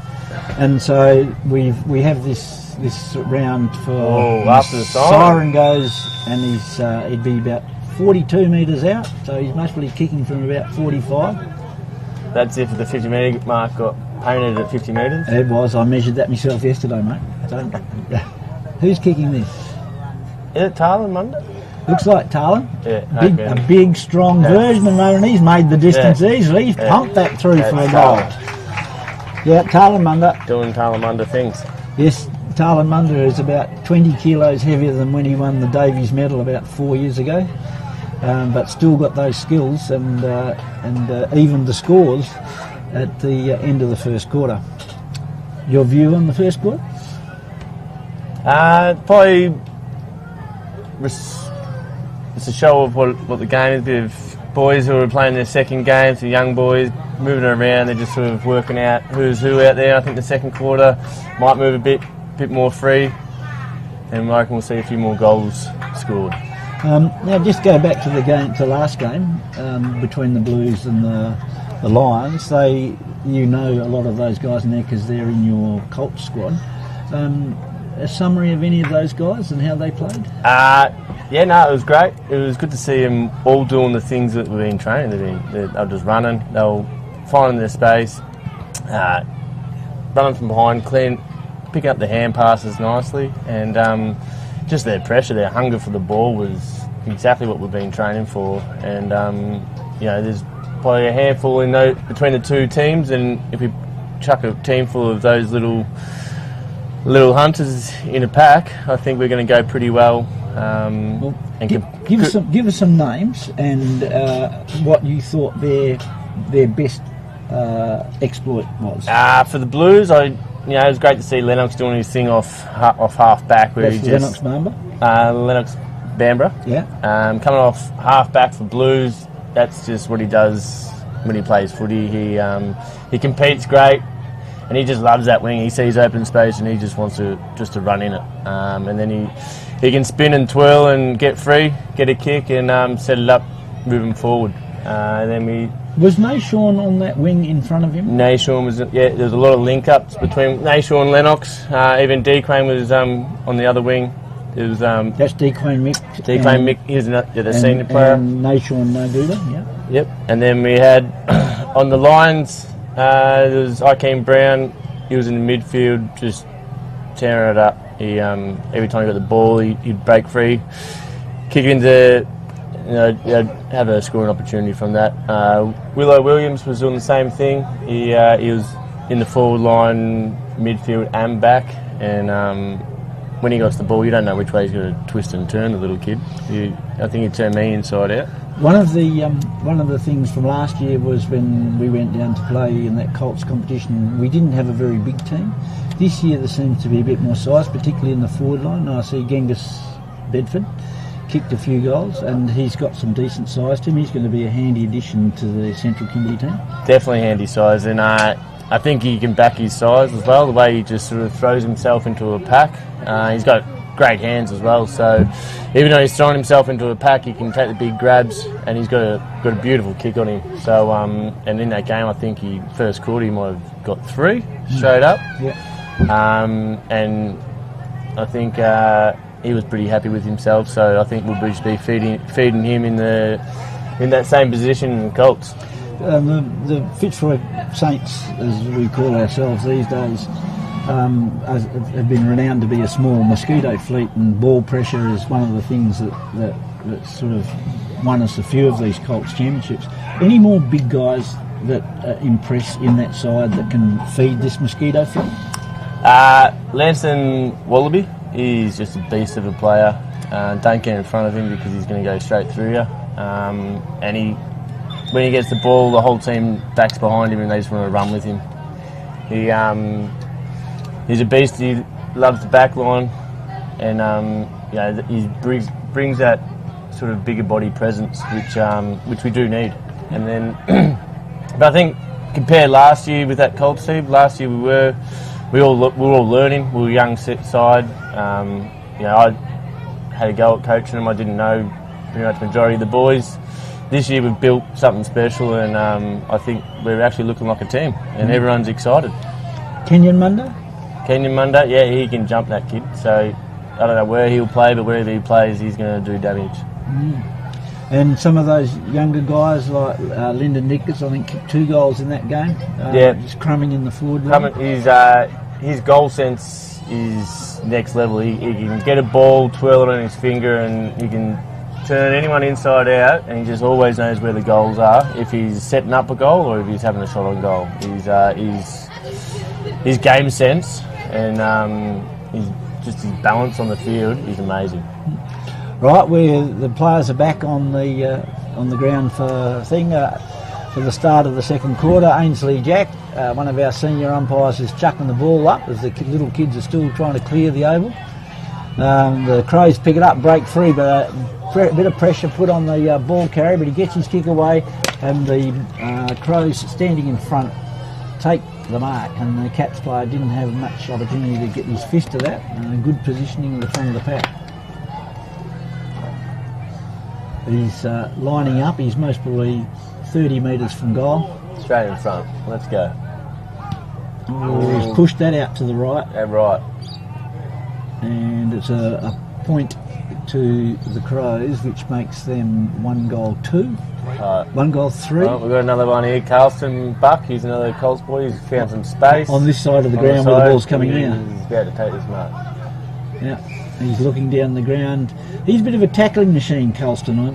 Did he play in an early game? He played for the Blues in the early game. Yeah, and he hits his target, number 19. He's looking inside. He ignores that leg, pushes it longer to a spare man in the middle. He takes the mark, having a look in the ground, can't see, sees a player running loose on the this outer wing. Number 1 takes the mark, has a bit of a run, pops up in front of his leading forward.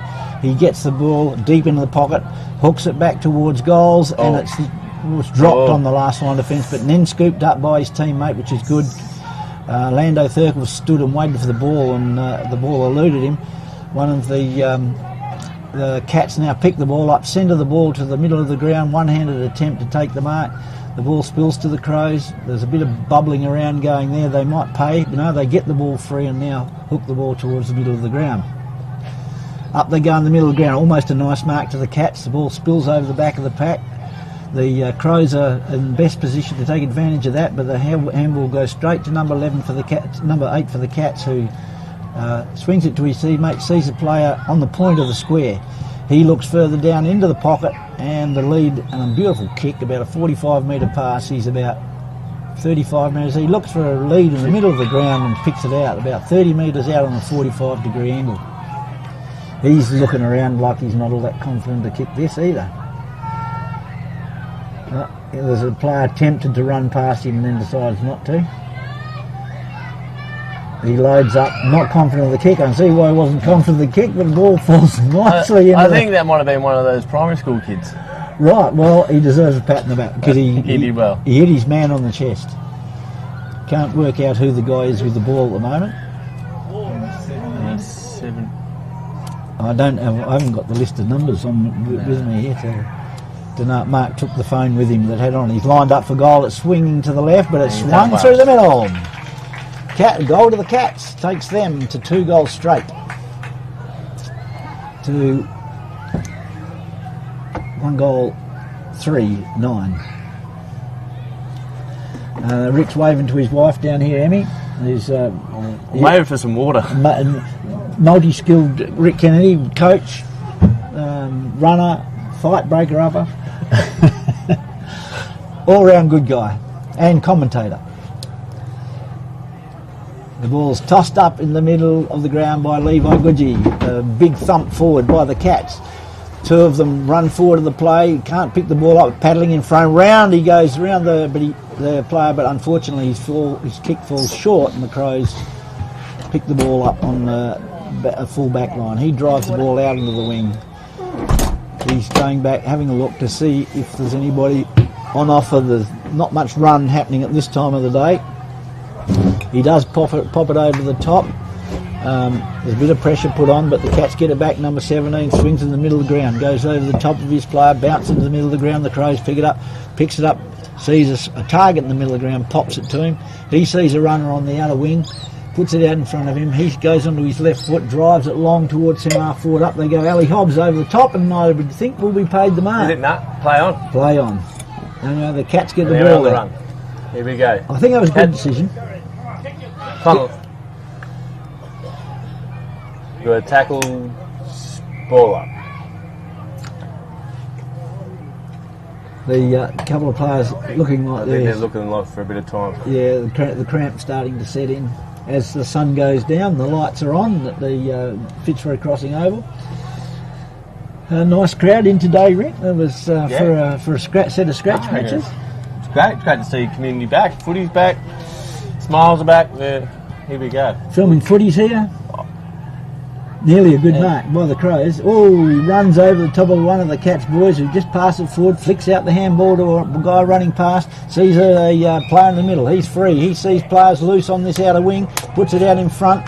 It's a sort of a slow motion pick up, but lovely kick out in front of his leading teammate, but a little bit strong, and goes out of bounds. Looks like on the full down at the police station end. Crows kick in. Ooh. Orlando's coming off. Looks like he's got a bit of a limp. I hope he hasn't damaged himself. Zion Newell on. Zion Newell. He's one of our Colts. It should be. He should be. Who's this roaring across the half-back line? He's made a lead, 40-metre lead, and they've honoured it. 42. Flicks it out onto the wing to Zion Newell, who just come on the ground. It looks like he drops the mark. He handballs over the top. He's taking on the player.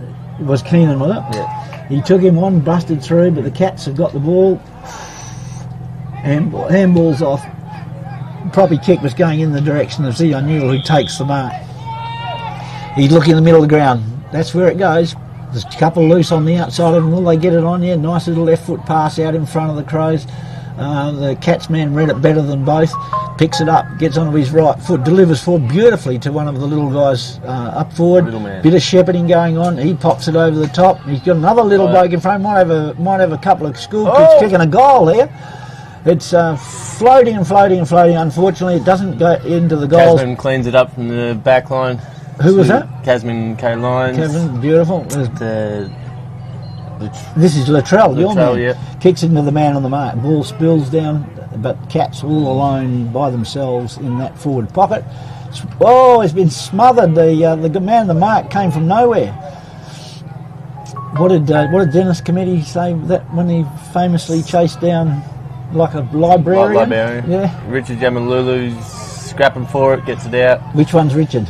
Crow 16. Crow 16. With the He's tackle, another takedown. tackle. There Yes. He's one of our boys. There's tackles going everywhere. That's going to be holding the ball. Holding the ball. Yeah, Levi didn't miss that one. See what they're like on the kickback. Here we go. Oh, they're coming through the middle, looking straight up, attacking. Kick inside 50s high, looking for a jump. Nice spot. Now he's free. He's got numbers.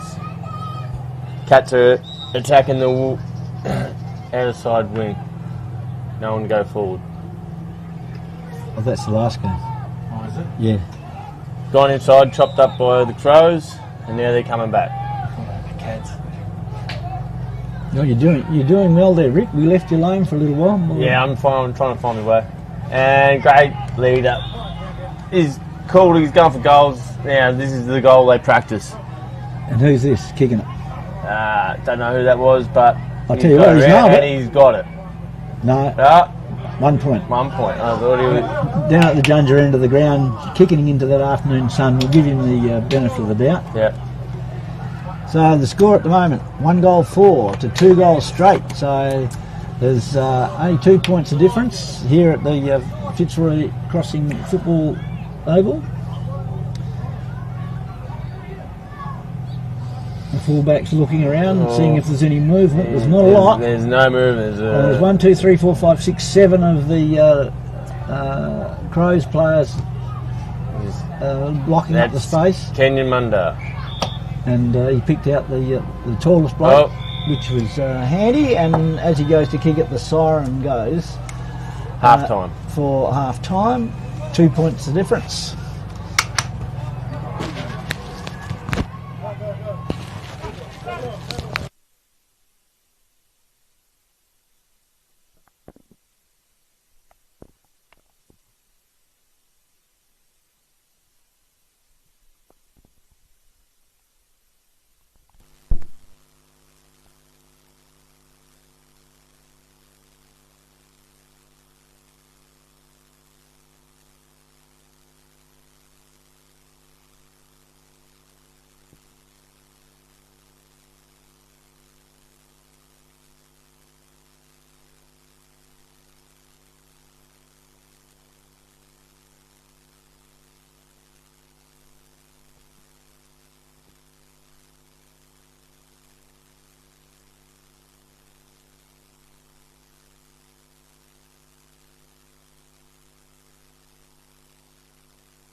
You know what? I thought everybody was looking at us, but in actual fact, they're looking at the big TV screen. It's just underneath our feet. Now they're looking at us. And right in front of us is our man Callan Hatchman. The lights from the oval shining off the top of his head almost blind him. Oh, Leonard's just taking it clean out of the middle. Mate, you're into it. Cats looking a bit more lively now. They must love the shade. There's Carlton Park rushing it forward. It's getting locked in. It ain't coming out. Ball up between the 50 and the square. Yes, Kenyon Munda to himself with the punch. Lee Ryan. Oh, it's going to bounce over the young fella's head. Little Lawrence. Bad luck. And he's kicking it straight back. He's always played on. Hey, Mr. Spinks. And then number 7, he gets it and he sees the man running in front of him. He picks it up. Lulu. Isn't that a good name? Yes. And he runs really smooth. Bad luck. Is Richard one of the guys that's on our Colts squad? He is, and that's Casares Baker's just kicked it out of the back as well. He's done quite well. The sales kick. Is that Taylor again? He's just chipped it and been chopped up. Yeah, he's played on. He's looking for that crossover. Great kick. Puts it out in into the front. centre. Hardly has to break stride. He looks down the ground. He sees a 2-to-1 contest down there, and Mr. Hobbs takes the mark. He's pointing to the man on the mark, trying to milk a 50.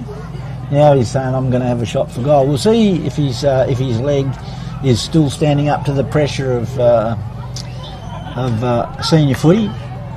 He gets close to the man on the mark. He looks like Everyone's he's gone jumped. pretty close. I was going to chop out the back. No, here we go. Cats are playing out of the back pocket. Looking to the rec centre side. Nice run. Having a bounce. He's just about burnt his man out here. He's about 50 metres in the clear. Herwin Laurel. Herwin has a bounce, has a look up. And he looks like a good kick. Yes. He should run past and get the ball back because the Crows guys aren't following, but looks in the middle of the ground. Beautifully plays on, has a bounce. Goes around one. Gets his balance. Handballs to the little guy. He handballs as well. He got rid of it pretty quick. And they bust through the Crows. Asman Senior is just... Yeah, Asman Senior's most probably played 300 games of footy for all these different clubs. Asman Junior played in the last game for the Blues and did actually quite well. Crows get it onto the wing. Now they've got loose men everywhere. They flare out wide. It's picked up by one of the Crows players. Orange boots, flicks it inside, looking for a player. Beautiful neat pass, about 45 metres out from goal on a 45-degree angle. He's having a look. Will I do this myself or will I pass it off? The umpire has given 50 metres. I think somebody must have gone too close to the man on the mark in the 5-metre zone. Well, if you can hear any cheering in the background, it's the Collingwood Eagles game. The Eagles not far. It kicked a goal for the Crows, was that? Yeah, it looks like one of those schoolboys. Number 10 for the Crows. From the 50-metre penalty, maybe a bit stiff, but that's what happens in footy. As we can see, one of our umpires, I think, on the other side of the ground doing stretches. Looks like Levi Goodhue. Ball's thrown in there by Darren. Taylor Munda still showing his skill. Pops handball over the top, but not very effectively. He needs to kick it, most probably. The kick smothered off the boot from the Crows. It's handballed forward by the Cats. It's your man again, isn't it? There. That's D-Queen. D-Queen, yeah. He's another tackling machine. Puts the pressure on the ball, spills to the Cats. They're pushing it down to their forward line. They're not going very far, though. Now he breaks clear, opens up the goals and has pushed it wide to register a point. So that now moves them to... You can see the scoreboard, I can't. 2 goals for? 2 goals for 2 goals 1. Yes. The Crows in front. Crows front. It's a long way over there, I can't see that far. My 71-year-old eyes are... Struggling. And a great mark by Orlando Thurgle. Big, strong man in front of the pack. Good pressure from the Cats. And it's fumbled over the boundary line.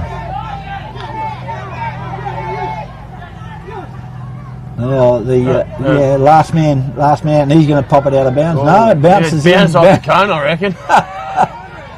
The players seem to be getting a bit tired. There's a few mistakes creeping into their game. It's gone up in there. We've got a few jumpers. Here we go. Oh, no. 3-1. Will the 3 win out? No, they've all gone in fast, coming out.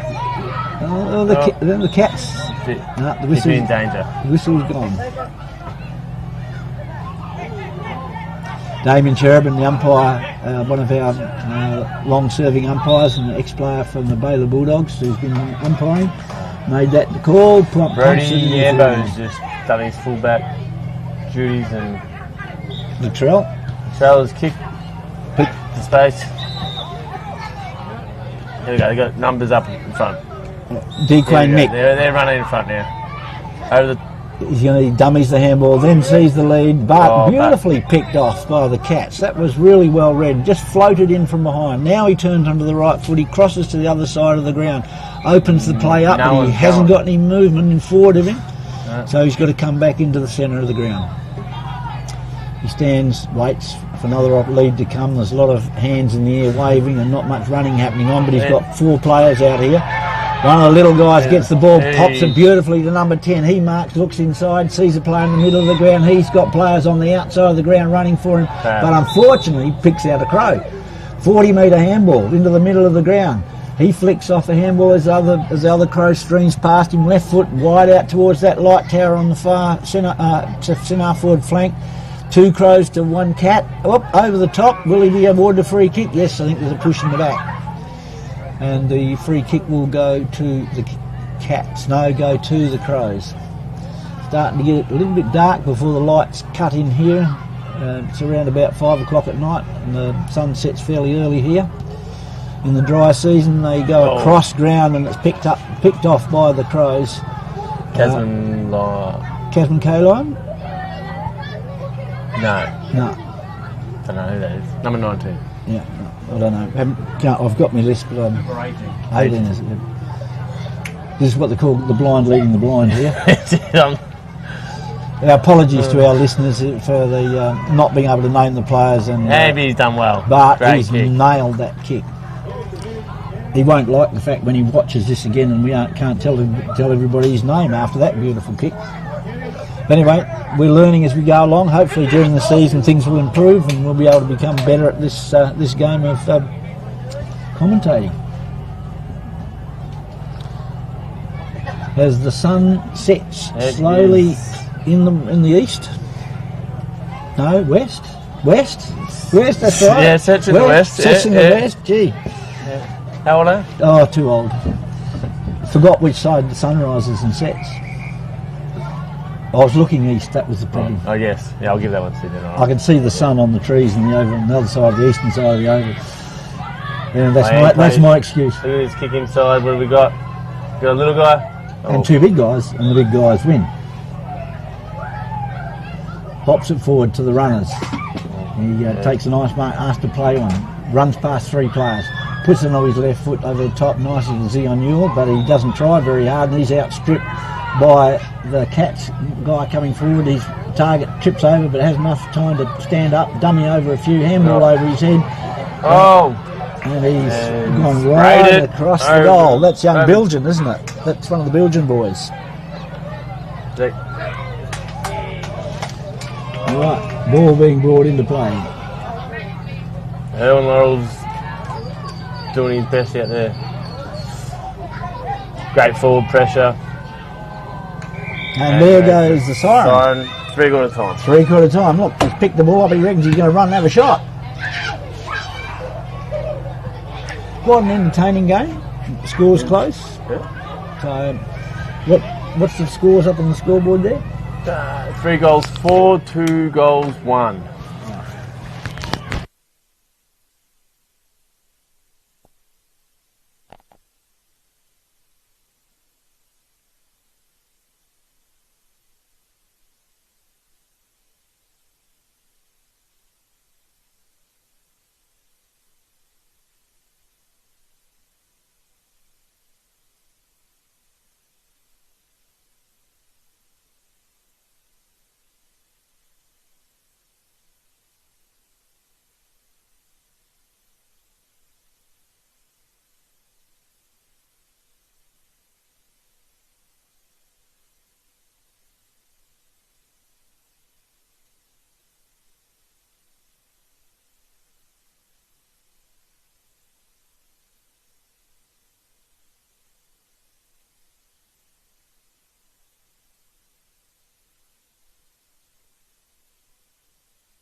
Thanks.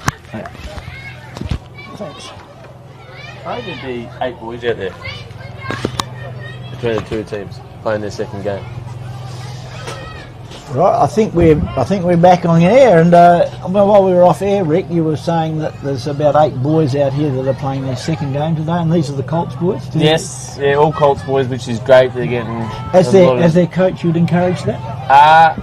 Yes, considering we didn't get a game this week, and it's actually good to watch them from up here and just see that they're running. That's what we're going to have to do next week. We're going to have to play 2 games in the day.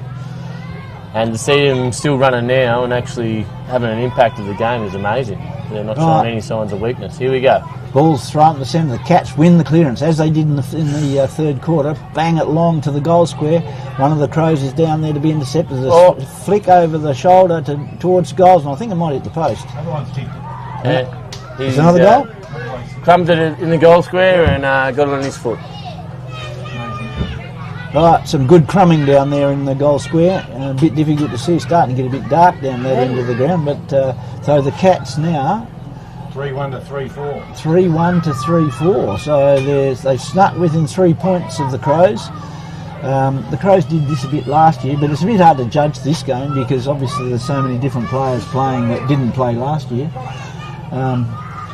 I'm just looking in the forward line down here. It looks like the 6-6-6 rule certainly out of whack as the Cats go forward again. Handball over the top of the head. The Murphy Reed type handball started to show itself as a tactic up here these days. There's not a player within 50 metres across the half forward line. They do not want to move up. No. We'll just let it midfield do their thing. He's got a paddock in front of him. He wants to run, and he does, and the Cats guy falls over to it, and he sockers it forward. He's still got another 25 metres in front of him if he wants to go, which he does. And he handballs, he's buggered now, and he handballs it out of bounds. Good word. Yeah, the legs just gave away. The lactose had kicked in, and unfortunately, last touch out of bounds, and the Cats regained control. Pushes the drop punt into onto the just outside the 50-metre arc, again marked by the Cats in defence. He's got to go around behind his mark. 4 points of difference in this game. The Cats seem to be getting into space, and there's not a lot of run. Well, we have got a bit of chase this time by the Crows, but Talamunda escapes, puts it out in front of his player, dodges one way, then the other, caught, handballs out, flicks it back to the middle of the ground, but again the Crows cut the ball off on his legs.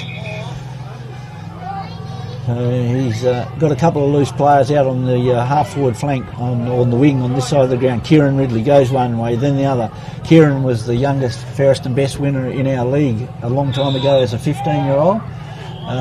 He still shows he's got a bit of dash in him with that kick. The ball now floods down to centre forward for the Crows, but the Cats cut it off. He looks out onto the wing. They got I think it's Talon. No, not Talon.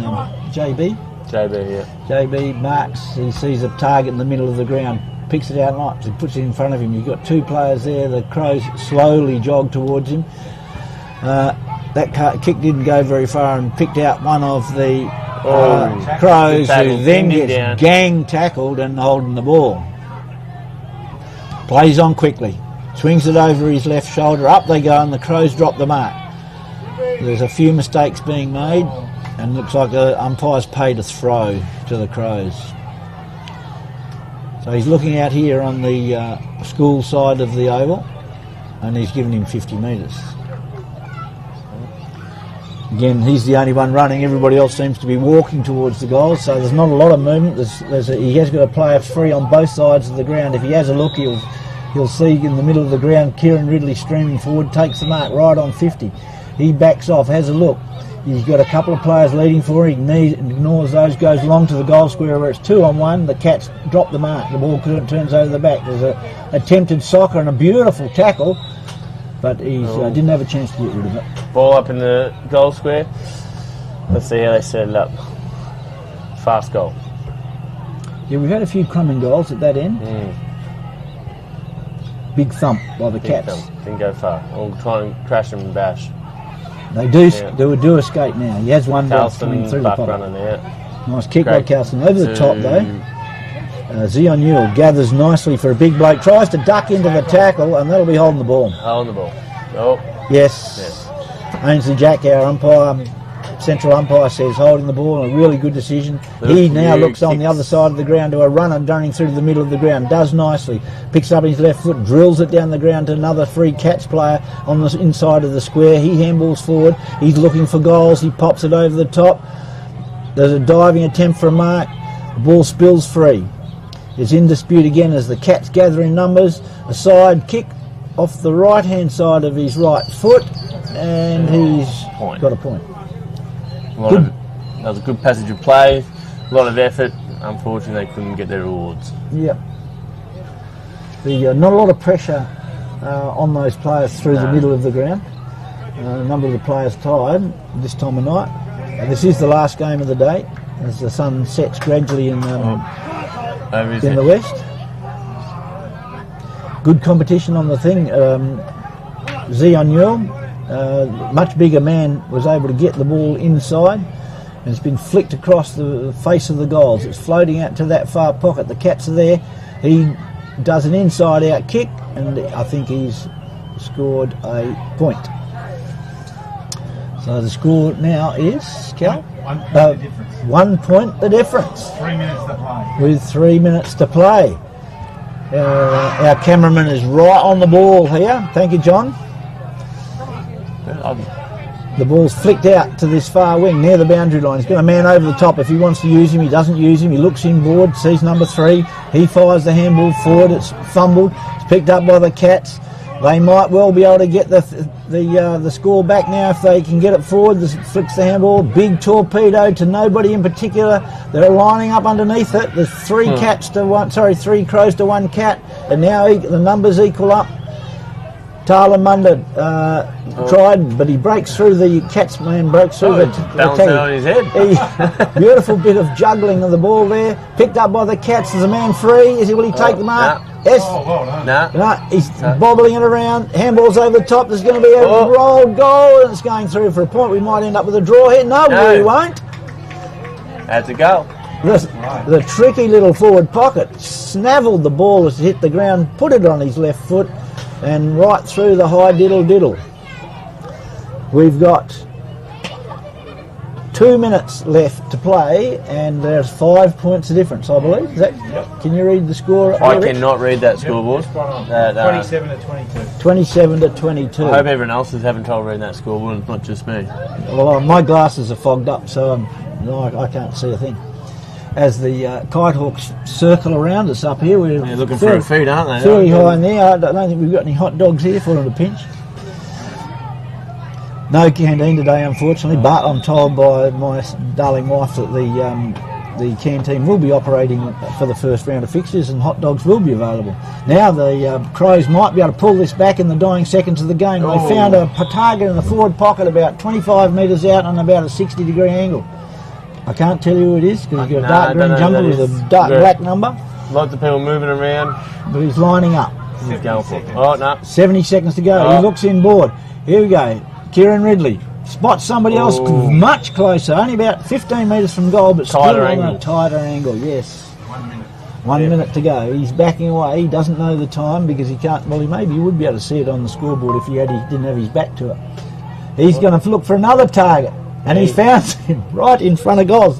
Slack marking by the Cats there, letting the Crows players get into open spaces. I don't think anybody's going to lead now because there's only about 30 seconds to go. If he dobs this, they'll win by a point. If he misses, which he doesn't, he's got a goal. And there the Crows are going to win this one because by the time the ball gets back to the centre, I'd imagine the fat lady would have sung and the game will be over. Not that we've got any fat ladies in Fitzroy Crossing. What do you reckon, Rick? About the game? Yeah. It was a good game. Good game. The Central Kimberley Footy League's Bujiman weekend is drawing to close because the last throw up of the by Damien Chestnut. He blows the whistle, and there goes the siren for the end of today's fixtures. So a really good game of footy. Any comments on the day, Rick? No, great. Just great to see everyone back at footy. Everyone's happy. Footy's back in Fitzroy, and I think there's a few people who've got some bragging rights today. Yeah. I think round one's gonna be a blast. Congratulations to the organisers. I think Callan and his gang, yourself and others, well done. It's certainly the start of a season always is a pretty difficult time, and particularly getting the remote communities organised. Have you got a comment, John, you'd like to make on the footy that you've seen today, as you've been around the country a fair bit? Yeah, watch a lot of footy. It was a slow start, wasn't it? I didn't know whether we were going to get a game at all, but as soon as we started, it was fantastic. The crowd turned up, the atmosphere was great. And what I did note is at the start of the day, even though there wasn't a game on, no one was worried. They were still as relaxed. They were relaxed at the end of the game as they were at the start of the day. And I think that's synonymous of the way the football is played in the Valley. They love their footy. They get pretty dinkum about it. They do. But it's enjoyable, and I'm just having a look at all the players congratulating themselves and shaking hands out there, which is really good to see. Admittedly, there's not a lot of stake in today's games, but definitely not.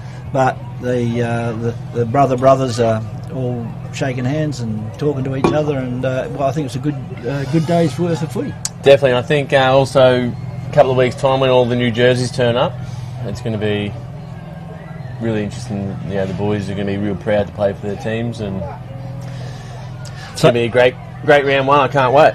So next Saturday, filming footy is going to be at the Colts Championships in Brisbane. All game. Yeah, so those who are watching or listening today, tune in for some real good Colts footy, and you'll be able to see some of the boys today that you saw in action today, playing Broome and Kununurra Halls Creek leagues, and some pretty exciting Kimberley boys playing footy. Tune in and have a look next weekend, and in the following week we've got the first round of fixtures starting in that first week in June, which we after today's effort, which is 4 times better than what we did last year in this same slot when we only had one game. We're looking forward to some big things, and thanks very much to Filming Footy for coming and providing this wonderful viewing platform and filming place, and we'll see you next week.